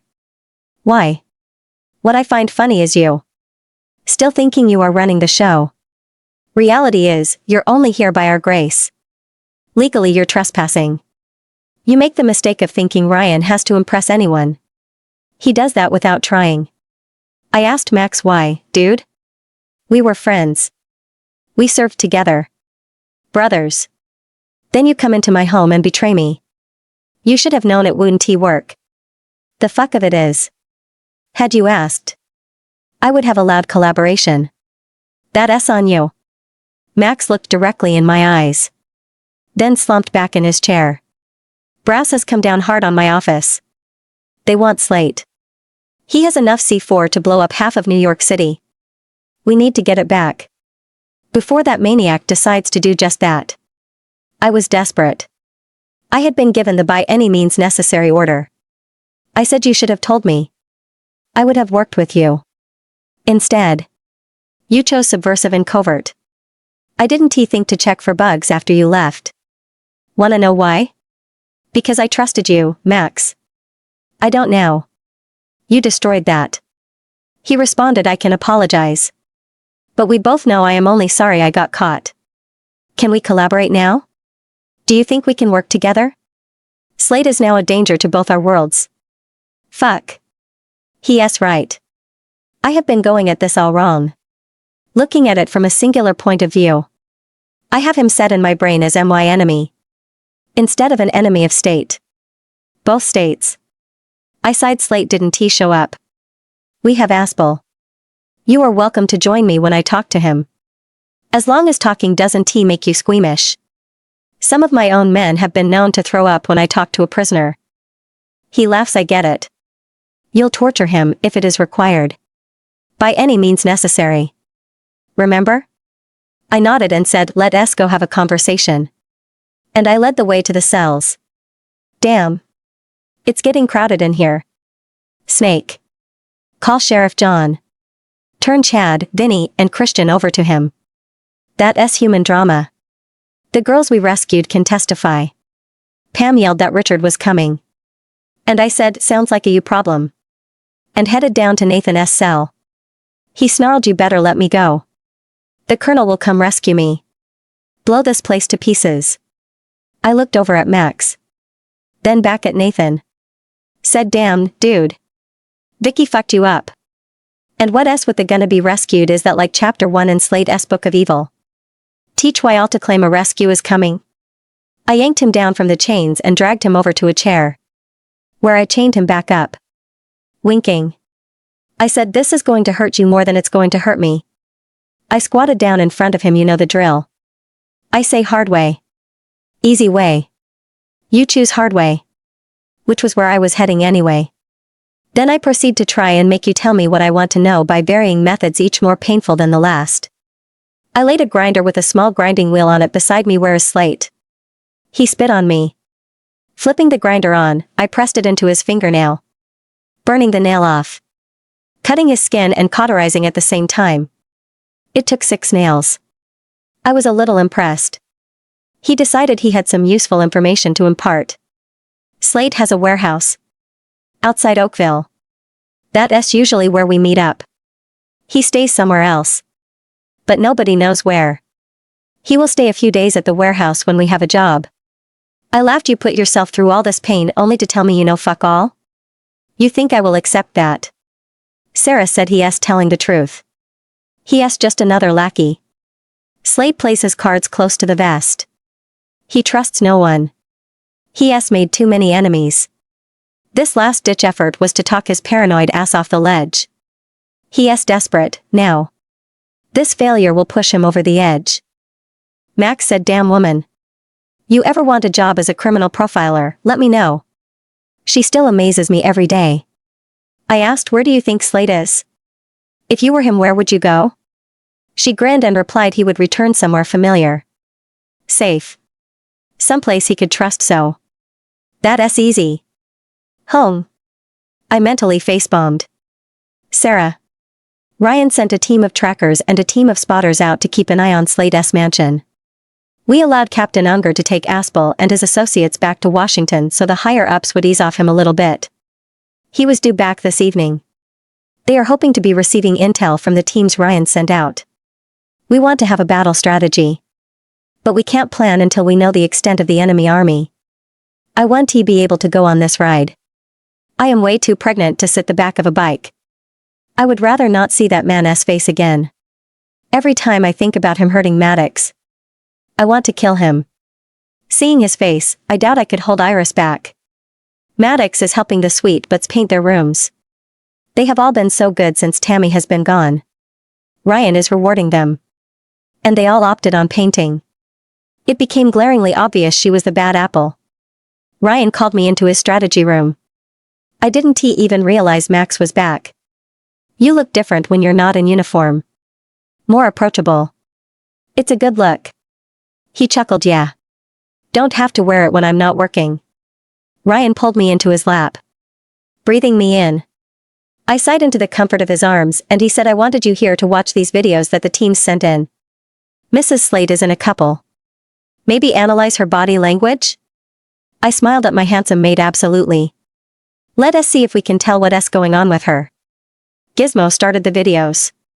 And the first two were of the exterior grounds.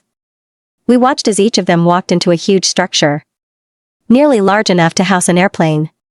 I asked what that building was. And was told it was, indeed, an airplane hangar. "Seems Slade owns a Cessna." Ryan was watching. And said, "Rewind. Go back a few minutes. Stop. Am I seeing that right?" I was squinting.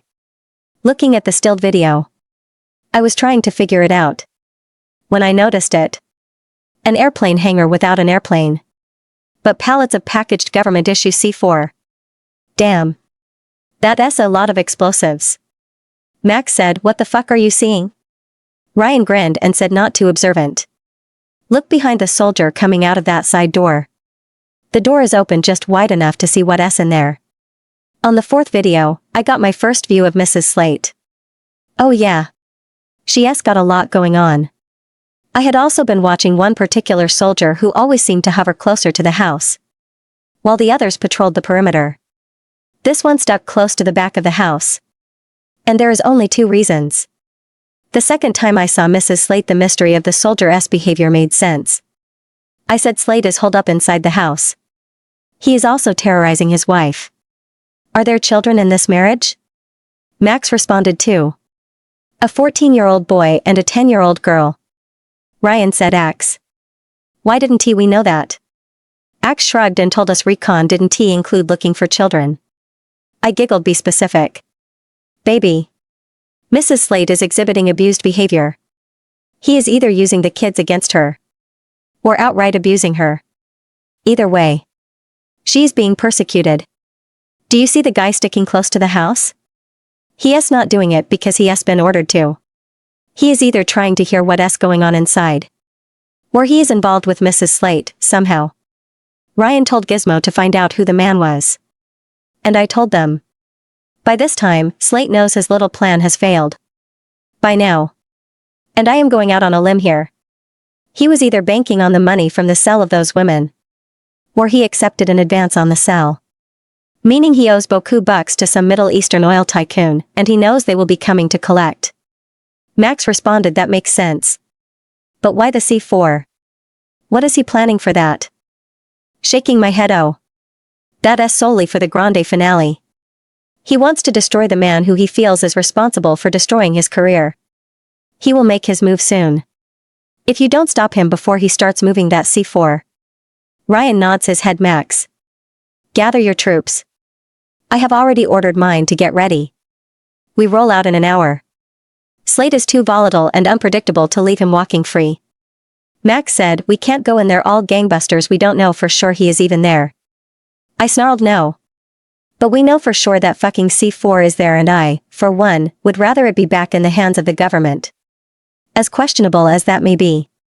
Than in the hands of a homicidal maniac. Ryan said, maybe you can't go in there all gangbusters. But I can. Who is going to tell me no? Max's phone rang. And he stepped outside to answer it. Ryan looked at me and asked, I am struggling to trust anything Max is saying, right now. Why wasn't he that warrant he had served at Mrs. Slate's? Why did we hear nothing from him until the day we took Nathan and his cronies down? I nodded. He's hard to read. But if you think about it. He's hanging out here. And learning our plans. He could be passing them on, as we speak. Gizmo. Tell our trackers to be on high alert. If Max is betraying us, there will be a lot of activity happening shortly. When Max came back in, Ryan said, who was on the phone, Max? And was answered with just work stuff. Ryan nodded and said, this is your only warning. If I even think you are betraying me, your life is forfeit. Gizmo is running the location of Nathan Aspel down now. If he isn't in custody, you will be. Max asked what changed. We were good before my phone call. Now you're acting like I'm public enemy number one. Ryan laughed. Not public. And certainly not number one. But I said it before. I will repeat. I don't trust you. You just better hope I'm wrong. And you're not on the wrong side of this shit. I said Nathan is in custody. They needed a scapegoat. We handed them one. All wrapped up in a pretty package. Snake said, I hope we're wrong. Just this once. Ryan. Snake was sent out to inform the troops that Max isn't to be trusted. I had remained suspicious of him from the beginning. But when his tracker has shown him at the Pentagon. After dropping Nathan at Quantico. I had begun to relax a little. I stood and took Sarah's hand in mine. Let us all hit the racks. We can get a couple hours sleep before we take off. And Max asked, I thought we were leaving out right away. I'm not really tired. Shouldn't we get there as soon as possible? I smiled. My men are running on nothing. You may not be tired. But I'm not risking the welfare of my people because you're well rested. When we got to our room, Axe mind linked he had bugged Max's room. And had cloned his phone. So we will see anything he has going out, or coming in. Sarah smiled at me. I have the helicopters inbound, as we speak. ETA about 10 minutes. Our strike teams are almost in place. Around Slate's mansion. The extraction team for Mrs. Slate and her kids are waiting on your go. I sighed. This woman could plan a siege on Buckingham Palace. And no one would know it before it was too late. She is a phenomenal strategist. I love you, baby. Thank you for coming into my life and turning it completely upside down. She laughed and said, you got it twisted, love. You turned my life upside down. I grinned and pulled her into my lap and said, if we had time, I'd be turning you every which of way right now. Giggling, she kissed my neck and Torin just purred deep in my chest. When I heard the thumping of the inbound choppers, I ran through the clubhouse. Pounding on doors. Yelling, roll out. 10 minutes. Let us move. Making sure Gizmo was monitoring Max. When he mind-linked me that Max had sent a text before he even put his pants on. Gizmo said he sent 3 words. Choppers. Go time. To a burner phone. Can't track it because. Well. Burner phone. I laughed and said, let us get this show on the road. We had loaded up and were airborne in minutes. Leaning my head back. Acting like I was resting, I mind-linked Snake. Send in the extraction team. I want the Slate family out of there and to safety before we rappel into that yard. Do not speak. Everything mind-linked. Max asked, are we putting down in the field behind the mansion? I responded nope. And stayed relaxed back. That would be the best vantage point to attack from, right? And again, I said nope. He gave up and leaned his own head back. Scrolling his phone. Snake said, won't get a text until we're over the mountain. Max chuckled, nobody texts me. Living the dream over here. Single. Broke. Facing early retirement because of this shit. Snake said early retirement won't be bad. You're still young enough to meet someone. Build a family. Money comes and goes. Nothing to hinge a life on. See? Problem solved. I hid my grin. When Axe said ETA. 2 minutes. I sat up. Checking gear. And sent out club-wide links ready to deploy in 1 minute. Gear ready. I ordered our strike team in place, just as I was notified the family was safe. The choppers hovered. 2 over the courtyard of the mansion. And 3. On the sides not covered by the strike team. We rappelled down. And men rushed the yard. We started laying down cover fire to keep our guys from getting hit. And by the time we hit the ground running, 10 of Slate's men were down. Snake took his team toward the hangar. Strike team hit the outbuildings. My team took off for the house, with Max in tow. When we breached, we were taking heavy fire. Axe fired a flashbang into the front of the house. Followed by 5 more. We cleared the door. Firing as we went. As the smoke cleared, Slate stood at the top of the staircase. Laughing. The psycho was laughing. He said, "You have no clue, Stone. Always thinking you're smarter than everyone else."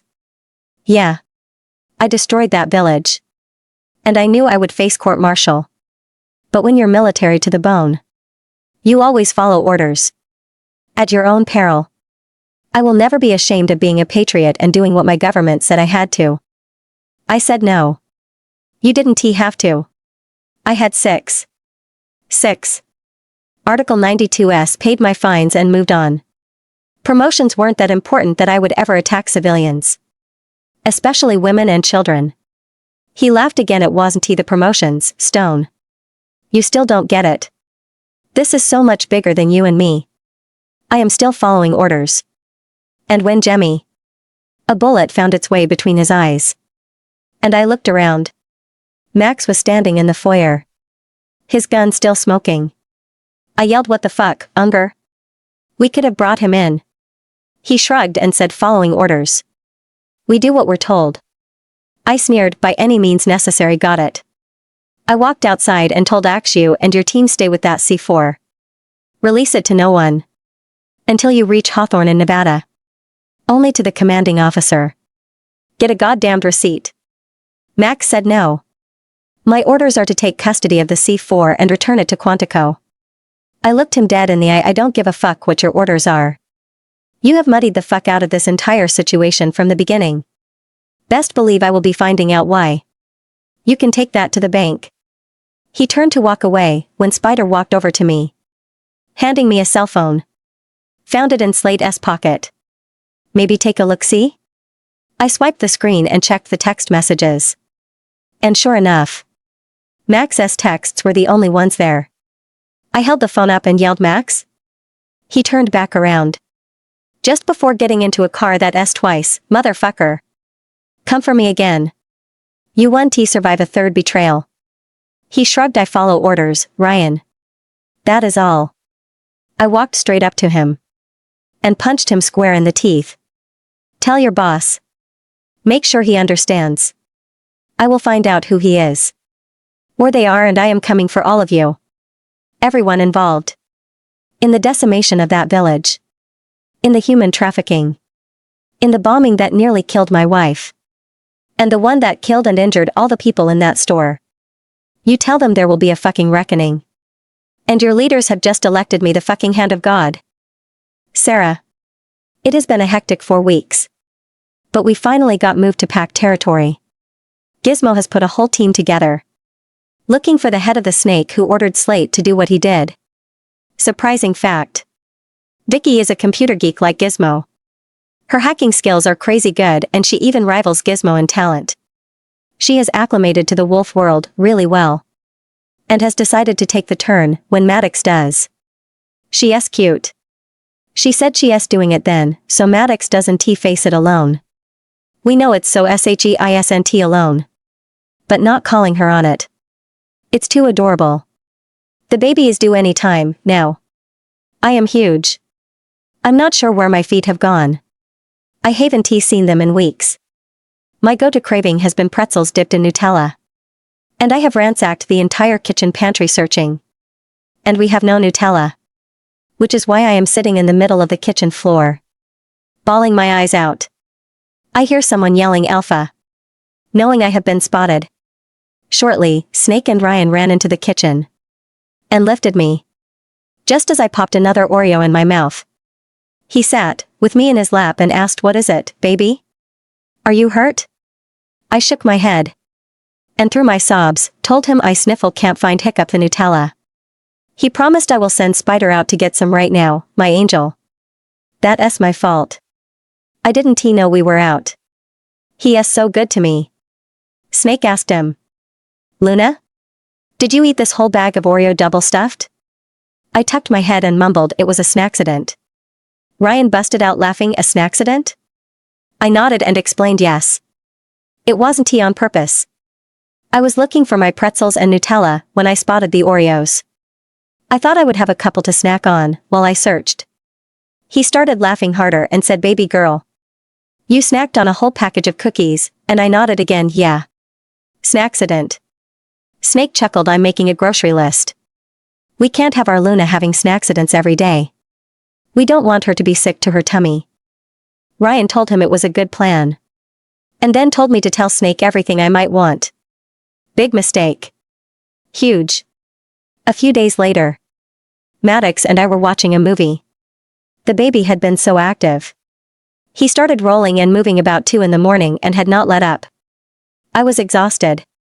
I stood to go to the bathroom when my water broke. I sent Maddox to get Ryan. Not because I couldn't mind link him. But because Maddox was panicking and I damned sure couldn't deal with that right now. I climbed into the shower. Wanting to be clean before we headed to the infirmary. But, just as I was finishing. The strongest contraction yet. Hit me like a freight train and I nearly went to my knees. I did mind link Ryan for help, then. He rushed in. And helped me into a sundress and my robe. He lifted me in his arms and made a beeline for the hospital. The doctor was waiting for us. Leading us to the birthing room. Hooking me up to monitors and told me to get comfortable. Fucking moron. Get comfortable. Sure. I'm about to what will essentially be the equivalent of spitting a grapefruit through a garden hose and he says get comfortable. 4 hours later, a 9-pound. Screaming bloody murder. Bundle of joy was laid on my chest. While his proud daddy cut the umbilical cord. He is a bloody mess. And particularly unhappy about being naked in the chilly air. And I can't stop kissing him. Rubbing his little head. My mate standing beside us. Tears running down his face, he leans down. Kissing me. Then kissing our baby. Tore and roared at the top of his lungs when they came to take our son to weigh and measure him. They will clean him up and dress him before bringing him back. Ryan apologized. But I'm not sure the nurse who peed herself is going to forgive him anytime soon. Our little boy was brought back an hour later. Ryan had summoned the pack and walked to the window. He lifted the baby in the air. Warrior wolves. The air is here. I give you Artemis Maddox Stone. The pack cheered and clapped. Then they shifted. Howling out their joy. My heart warmed at the sound of love and acceptance from the people he would someday lead.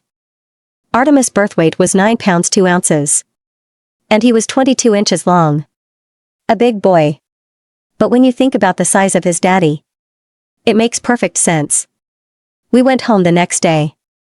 And I have become unofficially the feed bag. That is pretty much the only time I have seen my son.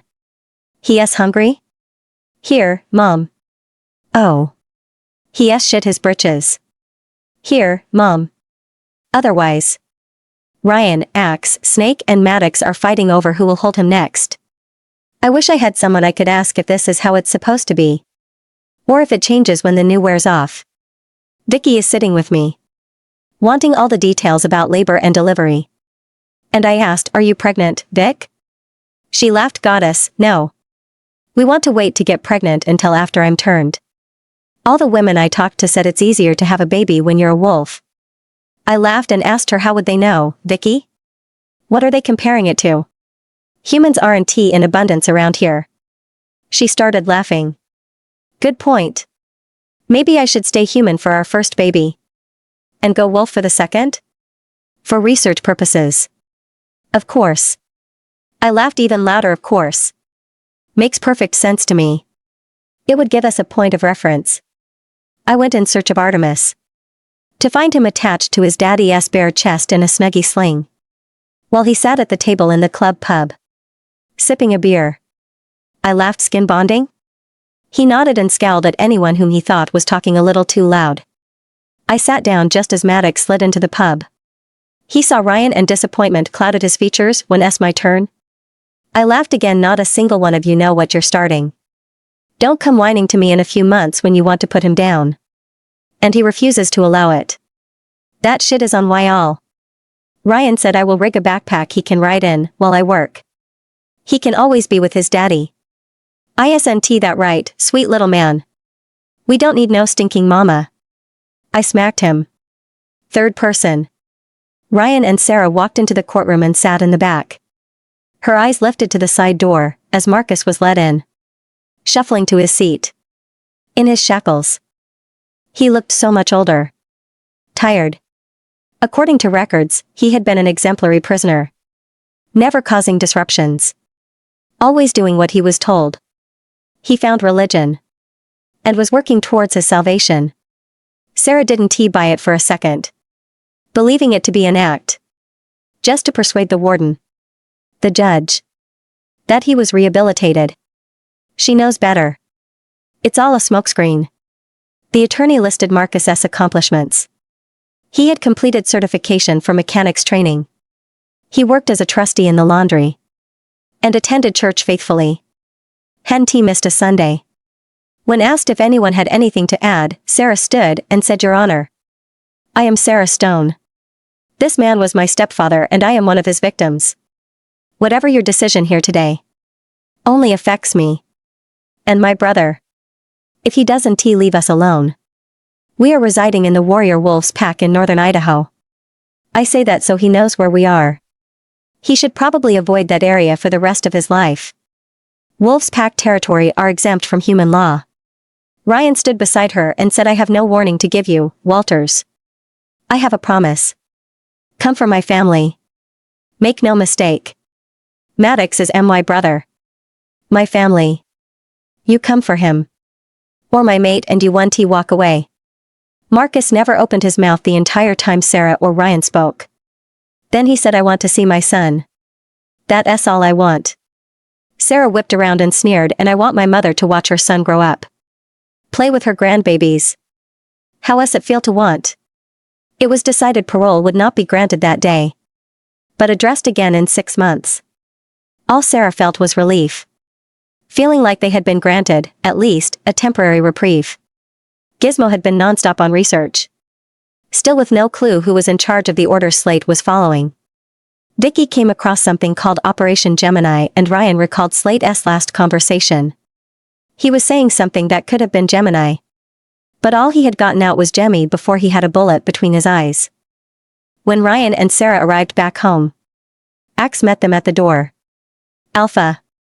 A girl was found. Dumped outside our gates. Sometime in the wee hours of the morning. She's in really bad shape and Doc isn't sure she will make it. Sarah was already heading towards the hospital. When Ryan caught up with her. Babe? She looked at him. I want the full report from the doctor. While I take a look at her injuries. There's a reason she was dumped at our gates. Doc immediately went into the extent of the girl's injuries. Nearly every bone in her body has been broken. All of them in varying degrees of healing. She has 2 skull fractures. Which have caused brain bleeds. I have a shunt in. Draining the blood from her brain. Trying to minimize the pressure. But. We won't even be able to know what she looks like until the swelling goes down. Sarah was checking over her wounds. Her injuries were severe. Several were life-threatening. Rolling the girl up on her side. To check her spine. Sarah gasped, Doc? Did you see this? Doc and Ryan walked over to see what Sarah was talking about. And Torin growled. Rattling the windows. On the girl's left butt cheek was a freshly burned brand. The zodiac sign for Gemini.